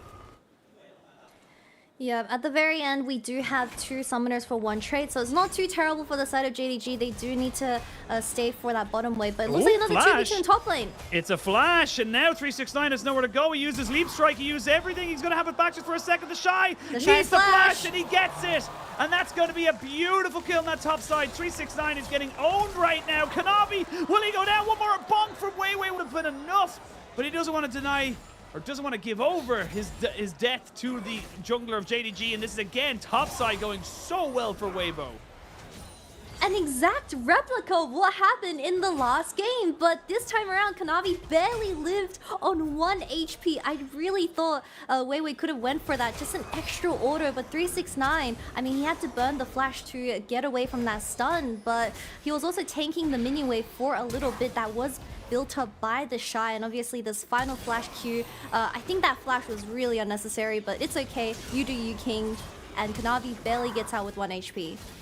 Oh, he had about 2 seconds left on the Q. That's what you can see there in the bottom left, so he did want to risk it. And honestly, it's those kind of tempered things where, you know, he goes a bit too blood hungry and gives over a kill, becomes a 1-for-1 rather than a 2-for or a 1-for-none, and those little differences can make a world of difference in the grand scheme of these kind of series. But Weibo just kind of back himself up, and again, great combination on the top side. We actually see him getting the smite down on that red buff previously, and that's how he was able to kind of keep in tow with the buff taking.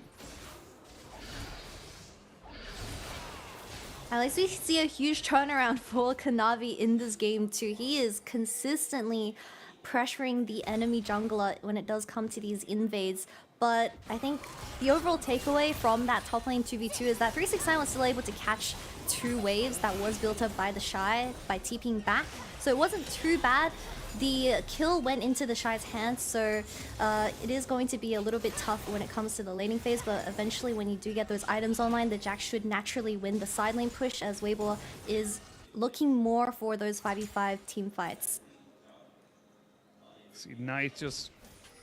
Actually, not even just Knight. Every lane really having a CS advantage across the board for the side of JDG. And this is kind of what they built to do. They know that they have got the early skirmishing power with this Viego, but level 6 is being hit very, very soon across the board. This is where the game starts to get a little bit risky for both these sides. You would imagine with the AoE available to both of them, they're going to be looking to try and skirmish around these objectives, and neither Dragon nor Herald will have been taken, so we might see ourselves a big 5v5 very, very soon. Yeah, and Kanavi is desperately looking for that level 6, as Weibo is trying to look for something in this bottom lane. We do have the Gravitum available for Light, so the bottom lane needs to play kind of carefully. But I think once we do have level 6s coming online, Weibo Gaming does seem like they have the slight advantage. Top lane 1v1, the Shy's getting a little bit low.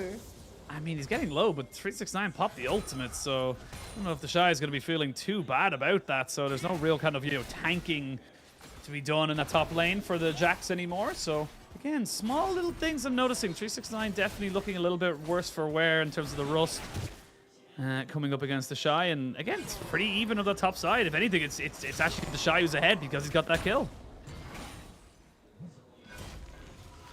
For this game, I hope Kanavi has learned his lesson and he should stay away from top lane. Just let 369 be in an isolated matchup up against the Shy because he will just go even. Or he will be slightly behind in the early game, but once items come online, he will go even or even start putting some pressure on for the side of Weibo Gaming. But with Rift Herald online now, and we have the support of JDG rotating towards there, it does seem like it is going to be a 3v3, but I think Knight having the flash available is going to catch some people off guard if Weibo decides to take it. And let's talk about this, obviously. You know, we've got not a lot happening for the next while. We'd imagine the Dragon will be the next big point of focus as Xiaohu needs to be careful. Yeah, he's probably going to have to lose his Spirit Rush over the wall because he thought that it was Kanavi. It was in fact Knight, but where do you expect to see kind of both these teams? Where do you want to see these teams kind of look for those advantages, look to be, you know, pushing the letter just a little bit more? I do want to see Kanavi leaning more towards this bottom side because we have Rula having that ultimate available now, not hitting the items just quite yet, but it is going to seem like this Lucian needs a bit of help from the jungler to get things going. But with Knight having consistent wave control in the mid lane, something's going to happen bot lane. Bot lane looking to try and fight. Mid lane itself looking for something as well. Xiaohu gets knocked up, takes the full brunt of the damage, hasn't used his flash just yet, and will not have to as he keeps himself relatively safe. But with the pressure bot and the pressure mid, it means that Kanavi feels confident to go for this fight in the Dragon Pit. No bubble available there for missing now. It means that Weiwei might feel like he can go for a little bit of a move, and it's exactly what he's going to go for. They're going to get themselves a lot of damage there, straight onto the Nami, and she is dead. They'll trade the Dragon for it, but Weibo still being proactive. 369, he's looking. He's looking indeed. The Shy just needs to try and get ahead of him, and he will. And that's just going to be a move backwards there, but Kanavi might have to flash here as Crispy. Support will pop that Lulu! Oh my god! Chris getting himself a kill, and that's definitely more worth it for Weibo now, because they're getting all these plates on bot as well. They might even go for another gank. They're gonna go for it because... Oh my god. Okay, this is fine. This is fine. Kanavi, calm down. I need to calm down. But I'm surprised that Kanavi didn't flash instantly when he saw the Lulu walking towards his face, as at the very end, you still burnt your flash. And I guess JDG, they should have played a little bit more respectfully because you did know that Kanavi was finishing off the Dragon, as you also saw the Wukong from an earlier 3v3 trade. But this Dragon going towards the side of JDG and Kanavi barely getting out. Should just flash right now because Chris still has his cooldowns on from the E. And tragedy happened. Yeah, and there's the back-end staff of Weibo. Very happy with that trade, but Crisp definitely coming out the worst, the better of that particular one. I will say, Kanavi gets himself right back on that horse, knowing that he has top lane pressure, as the Shy did have to ult away, so he'll be able to pick up that Rift Herald, no contest whatsoever. But now bot lane, looks like Weiwei is looking to go for another gank here, because doesn't have his Cyclone just yet, but does have Flash, so definitely looking a lot more confident. But that's a lot of damage to come out as well, as Xiaohu, unfortunately, swings a little bit wide with that charm, and he's actually 30 CS down. He is not having a good time. Yeah, he also built the Merc Treads first, where we saw a 1v1 pursue in the mid lane, and I think Xiaohu barely lived that because of this Merc Treads. So we see a lot of pressure being kind of shown from Knight on this Nico. And he also does have the flash of it. I'm just waiting for the moment that JDG decide to take a 5v5, and we'll have to wait and see how this Nico gets executed. Because so far, it does seem like Weibo is a lot better in the early game, and that's thanks to Weiwei and being such a gank-heavy jungler. Oh, Weiwei, excuse me. Wei's a different player. But Weiwei having still a decent time. This time, though, he's not getting the objectives. And I think that's the big key difference here between game number 1 and game number 2. Game number 1, he was getting the kills and getting the objectives, which means Kanavi was kind of left floundering around the rift, not really knowing where to go. This time around, though, it's a Dragon and a Rift Herald to JDG. The gold is fairly even. It's not really that big of a deal, so you can see now that there's just a more difficult time for Weibo to get as big of an advantage as they got in that last game. And if you just take a look at the vision control being set up by Crisp here, he is definitely hoping for Xiaohu to get that mid wave pushed in and lean towards his bottom side. We don't have any flashes available for this Lucian and Nami just quite yet for the next 30 seconds or so. So you need Kanavi here ASAP before that happens. I mean, TP just came in from 369 towards that top side. So if this is a full 5v5 gank in that bot lane, that could be detrimental to the side of JDG, but Weibo recognizing they don't have the wave and plenty of damage available to this Lucian to clear out those waves. So now Weiwei thinking about making a move and will be able to spot out Kanavi. So Divine Sunderer versus Divine Sunderer. Let's see if they're able to kind of go for something, and it will be Weiwei taking away that camp. So should be fine to just to walk away. So thanks to the vision control that Chris was able to set up from a previous attempt, as JDG have no idea what is happening, as Xiaohu is also leaning towards this as well. Dragon spawning in 1 minute and JDG not being able to walk in and get any vision from their side. They most likely have to give this, because look at the pick potential that Weibo can play off. Oh, he does end up kind of backing himself away. Don't know exactly who's there, but you know that it is enough to make it a bit of a problem. No flash on Missing. There is a flash on Weiwei. We really wanted to try and hard force this, but definitely a difficult one to kind of make work. The difference is going to be that the Shy does have TP available, so if Weibo decide to take this Dragon and JDG challenge it, then it is going to be a 4v5, and if JDG isn't going to be able to kind of kill the fight, then 369 is going to be losing a lot when he's looking to trade for those towers. I mean, they didn't get the plates off that Rift Herald play. Yeah, so it was like 6 seconds, unfortunately. yeah, it was a bit too late. So that means that Rift Herald just kind of gets damage and not the gold, which is very, very unfortunate. 16 seconds till Dragon spawns. Weiwei's already here. They will not have teleport from Xiaohu, but they will have it from the Shy. So this could just be straight up a better fight for the side of Weibo, as the JDG just kind of a little bit scrappy with how they've been able to set up their whole, you know, kind of midway push. It does seem like that Weibo is going to be starting this one up for now. Xiaohu has the Zhonya's available, or at least stopwatch, so Knight has to be careful with who he uses his burst on. It's a Gale Force though. Oh, that Cyclone is fantastic to stop him from getting onto the backside, but you gotta watch out for Ruler. He's up on this Lucian and has plenty of damage. They will take out Knight. Kanavi is dead as well. The resets will come out here from Xiaohu if he can just get one more kill, and he will. Oh, the Flash Charm was way wide, but they want to kill off Ruler anyway. It's just Xiaohu versus Ruler. Will not be able to get more damage off the Orb of Deception, and the Charm is still a ways away, but it is a 6-0 Weibo. They get the Dragon, and they have control over this game. And what happened in top? 369 took a 1v1. At least JDG got that solo kill in the top lane, but Light is having an amazing series on this Aphelios.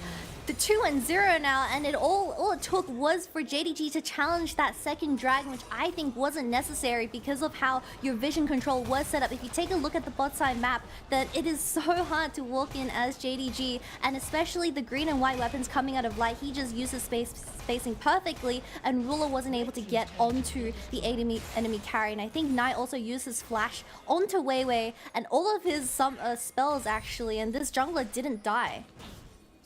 I mean, let's have a look at this. So Cyclone just stops Knight from doing anything immediately in the Charm. And then, yeah, look, Light kind of goes unpunished, untouched.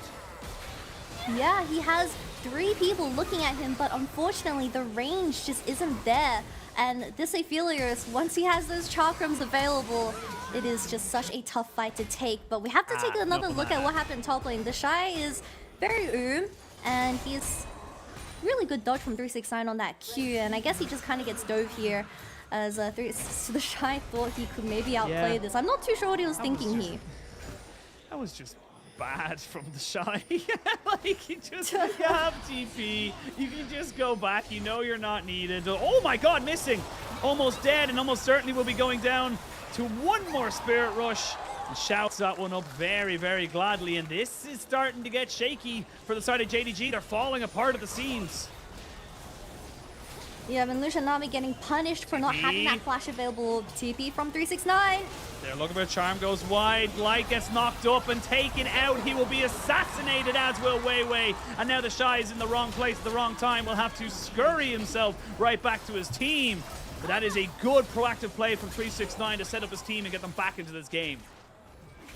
Yeah, with Xiaohu using his ultimate to pick up the support of JDG and the TP coming out of 369, they found a wonderful angle to shut down Light and of course Weiwei, which will result in a Rift Herald, and that is exactly what you want to look for. Getting your hands onto the carry as this Nico with the Proto Belt, but I don't know how many chances Light is going to be able to give to you because Crisp needs to go for that Mikhails as that second item. We'll have another look at what happened here. I think Missing just genuinely got caught. 3 orders from Light and he's already 1 HP. Really good sidestep from Xiaohu here and just finishes him off. But this TP from JDG caught the carries of Weibo Gaming off guard. I think they could have played it a little bit better to the point where Light didn't need to be this far up. They really wanted to get the tower, but it was 1 HP unfortunately, and he couldn't get out from Nico's ult range.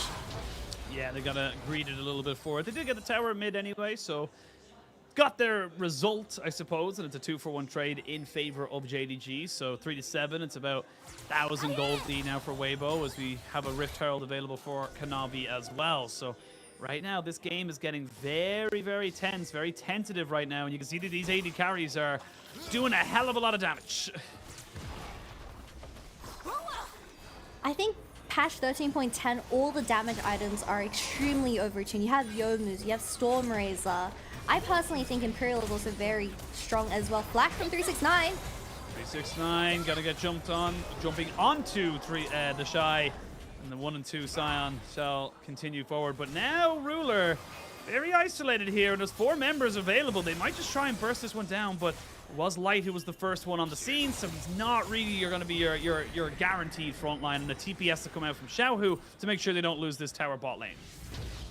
Yeah, and luckily committing 3 people towards this bottom side, the Baron wasn't quite up for another 30 seconds, so this is just going to be a free pick onto the Shy.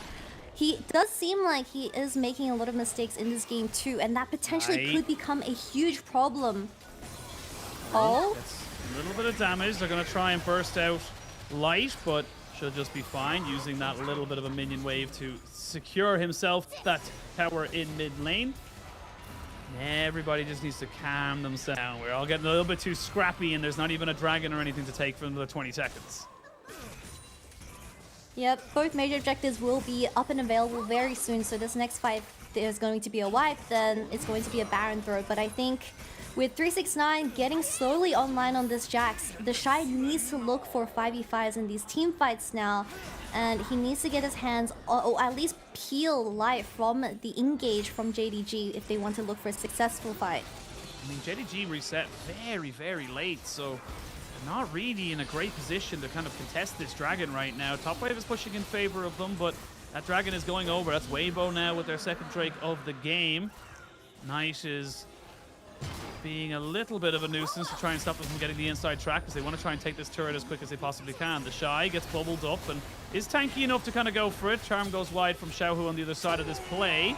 There's going to be an ultimate from the Shy to make sure he doesn't go down. Yeah, I think he just realized he didn't want to use, didn't have flash, he didn't want to die to that, but bot lane's going to get a TP from 369, and now JDG are starting to look like they're alive and kicking. They're looking to try and make some quick macro plays, and Weibo, they need to make sure they don't lose out on the rest of the map. Yeah, 369 is now level 14 and pressuring this bottom side as it just kind of feels like Weibo Gaming lost their proactiveness from the early game and they're dropping the ball when it comes to this mid game. And look at the towers, they're now even with 369 only going to get stronger with having that hull breaker as well, where you need 2 people to deal with this Jax, or even 3. I don't think Wukong and Sion has the damage to ever kill this Jax. And Xiaohu, he went Mercreds, he went Everfrost. There's just not enough damage from this trio where potentially you even need Light to deal with him unless 369 gets caught. And with Baron available, I mean, 369 is just going to sit comfortably in bottom lane, and if JDG wants to kind of dance with the Baron, then Weibo Gaming, they're going to start feeling the pressure. This is much better as well from JDG comparatively to game number 1. It just feels like they're definitely waking up a little bit more. Hull breaker now finished up for 369, means that he's going to be an even bigger threat on the side lane. We saw how quickly he took down that turret. See what Weibo can do now as they look to try and kind of stabilize themselves. The gold fairly even, only about 2,000 or so in favor of JDG. Dragons 2-1 in favor of Weibo. It's all about how you're able to kind of leverage yourself around this map.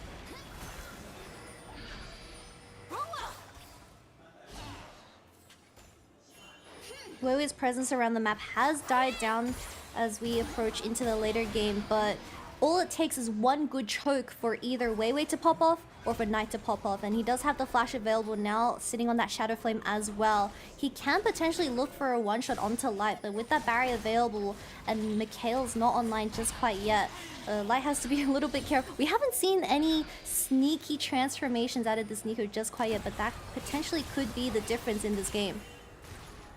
Well, there's one, as you say it. Just drop down to a minion just there in the mid lane, but Gravitum and Infernum Guns here for Light makes it a bit more difficult to kind of walk up and be aggressive. If you can guess that, a little bit of CC down. You could be CC down, single target CC down for a hell of a long time as we wait to see now. The Shy will not be getting a Mythic anytime soon. Has himself a Bramble Vest alongside that Sunfire and the Kindle Gem. Kindle Gem, you'd imagine, will build up to it instead, but still a ways from getting that item really online, unless he's about to go back now and finish it off, but I highly doubt it. Yeah, just picks up an Aegis. We kind of go back to a little bit of a stagnant game. Both teams waiting to see where they can make an advantage or if someone makes a mistake. Yeah, you see the Shy positioning to look for something on this mid wave, but JDG having every single summoner available, it is going to be a little bit tough unless they have a really good follow-up, which I think you need the Ahri to be around. But Xiaohu is now on matching Jack's duty in the side lane, as the Shy, everyone's noticed that this Sion can no longer match the Jacks at level 15 now, also going for that Zhonya's.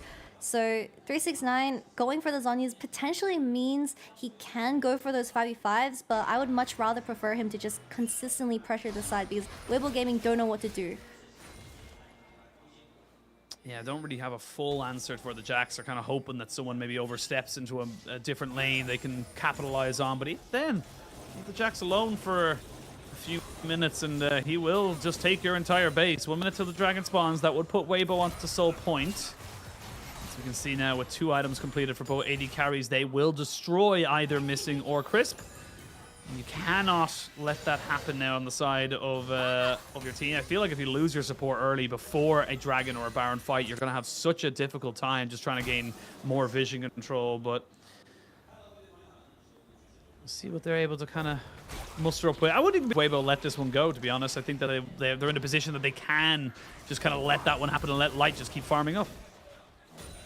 Yeah, most definitely, as we are approaching 3 items territory for both of these AD carries.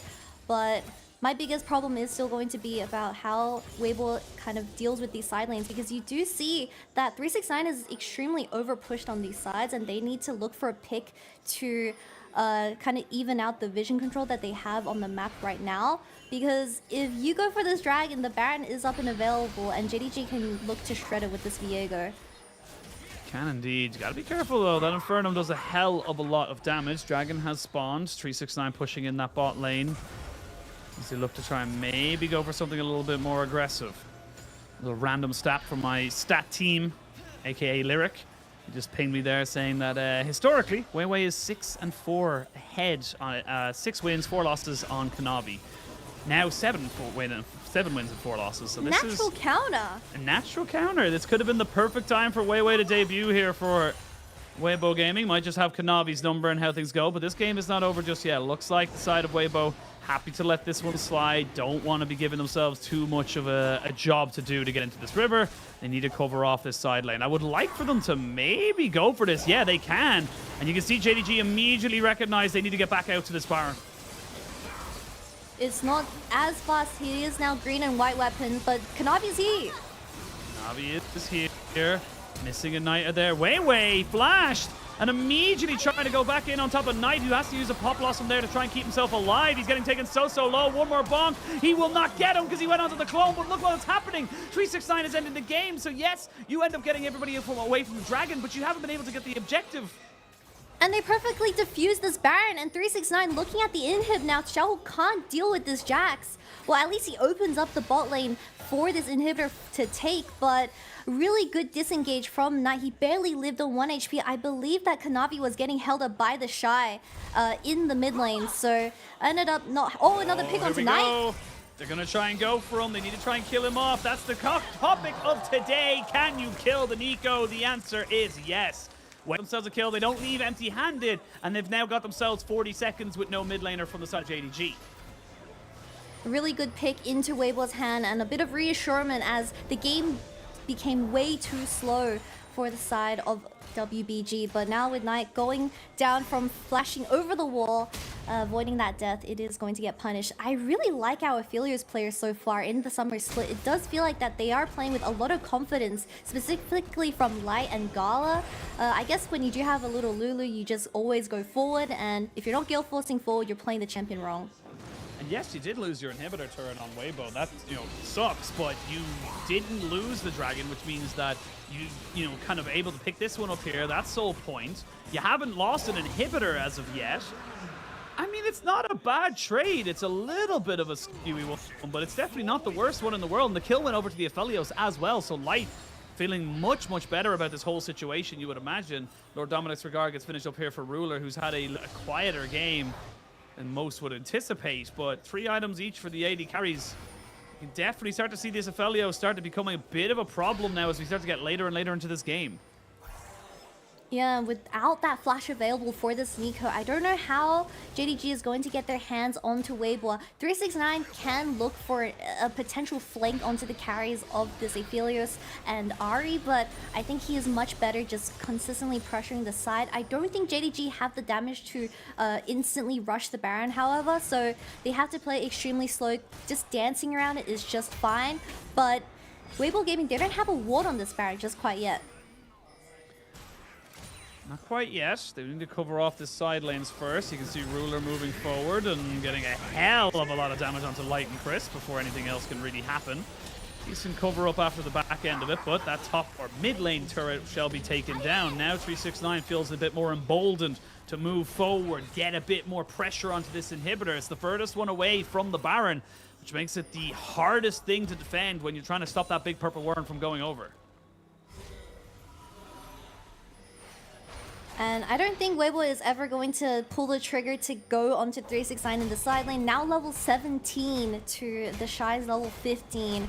And he is going to back and have that Zhonya's up very soon. So I'm not too sure what Weibo's angle is for this current game state because the Baron is up and available. The Dragon isn't going to be considered just quite yet. 369 does have a really nice TP ward on the left. He does, but can he get to it? That's the question, because he will have the Scion there. Half HP now onto the Baron, as we can see now. 369 going for it. Baron's gone. That's confirmed. That's taken now by the side of Weibo as they look to try and maybe take the fight afterwards. There's the Pop Blossom to try and keep Knight alive. He will have to fall down just after it, though.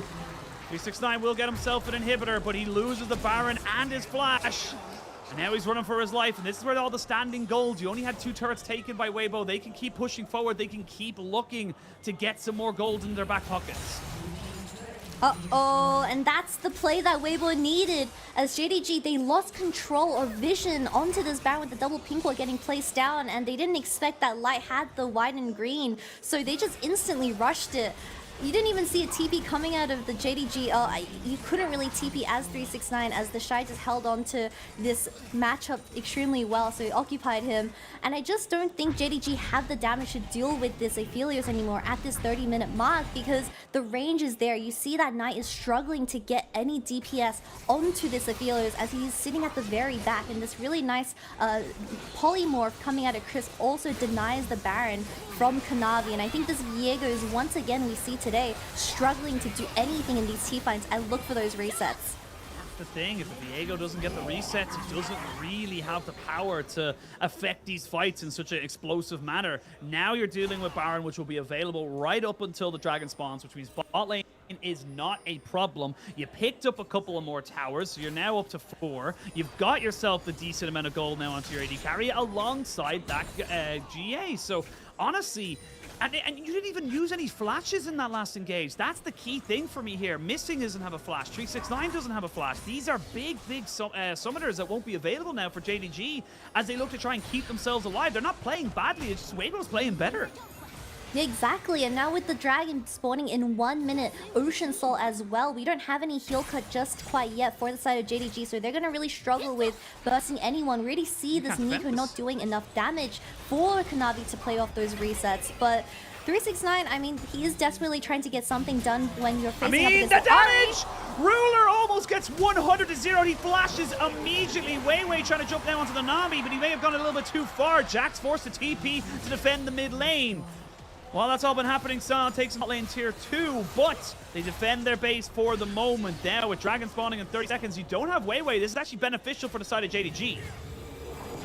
And Weibo slips and drops the ball, making that mistake over-committing into the enemy base. He did burn Flash and Ruler though, so that could be an angle for Xiaohu. Light's coming in. Kanavi's a little bit separated. He flashes away, but now Light has to flash himself. He's got so much damage on top of him. Can they keep him alive? Yes, they can. The wild growth is huge. Kanavi goes golden. Knight tries to find him, and Knight does.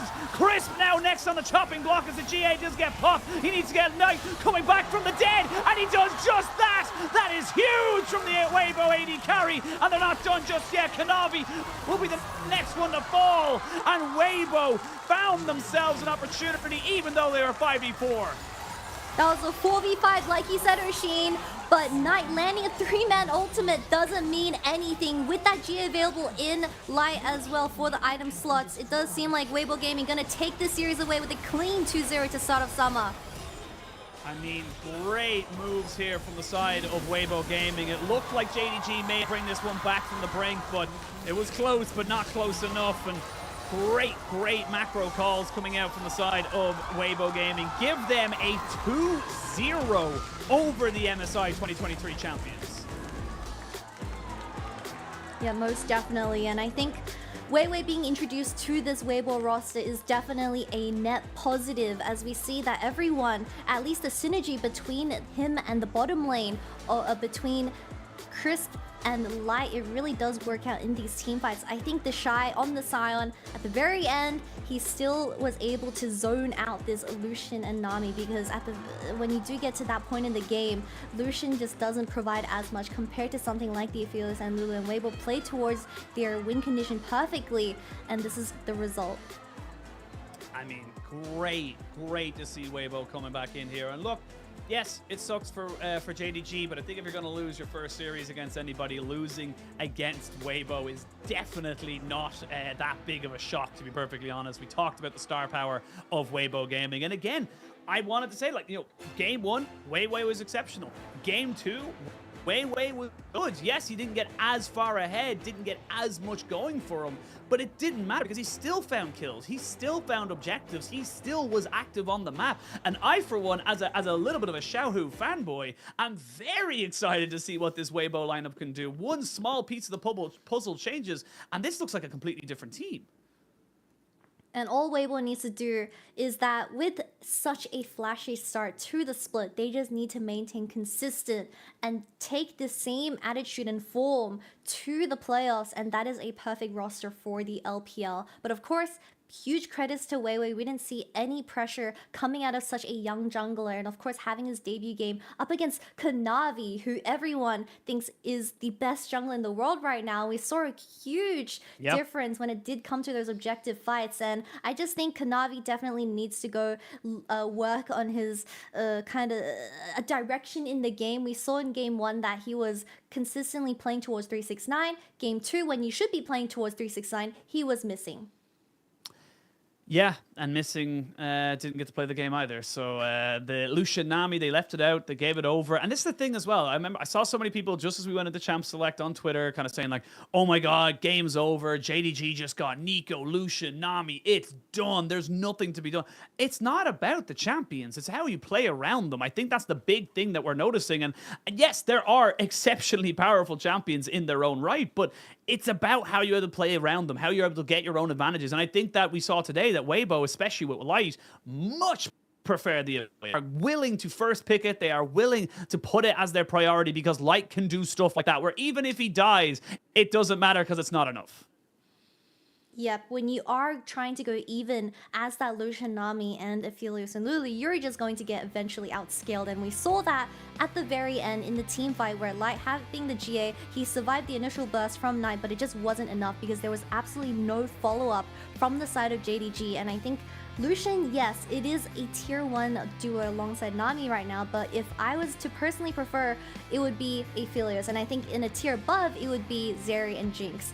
So JDG, they are still trying to find a bit of time to figure out the whole champion pool meta right now, as we see it is a little bit of a rough start to the split, but that is completely fine. Like we keep saying, the 2-week grace period is what we're waiting on, but Kanavi picking this Viego for the game 2 just didn't do what it was supposed to in these team fights, and he couldn't find those angles, which I don't know if it's Kanavi's problem or if it's Weiwei just showing up unexpectedly. Yeah, I mean, look, you look at the scoreboards there, 5-0-5 for Xiaohu, 1-0-11 there for Crisp. Really, honestly, my MVP was Crisp. I think that the fact that he was able to keep Light alive for so long, even in that last team fight, because, yes, you know, he gets the GA and stuff like that, but even though, you know, they throw everything at him, by the time they've actually killed off the Aphelios, you can see the rest of JDG kind of just sits there. They kind of go, well, we have to wait for cooldowns. We don't actually have anything to throw back at this until these cooldowns come back off. So really, really great to see Crisp and like kind of with that synergy we saw them in spring. And again, cannot sing his praises any higher. I think Weiwei has been exceptional today, and I am excited to see how far he can go. On the other side of this, though, again, I'm giving JDG a pass. You lose to, you know, to Weibo, it's fine. But we're going to send it over to Wendy, who's standing by with the victorious Xiaohu for an interview. Hello everyone, welcome to the interview, and now we have Xiaohu from WBG with us. Congratulations on the 2-0 victory. To be honest, JDG is definitely a very strong opponent, but from the head-to-head record, you guys were able to get a win against them for both the spring and the summer regular split. So facing against JDG, what's the focus? Is there any special preparation made by the team? 那首先恭喜你们，今天是很漂亮2-0获胜。其实呢，京东毫无疑问是一个非常强劲的对手，但是呢，其实你们春天和夏天的常规赛面对他们都是获得了胜利，所以说可能在面对京东这样的一个比较强的一个对手之前，你们会进行哪些特别的准备吗？比赛当中关注的重点是什么？我觉得京东之所以强的原因，是因为他们3条线的对线实力都非常强，然后卡纳比选手也可以把这3条线的对线实力给综合起来，去形成一个进攻的组织，然后就会很容易在游戏初期取得一个优势。但是我认为我们微博的3条线的对线实力是不弱于他们的，所以我想这就是支撑的关键。I believe why JDG can be such a strong team is all the 3 lanes they can play super good in the from the laning phase, and also Kanavi he is also a very good jungler. He can just tie the 3 lanes all together to just have so many ganks, so many roamings to just grab the early game tempo to open the whole situation. So in facing against JDG, we feels like WBG all the 3 lanes we are not weaker than the opponent's team. We are also very strong. So I think this is the key. And definitely the very good early game, the very good laning phase, and also the very good jungler from WBG. I want to talk a little bit more about Weiwei, because Weiwei just joined inside the team, and it feels like for today, he really roamed a lot, have so many ganks from the very early phase. So how would you evaluate his performance and also his synergy altogether with other teammates? 那其实就像你说的嘛，就每一个对线都打得很强，但同时你们今天打野打得也非常的强。就是微微选手，他其实是比较新加入到你们团队当中的，但是今天也看到他从前期开始就是一直都打得非常的好，然后在找机会不断游走，所以说也比较好奇，可能你觉得他目前和整个团队的一个配合是怎么样的呢？怎么评价他今天的表现？其实我跟微微正式一起在一起训练，可能只有3天的时间吧。然后他今天比赛能打得这么出色，是我完全没有预料到的。对，今天表现的话，我可能会对后续的比赛都更加有信心了。To be honest, I want to tell you guys, we just played with Weiwei for just 3 days practice. 3 days is not a long time. So he can perform so good on stage today. To be honest, this is really beyond my expectation. But after today's game, I feel like I just build more confidence toward the upcoming matchups. And definitely we also think so. Talk a little bit more about Game 2, because Game 2, JDG were able to get some gold lead, and also that Jax really skilled up so well and were able to have the very smooth silent push. So under that situation, how did you guys handle with that situation? 那其实也想说一下第二局。第二局的话，感觉到对面是有一定的经济领先，包括贾克斯一直在单带，也非常的肥。所以说，可能在那种情况下，你们是怎么样去处理的呢？因为第二局我们的 BP 就是选的是4条线都比较一个偏发育的阵容，然后我们在前期肯定要去让一些资源去规避很多东西的，然后我们到了每个位置都有一件神话装的时候，可能我狐狸那个泳双，然后猴子出了神分之后。会展开我们的强势期，然后我们也在那一波就是在龙团主动发起挑战，然后战胜了对面。我想这就是赢下来的关键。Because we have a very skilling draft for game 2, so maybe for all the lanes we need to skill up a bit, and also we would like to wait until we got the mystic items with the key items. After that, maybe they can be our timing point. So after me and also our Wukong were able to get our key item, after that we feels like we were although we need to really give up some neutral objectives, but after that it will be our battlefield. So that's why we're able to have a very clean team fight around the Dragon Soul, that area, that team fight, and after that we can cleanly close up the game. And also my last question, you guys really have a lot of very smart decisions, like in game 2 you guys rush the Baron and also have so many coordinated team fights. So tell us more about normally who's the one that made the call inside the team.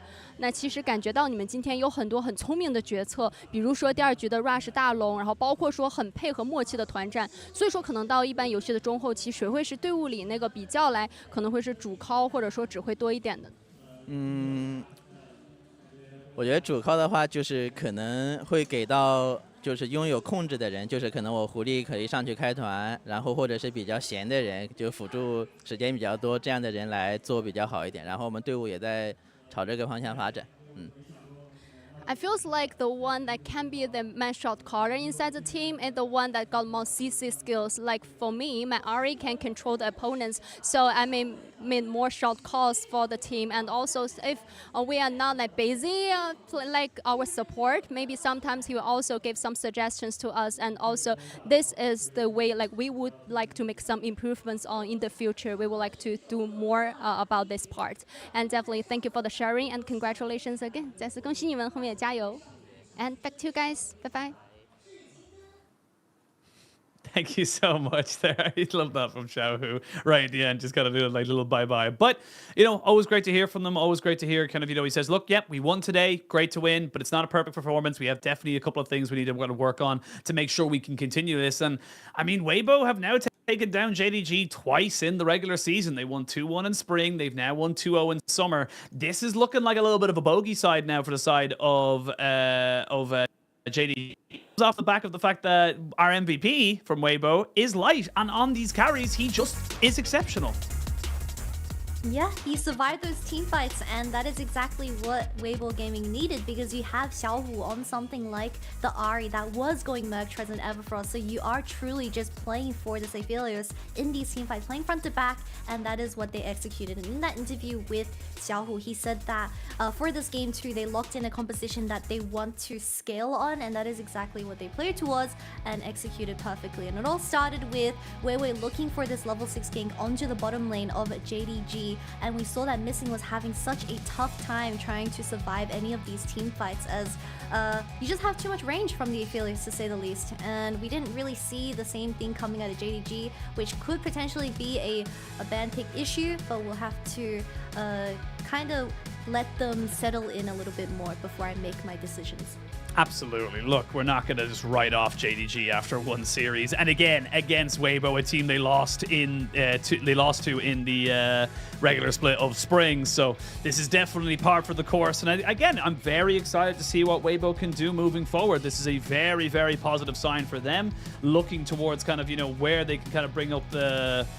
bring up things they could be looking at, maybe even a top 2. Like, I feel like this is a team that would benefit so heavily from being in a top 2, getting that extra, you know, life in the double elimination bracket. And this is where I'm starting to really kind of think about this team in bigger terms. You know, where can they go? How far can they go? And can they be a legitimate threat like JDG for that big summer championship?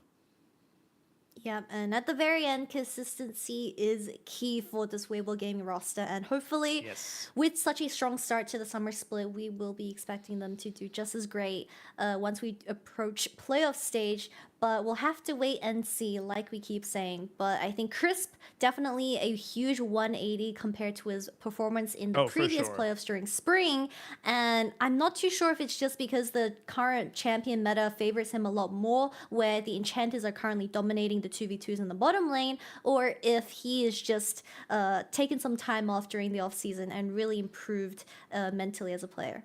I mean, hopefully it's both, you know? Hopefully it is both, but kind of looking towards for Weibo now. They play OMG on the weekend. That's a top 4 team from spring. Then they play LNG, another fantastic team, top esports. Like, these are a couple of games now where we get to see a real measure of what Weibo are for the coming split. On the other end of this, of course, you've got JDG. We're going to be looking towards them. They play LNG this weekend. Then they play OMG, and then they kind of come into one little respite, you would imagine, against LGD, but then it's EDG next week. So, I mean, you got to come in thick and fast. This is a thing. You're playing 2 to 3 games a week. You cannot afford to let too many slide.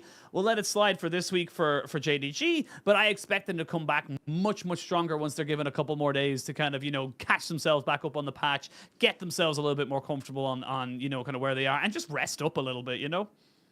Yep, exactly. And with games happening every single day of the week, I'm sure LPL will figure out the meta very soon. We still haven't seen any assassins coming out of the mid jungles from tonight's games, because we have champions like the Kha'Zix, the Rengar, or even Kiana not getting kind of explored in terms of the current jungle pool, or at least champion pool. So I'm still waiting on that. I do want to see a lot of Yomu users when we approach this new patch. So hopefully we get to see a little more exciting plays in the early game. Yeah, absolutely. And look, we always love assassins to watch, not so much to play against. That's the kind of way it is don't really want to get one shot in most of the games you are playing, but to see someone else get one shot, that's fun. That's fun to watch. But I mean, yeah, look, you know, we kind of wait to see where these two teams go. I think we definitely got a good reading for how BLG are coming into the split. They are much more hungry, I feel like. Well, you could argue that the quality of the players they went against and all that different stuff like that, but they definitely have hit the ground running. JDG stumbled a little bit. We'll see if they fall flat on their face or not, but I'm quietly confident that this roster will be fine. You know, they came back from MSI a week ago. Came back from playing MSI probably only a few days ago, and then had MSI a week ago. So it's definitely a little bit of a quick turnaround for these guys. So, but again, I mean, I'm a Xiaohu fanboy, and I'm quietly confident now in Weibo. The fact that we didn't even have to look at the Shy in top lane at all because he wasn't doing anything, wasn't feeding, wasn't popping off, was great to me. Look, I don't know, the Shy had a pretty fun time in top lane, to say the least, because we did have Weibo partying towards him for the early game, and 369 was still giving a punch for the Shy in that 1v1 in the top lane, so it wasn't too consistent, but hopefully as we approach the later game stages, I mean, the Shy on the Scion, we saw some ultimates miss, so I'm not going to comment about that way too much. But I think Light definitely stepping up as that carry out of the entire roster, and hopefully we get to see this kind of form continue for the next few games. Yeah, and, you know, we'll see how we end up kind of going. I don't know if I should be hearing my director or not, but we normally have, end of day results to be ready, but I'm not quite sure if they are or not, but we'll keep going regardless of how it is. And I suppose we're coming into a new split. You know, you made your announcement. Oh, never mind. I was going to say you made your announcement that you're going to leaving the LCO to go full-time in the LPL now, and I was going to kind of talk about that for a little bit. But, Kitty, we have our results for our first day of casting of the summer split. Yeah, a clean 2-0 towards BLG and Weibo Gaming to end things off for tonight. But I would say not too surprising. To be fair, everyone did expect that both BLG and Weibo were going to be winning, but it was going to be a 2-1 scoreline. I think OMG definitely lost in a very dominant fashion by BLG, so they need to go figure something out, because Cream was looking way too shaky up against someone like Yagal. And for JDG, I mean, maybe trading Lucian for the Aphelios was the mistake in that game too, but we will have to wait and see for tomorrow's matches. Yes, we will. Also, good to note as well that JDG only dropped 8 games, 8 total games of the regular split, last split, and they've already hit 2 of them already so far, so we'll see if they're gonna go. But tomorrow starts our 3 best of 3s in a row. We start off with WE debuting up against the already beaten AL. We'll see if AL can kind of pop up. And we didn't have 2 losses versus 2 wins. You got LGD and TT both guaranteed to get themselves a win in that one, and then FBX versus Ultra Prime both looking to kind of push themselves a little bit further on in this season. But I mean, you know, it's gonna be we're gonna blink and the season's gonna be over. I know I keep saying this every year, but this year in particular, we only have 7 weeks of games, and then we're done. We're coming up to the end of week 1 already, Kitty. 1/7 of the way. Yeah, we're on a huge time crunch, and specifically to us casters. So hopefully you guys cut us some slack because we are definitely working very hard to cover all of these best of series, specifically when it comes to those best of 3 series. So thank you so much for being with us for tonight. And yeah, it was a pleasure casting alongside you again, Rashid. Yeah, always fun when we're casting together, Katie. But that is all the time we have for today. We will be back at the slightly earlier time tomorrow, as we do have 3 best of 3s. But of course, be good to yourself, and most importantly, be good to others. And we'll see you guys very soon.